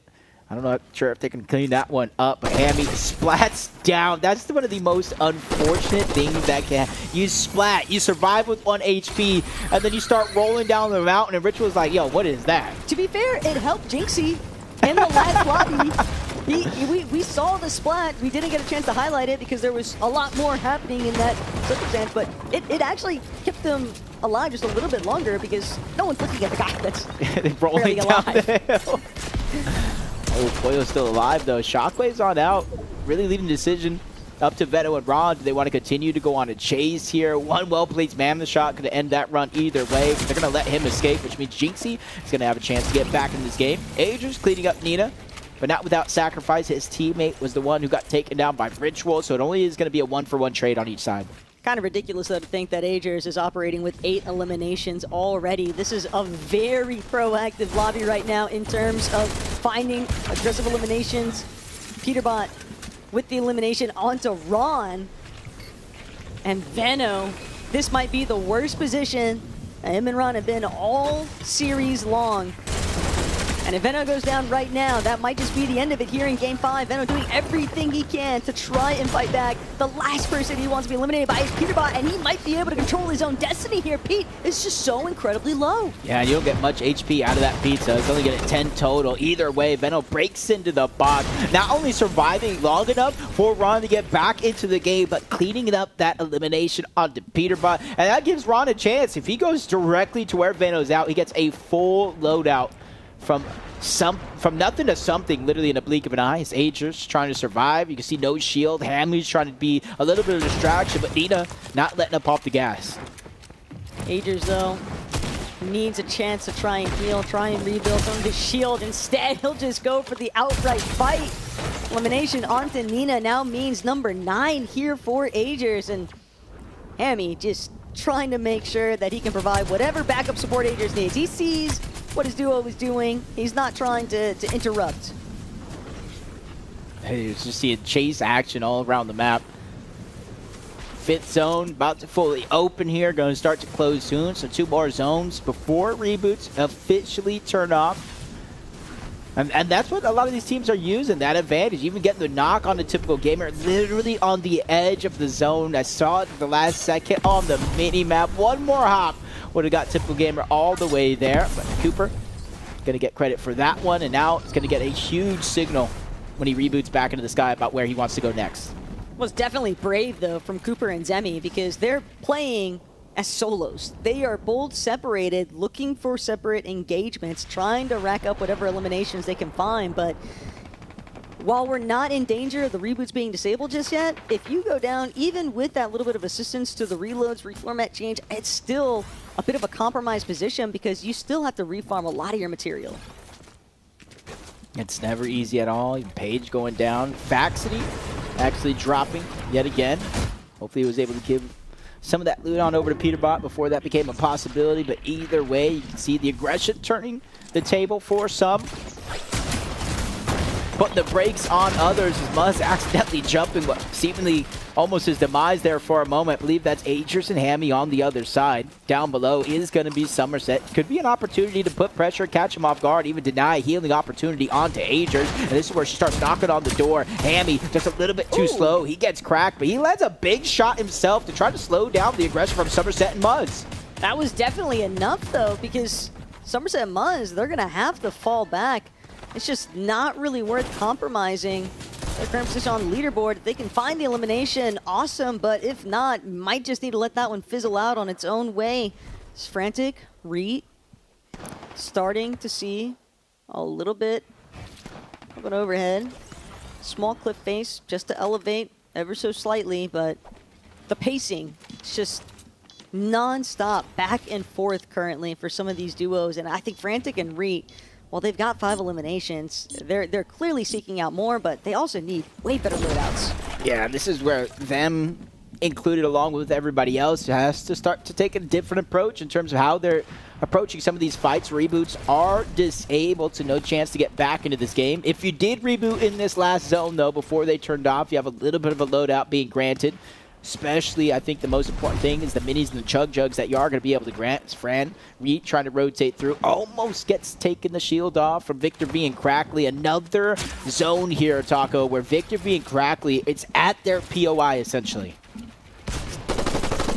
Still not easy. Even if you're familiar with the territory, nothing is ever guaranteed as Pete and Faxity, they have really just been going through a lot of different obstacles, so many hurdles still standing between them and a decent placement positioning in this lobby. On the other hand, though, Rise, take a note of what's in his inventory. This brother is stacked. I don't know which Epic Dev gave him that chest, but he has the Sentinel, which adds an extra effect. He has the Slapberry Fizz, which heals HP and shields. Guapo getting caught on that rotation, out of builds. And this is where you can see Rise just trying to toy with the decision. How do I approach this? Getting the revive, that's going to be step number 1. But how much resources you give on over? It's Faxley getting elimination on the Ritual. Poyo, Jinxie trying to climb up the side of the mountain. But if you look, the first team to try to make some sense of high ground is going to be Muzz and Somerset. But again, maintaining height has definitely been a little bit of a difficult task as the matches draw on later and later. Teams now recognizing just what kind of effects, what kind of presence you can have in a lobby, but Venno and Ron fairly isolated from where the rest of the lobby is at. They're gonna have to close some distance here, but nowhere near as much as everybody else on this next pool. Yeah, but somehow use that to find a knock on Raw Dog Moon, probably rotating with the crash pad or Shockwave getting caught out of the sky, and that's where you see players kind of not necessarily trying to one-hop into the front side of the zone. Sometimes you got to stop, reassess the situation, continue to move from there. Reet and Fran just looking at all angles. Click's building some extra space. This is where he's gathering all that information. Sees an opening there to try to take it and elevate his position right in front. He sees that layer is cleared. Is immediately going to try to claim it as his own, but he has to be careful. Curve is going to be right above, along with a few players on each side. You say Clicks has got to be careful, but if I'm Curve, I might be the one shaking a little bit here. 6 eliminations already for Mr. CEO, and he's trying to see just how much further he can take it. Another elimination or two and a solid placement. That could be the difference between first or second entirely, but they are still going to have to contend with Victor V and Crackley, who are still kicking in this lobby. Not only that, but Venno, Ron, still doing their own thing too. Reet and Frantic, though, starting to really mix things up. They want the high ground. Yeah, and I think Venno as well, along with Rom. They keep looking up, trying to assess the situation. For now, they're just going to settle with the front side of the zone, give a lot more time to formulate some sort of strategy if they do want to take it. Clicks and Lacey know for it as well, but the struggles come in as Venno barely lets somebody escape outside of his box. Talk about Clicks with 6 eliminations. He is taking charge with 6 eliminations of his own as well. It's looking like the best day ever right now for Ronda. 2 Victory Royales as is, and a duo that has been very difficult to kind of stop in their tracks, but oh, just as I say it, Ron caught off guard. They were trying to set up for the next rotation, but it's Curve who's really just pulling the rug out from underneath them. Now Venno left as a solo with only 5 builds. He's going to need to come up big time with a good connection shot. Yeah, he needs that HP. He's toying with the decision because if it only gives you 5 with 30 shields, do I use it now? It is going to be the bare minimum. Even if I get through all 7 slices, I'm still going to be missing a chunk of everything. But now that he gets cracked, shields are there. Instantly pops half of that pizza. Rise going down. Venno needs this clutch here. It's only top 8. Not even half of the placement points have been given out in the game so far. But it's going to be cut short here. Bolt's going to be the one to do it to him. And now Reet, Frantic. This might be their best opportunity for Victory Royale because Victor V and Crackley fall at the same time. But Lacey, Clicks, they're still in this. This is where they could really choose to overtake. Yeah, not only looking to break the tie with Venno and Rob, but try to take first place. No builds left though for Lacey. Ends up in a 1v1 against Semi. It instantly goes down. That's a lot of pressure here on the Clicks. One of 2 solos running around this lobby. And with no builds, this is where it's quickly becoming a nightmare, especially with Reet and Frantic looking down from above, not wanting to give him any inches to play with, but he finds a mile on the Semi. That's a big elimination. Needs the siphon, but he doesn't get it in time. I'm not sure the points even counted. Don't think that he would have been able to net them in the last second here. Just wiped out before he gets the chance to really cement that last elimination there. Placement still solid though. They still managed to beat out everyone else that was contending for the top 3. So Frantic, Reet, now's your time to shine. Coop might still have enough left in the tank to overthrow. Their material count is incredibly thin, but Cooper sending it to high ground. Frantic incredibly low. Reet sliding down the mountain face here. This is getting dicey. Almost canceled the med kit. Meanwhile, Cooper gets the drop onto 1. Cooper has 2 different med kits. Reet only has 1. If this goes to a heal off, this is Cooper's win. Depending on how much sickness there actually is, as Reet gets the med kit canceled. Beam the HP gone. The shield as well. Cooper and Semi with 12 eliminations steal away that game. You have to remember that Cooper and Zemi were some very clear-cut favorites coming into today's competition, and the way that they've managed to make their presence known here in Game 6, one more lobby just like this one, and we are looking at a very different leaderboard. Honestly, I don't even know who is in first. We saw Victor V Crackley go down. Venno trying to make a comeback, had eliminations, but went down to Clicks and Lacey, who eventually went down shortly after. But Levin, I need to hear what these guys are talking about. Reet and Fran who are sitting right there. Yeah. And so, you know, this one's quite close to home. How are you feeling after that game? I'm feeling good. That 1v2 at the end was crazy clutch. You know, the shockwave up, shockwaving him off. It was just light work after that, you know what I mean? What's it like, Zemi, when you're watching your teammate in this situation? Obviously, you guys have a lot of experience playing with each other. I'm sure you've seen him, you know, win games as well in the past. Are you just sitting back comfy knowing that he can get the job done? Exactly. I mean, for me, it's just there's no stress. It's just entertaining mode. I'm watching him. I know what he's capable of, and he just does things that I could only wish I could do, man. We're getting to the back end of the tournament, right? Just one game remaining. You needed that win to really sort of give yourselves that boost towards the end of things. What are you looking at now for this last game? What needs to go right for you here? I mean, honestly, just do the same thing. All the bad games we've had has been just completely out of our control, and you know we're doing everything right. You know, so I have no stress. We're gonna do that again, and hopefully win it. Of course, like I mentioned, you guys have played with each other. You played with each other in the FNCS Pro-Am last year. Do you guys feel like you've improved as a duo, right? You obviously don't play with each other every week, right? But you feel like it's better this time around than last time? I mean, it feels kind of similar to last time. Zemi's just literally the perfect player for me. He just follows me, understands good vibes, just listens. Everything's good. Overall, we have improved. I think this meta is better because, there's a mammoth that we're getting every game, and he loves that gun. So overall, I mean, I think we're working better together. Everything's flowing properly, and it's better than last year. I think we can still win. So, yeah, I believe in it. A big game, and it's going to impact the standings quite a bit. Jacob, Taco, break that one down for us. Amazing.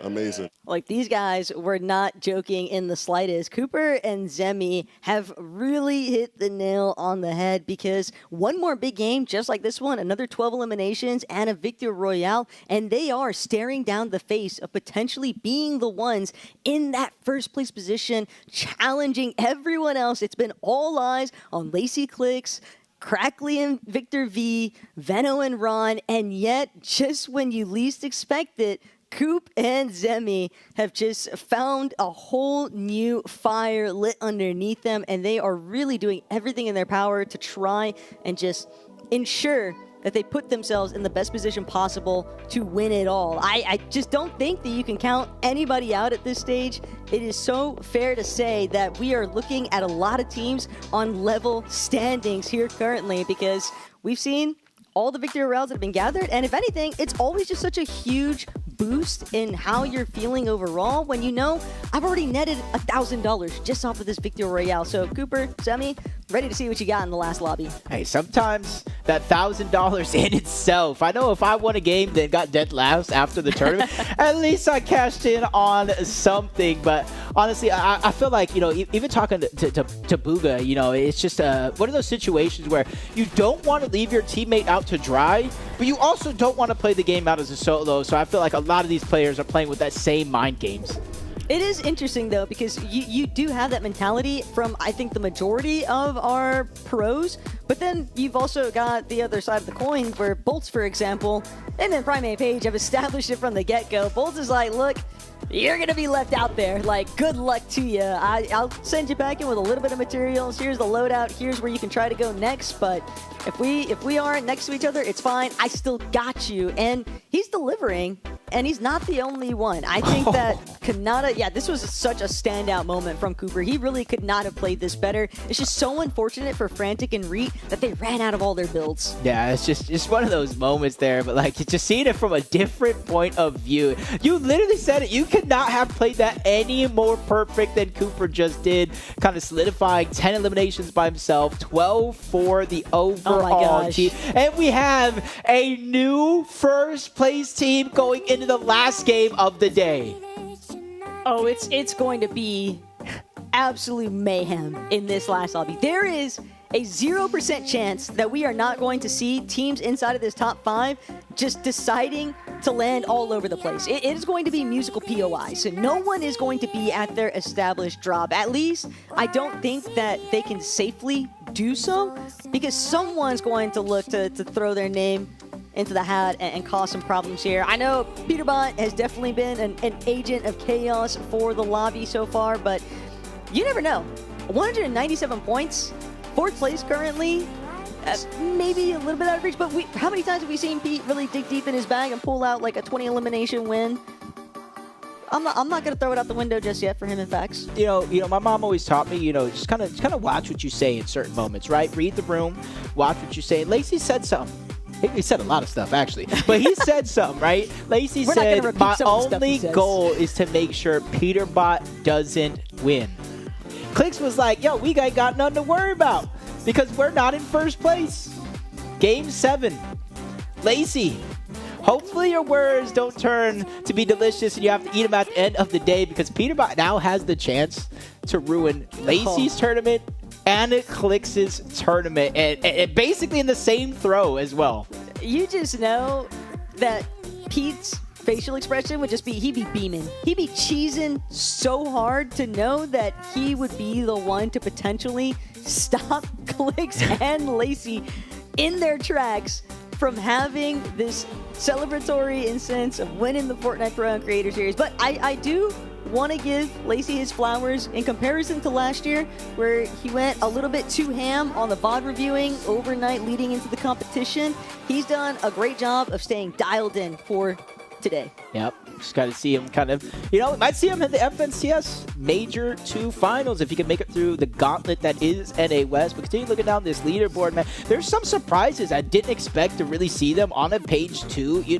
A team like Ritual and Nina. I know they were kind of like a last-second addition coming in, but, you look at Ritual, one of the better IGLs, and he can fight at the same time. Nina, a Milk Cup champion, so she has competed in LAN before, so the nerves might not necessarily there. So I want to see them, even though the chances of winning aren't necessarily there. Maybe make a push for that top 10, start to get a little bit more prize money. They were just throwing a little bit more of a spade because since this duo came together so last minute, unfortunately they didn't get an opportunity to really establish themselves in advance for drop map position, and it has definitely worked against them. But at the same time, they still made the best of the situation just because of the fact that, hey, knowing that we're going to be contested no matter where we go, let's just have some fun with it, and they've definitely done that much. Yep, now that everybody at home, maybe the people watching here in the venue, let me know. Start to tweet at me. Tweet at Fortnite. Tweet at the player. Who do you guys think is going to win the overall tournament here, especially with the leaderboard this close? I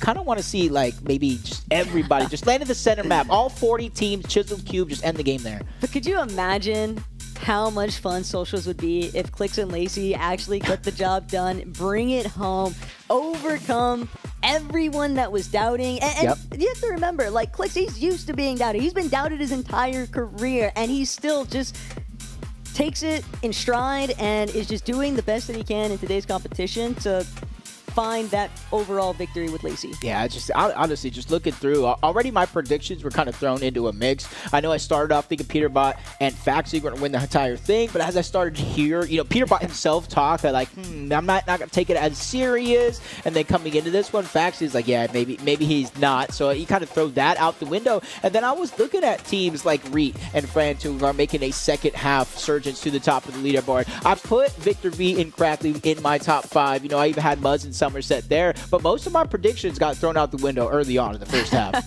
No real surprises there. I do think that Victor V and Crackley was probably one of the main ones that I'm surprised it took them as long as it did, right, to actually start breaking through into that top 3 position. I think a lot of people would have had them in that kind of top 5 area, but it's been crazy to just realize the fact that with this Reloads environment, and I think with a lot of the content creators involved too, it's been so awesome seeing these content creators kind of step this far outside of their comfort zone, because Jinxie did a great job of highlighting it. Fortnite is without a doubt one of the most mechanically demanding games, and to be thrown into this level of competition, I think that I can definitely appreciate the way that all of our content creators have just done such a fantastic job at not only having their fun with it, finding their clip farm where they can, but I think they've all made a great effort here today to try and showcase what they're capable of. Yeah, honestly, I think they're all kind of taking it in stride. Even, we were talking about Primate Page and the Bolt situation where Bolts is kind of stuck. Do I play with my teammate? Do I not? And basically saying, hey, do you want money or do you want to stay alive in some of these end games, right? And I think Bolts is making the right decision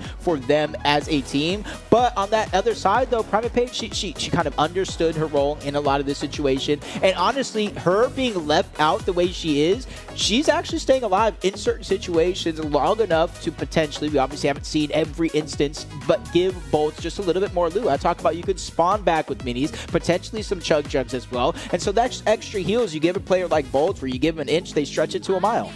Easily, and I think that that's always going to be a threatening component too, because you never know when somebody like Bolts is actually just going to be the one to play spoiler to some of those duos that are leading inside of the top 3, top 5 position right now, and all they need is the slightest opportunity, and that could be where the gap really starts to take place. We already know that all of these teams are going to be feeling a little bit stressed, a little bit in that pressure environment, just trying to bring the whole thing home, but it's tough. And especially since watching this at home right? It's almost a whole different like feel than actually playing in a tournament like this. Because I know myself when I'm watching, when I'm casting games like this, I'm like, I can compete in this. Like, you know, I know Cole didn't show up, but give me Cole as a teammate. You know, I feel like we can get the job done. But then actually playing in an environment like this, accidentally going down early, tagged out of the sky, getting put in the blender. So it's like you almost start to like really doubt, like, man, why am I here? Why am I playing in this? You know, and you start to think like, Cole, just go by yourself. And that's why you're trying to see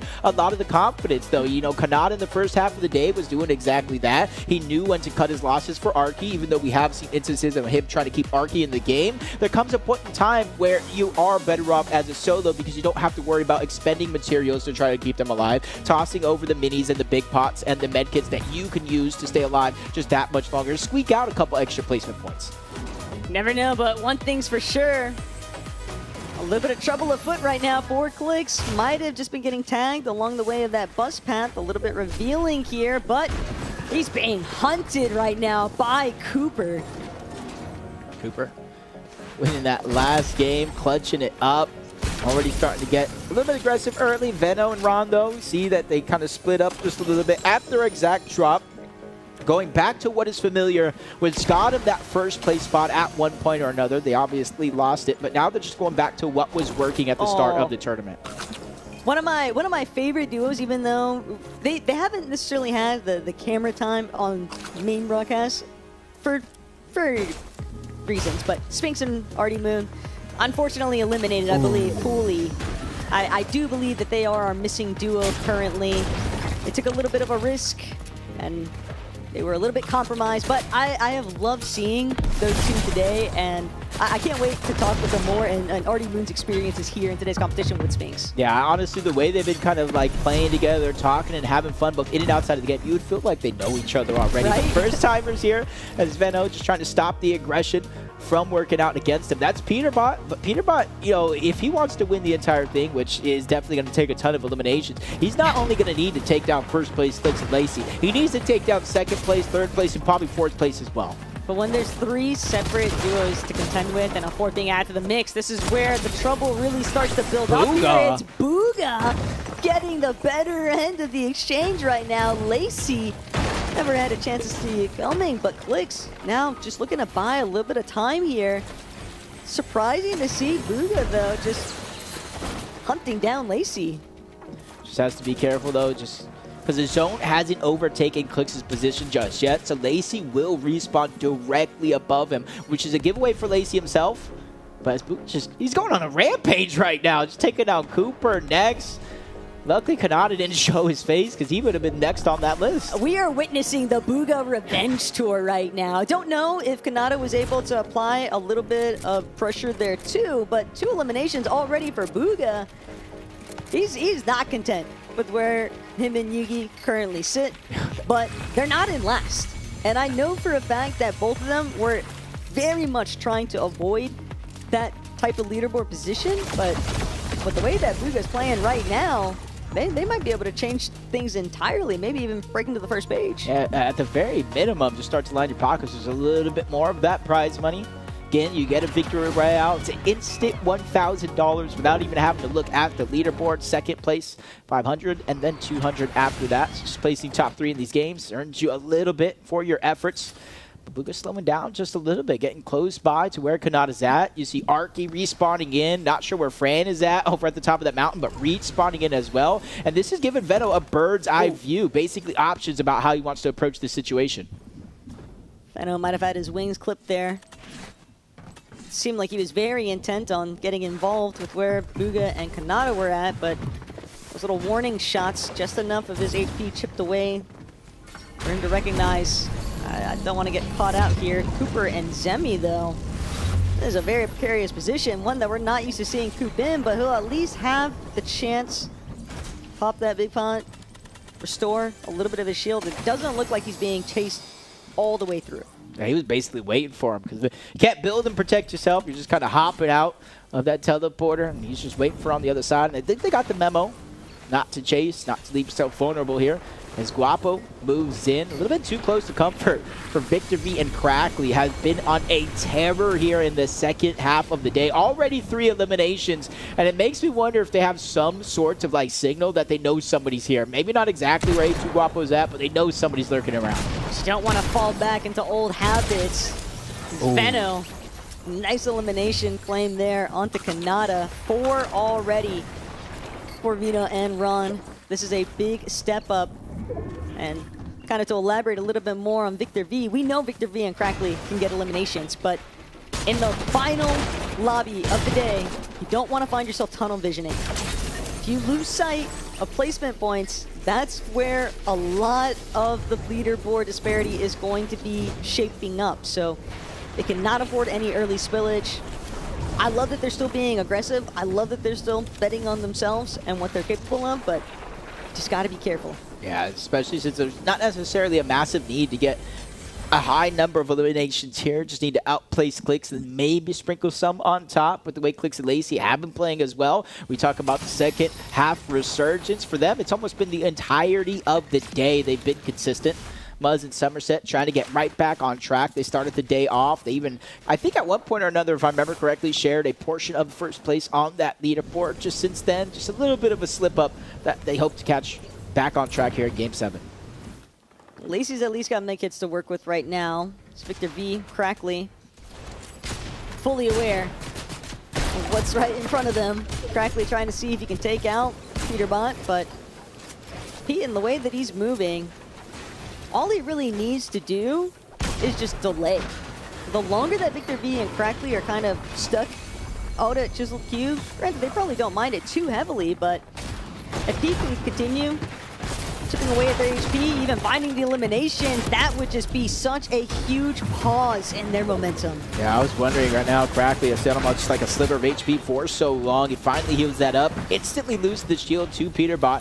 Peterbot knows exactly who he's fighting, saw the name in the feed. Crackley needs to stay alive a little bit longer. He has the HP to do it, but can he survive this pressure? Yes, he does. Gets Victor V back into the game, but now he has to survive the onslaught from Peterbot, stopping him from getting the elimination. And Crackley looking like the pro of the team right there, taking down Peterbot. I mean, you want to talk about locking in and clutching up. Crackley just did everything possible in that instance, but he still got to keep it moving because they are being attacked by yet another team, or at least another player, and it's Rapid who's going to start or finish what Peterbot had started there up against the likes of Victor V, just taking advantage of the reboot farm. For Veno and Ron, a little bit of a standstill inside of zone. Not sure they need to shake things up all that crazily. Not just yet, at least. Just need to keep it within reach, depending on where they kind of land. When reboots turn off, they can try to assess the situation, but Peterbot trying to go right back down over towards Chiseled Cube.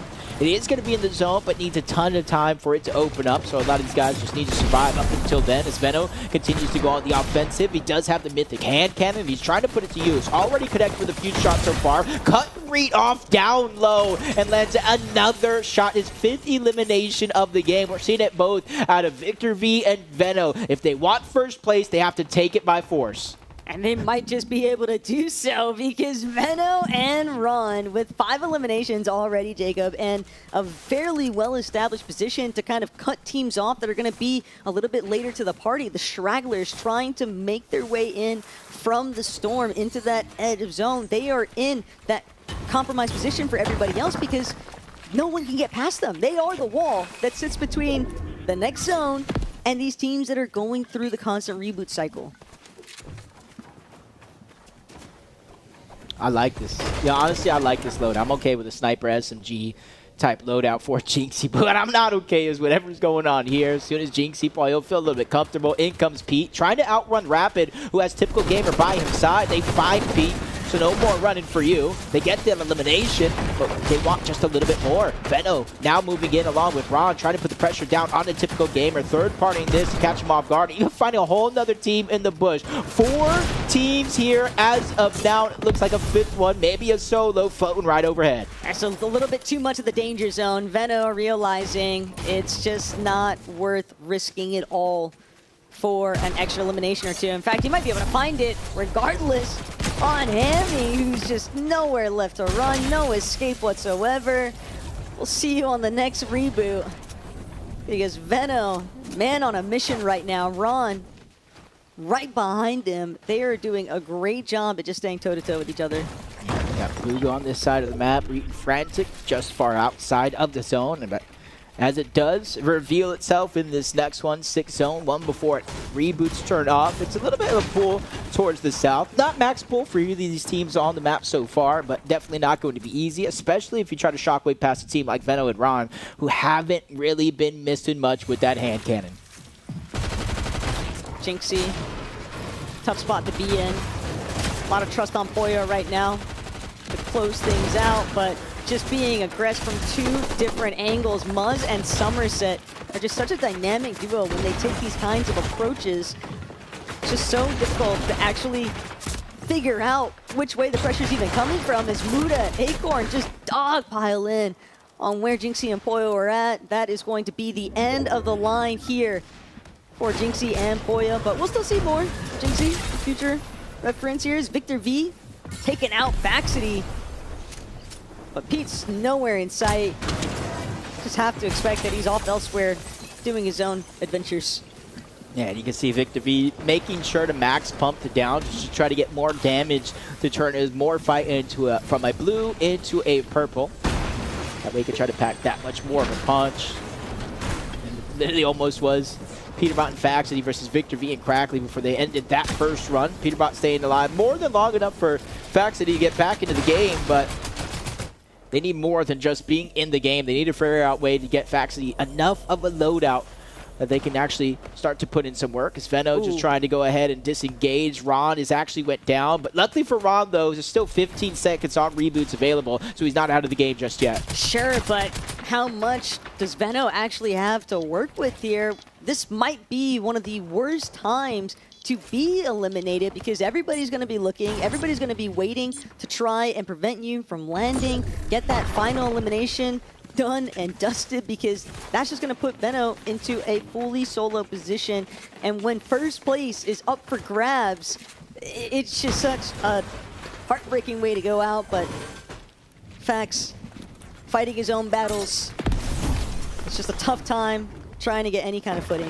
Yeah, this could potentially be such a close tournament, because even though Clix and Lacey have a little bit of a lead, they're not getting eliminations. So if Veno, Ron, Crackley, Victor V get enough eliminations in placement, that alone can put them just higher up on the leaderboard as typical gamer trying to run. He doesn't get the exit he was wanting, ends up in the wrong box, and that's going to give Ron exactly what he needs, a full loadout as he respawns back into the game. Veno making the right moves at the right time. That is a tough break, though, for Rapid. You saw him immediately start to backpedal. He realized that there was nothing left to do. Watched his duo just disappear in front of his eyes, but great heads-up awareness there from Veno. They didn't have the luxury of picking and choosing who they fought. They just had to jump into somebody's box and get that refresh. But Victor V, a big shutdown here now. Peterbot finally answering back. Victor V has always been kind of looming over his head as, is this kid the counter to Peterbot's success? But now, correctly, he might actually be able to save his duo. They're still up above. They will get the audio visuals, but Crackley needs to hold. You can hold and get the revive at the same time, and that's exactly where he's going to find a little bit of success. This could be the play right there. Peterbot gets the knock onto Victor V, but does not get the finish, allowing for Crackley to get the revive, but still in first place is this team right here, right now, Clix and Lacey. Again, only one elimination, Taco. They are getting that gap closed by everybody else on the leaderboard. I can't stress it enough, though, the way that this is really starting to build in terms of stress environment. But not only that, Crackley has come up big time in 2 separate instances in this final lobby. It almost feels like the plot armor is starting to build for them, but they still have a long ways to go. It is a fully uphill battle. Cooper and Zemi, another duo constantly trying to see if they can achieve another lobby of success. Double-digit eliminations, Victor Royale, Ron, Veno, similar environment, 9 eliminations, 8 of them on Veno, and he got the revive off onto Ron. So everyone just trying to pull out all the stops to put themselves in the best possible position. Yeah, look at this. Now they're even looking at high ground now. So far back, deep into the zone. Not sure if it's connected. With the zone catching up, they have to make that conscientious decision. Abandon that play. Hope for another. Clicks and Lacey right up above Venom. Not sure if he got the signal, if that's who it is. But right now, they're going to put pressure on the Rise. But it gets slowed down. Muzz and Somerset put pressure right back onto Venom and to Ron. Cracking the shield to Ron, forcing them to slow down. You can just see Ron kind of spinning in a circle there for a moment. It's just so hard to keep tabs when you're getting all these different audio cues, and Rapid has been found in the backside of zone. That's going to be the end of the line for MNTG in this one. But a big placement point. Right now, Ron is fighting to see whether or not he can roll into Veno's box, but Veno, he's going to abandon ship. He can't afford to stay behind. Put some great pressure on Cooper from overhead, but he just left Ron to the Wolves. Clicks and Lacey are in first. They are in first right now. Veno going to be by himself. 8 eliminations. Has to look for more. Has to figure out a way to outplace Lacey and Clicks as well, who are holding on. They really have not been tested in this game so far. A lot of the competition let them go smoothly under the radar. But up above, Cooper and Zemi, they're the ones putting pressure down, trying to disrupt the whole flow that is going down below. And Veno's only form of ability might have just been saved. Muzz, if he can get that siphon, if he can get the last shot to connect, all he needs is a little bit of wiggle room, and he's managed to manifest it out of seemingly nowhere. And yet again, that last little bit of overdrive grenade is going to catapult him forward, front side of zone. Lacey, Clicks, feeling the pressure right now from Cooper and Zemi. Veno secretly hoping that somebody else gets the job done for him, handles his dirty work of clearing out our leading duo team. You still have Victor V and Crackley alive down below on the low ground, and they have much more eliminations than Clicks and Lacey. This could be it. Placement points are similar. Do they have enough eliminations to close the gap? Meanwhile, Veno running out of builds and running out fast. He runs into Victor V, lands a huge shot before finally going down. Victor V is surviving on a prayer. But Crackley might be able to pick up some of the slack that's been unfolding underneath. Cooper and Zemi still doing what they can. Coop now getting very much more involved, but Crackley and Victor V, he needs a siphon. They have to connect with their next shot. He has to get some form of white HP kickstarting any second now. Otherwise, Cooper and Zemi, they might just be able to take this one. And there's a few teams stomping around up above where they're actually at. But Cooper, see them up above, not wanting to drop down. Too big of a risk, too soon. See the zone not closing just yet. 2 more to go before that one becomes a possibility. And that's where you see Victor V and Crackley lurking around, hiding as much of the audio visuals as possible. But eventually that's going to come to a test as Curve is on the other side of that wall. Victor V goes down again as Crackley starts to feel the pressure. Clicks and Lacey are starting to get busy. Down on the Muda. That one gets cleaned up. Crackley still fighting tooth and nail as he lands a big shot on the Curve before eventually going down. It's just not enough, but for Clicks and Lacey, this was everything. Already in a top 3 position, 3 eliminations. If they're able to solidify these next couple of elims, I think they've already got the job finished here, but it all depends on whether or not Zemi and Cooper were actually able to bring it close enough. I think they're just falling short in terms of elimination points overall, but Lacey and Clicks, we might be looking at our tournament winners right here, right now. Yeah, they already got the 3 that you're talking about, looking up, exchanging shots back and forth with Cooper and Zemi, but there's still a solo running around. That's Curve. I might have spoke too soon. Curve goes out like a light. 2v2 situation here. Clicks and Lacey potentially the tournament on the line against Cooper and Zemi, one of the favorites coming in. It all boils down to this moment right here and now as Cooper and Zemi cut off the path, gets him down onto Lacey, leaving Clicks by himself, swimming like a fish out of water. No builds left. Oh my God, Clicks! He lands the first shot on the Zemi. The builds are there. Can he do it? No! He gets cut short. Cooper ends a magnificent run from Clicks and Lacey to take Game 7. But what a run at the very end of it. Clicks and Lacey really gave Cooper and Zemi a run for their money. 8 eliminations in total, though, for Cooper and Zemi. We saw the slightest margin being brought to light, and whether or not that was actually going to be enough, Clicks and Lacey, Cooper and Zemi, the fact that they were able to repeat with the back-to-back victory royales in lobby 6 and 7 is just a ridiculous accomplishment. You've really got to give them credit where credit is due.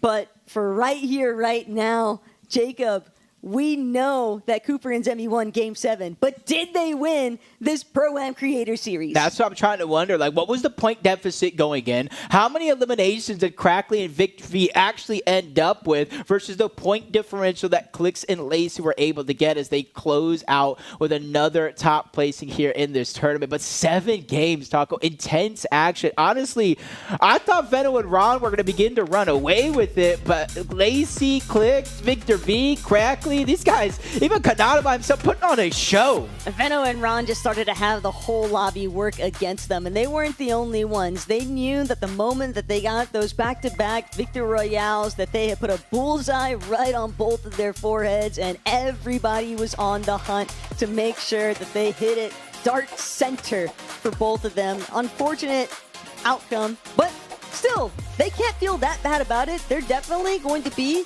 in the threshold of some solid prizing. And not only that, but they netted an extra 2K on top of their winnings here today just from getting those back-to-back Victory Royales. Yeah, much and well-deserved as well. A lot of people, thought they were one of the favorites coming in. And rightfully so. They showed up, showed out. But sometimes, man, just those eliminations from Veno at the end really just kind of putting it all on the test. And we really saw kind of 2 different styles of play in one tournament. You saw a lot of our teams, especially the ones at the top of the leaderboard, they stick together. Usually you send one out to get those eliminations, but they actually stuck together at a certain point in the game and made sure that they did not get separated through and through. Even Crackley having some insane clutches in this game alone, let alone the entire tournament. Nah, Crackley was definitely turning it up all the way. Volume just through the roof with his gameplay in Game 7 here. We know that he is definitely a strong caliber competitor, but it's more so the fact that he's also able to bring it to light in a LAN environment. I think that Crackley has definitely proven that just because Zero Builds might be his priority playground, that doesn't mean that he can't hang in a Builds environment. Yeah, that play right there. Lacey just trying to break out. There's no builds. He gets knocked. Clicks kind of like stuck by himself underneath. A huge shot right there on the Zemi, but it almost makes me wonder. I know the zone is still closing, but like, maybe you could have played a little bit longer, go for med kits, but I want to say, was it Storm Sickness? Cooper didn't even look like he was looking at him at the end. There first and ready.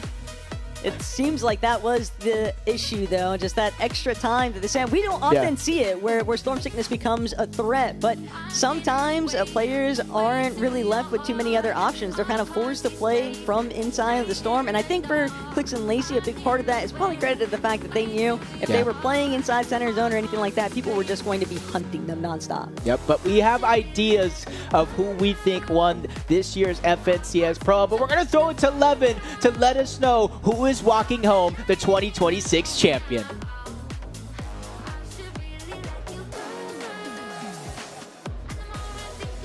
What a day it's been. 7 games, and finally we can crown our champions. Everybody, give it up for your Pro-Am Creator Series Dallas champions, Clicks and Lacey!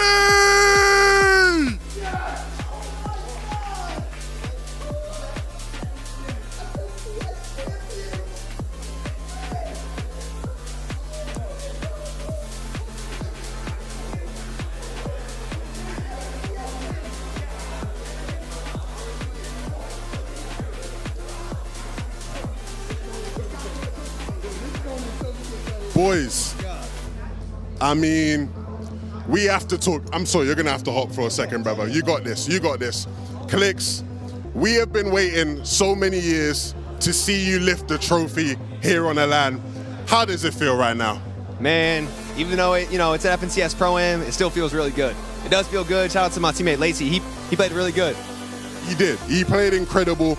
Last year at the FNCS Pro-Am, a lot of people expecting you guys to get the job done, and you couldn't do it there. You did it here today, though, Lacey. We did it! We did it, man. Clicks, it's emotional, man. It's emotional. He's worked hard for this. He's worked hard for this. You already bigged him up and talked about how well he's played, man. But, I mean, he's been on quite the journey as far as what he's done with his Fortnite career, streaming career, and how you played a part of that, man. Seeing him here lifting the trophy with you, what's going through your head right now? What's going through my head right now is you are officially, my friend, a Tier 1 professional. A lot of people make jokes about it, but he just lifted a trophy before anybody else. But honestly, dude, I'm really happy. This is sick. Next one's got to be at Globals, though. That's the next one. Hey, look, Clicks. Look, I'm gonna say it because I know there's some people watching thinking it. You've been playing with a bunch of different people, switching up your teammates all over, trying to find the right solution. You just said he's a Tier 1 pro. Is the solution right in front of you? I think it is. I think it is. Me and you, FNCS, let's run it. I already got to do it, I'm not gonna lie. Hey, next Pro-Am though, next Pro-Am I'm locked. Pro-Am, he is my Pro-Am duo, locked in, guaranteed. Going for the back-to-back. All right, Lacey. Of course, everyone's watching right now. Do you have anything to say to your fans, to people who have supported you on this journey here to lifting this trophy? Thank you guys for all the continued support. This is my dream. It's my dream right here, lifting up this trophy. And everybody said that I wasn't a pro. Everybody said Clicks wasn't going to win. They said they counted us out. It was hated on us. And look who's standing here now. The champs. The champs. Click, same thing to you. Is there anything you want to say to the people out there? Man, I've been failing for 8 years, but every single time I've gotten back up. Now we're sitting here with my best friend holding a FNCS Pro-Am Champion trophy, dude. You see it too, Levon, right? FNCS Fortnite Pro-Am Champion. This is sexy. This is a sexy trophy right here. Hey, you guys have streamed together. You've started a business together. Now you win together. One more time, people, make some noise for Clicks and Lacey! Absolute legends. Hey, big shout out to Epic Games. Thank you to Dignitas as well. Dignitas, big shout out to them. Big shout out to the University of Dallas, UTD Dallas, for allowing us to be here today. To all the beautiful fans that showed up and were on the lawn supporting, to all the amazing people involved in making this show happen, we thank you so, so much. These guys are our well-deserved champions, and a big shout out to all the other players and creators today. We will see you guys all for the next Pro-Am Creator Series. Yeah? Man, fuck the other. All right, man.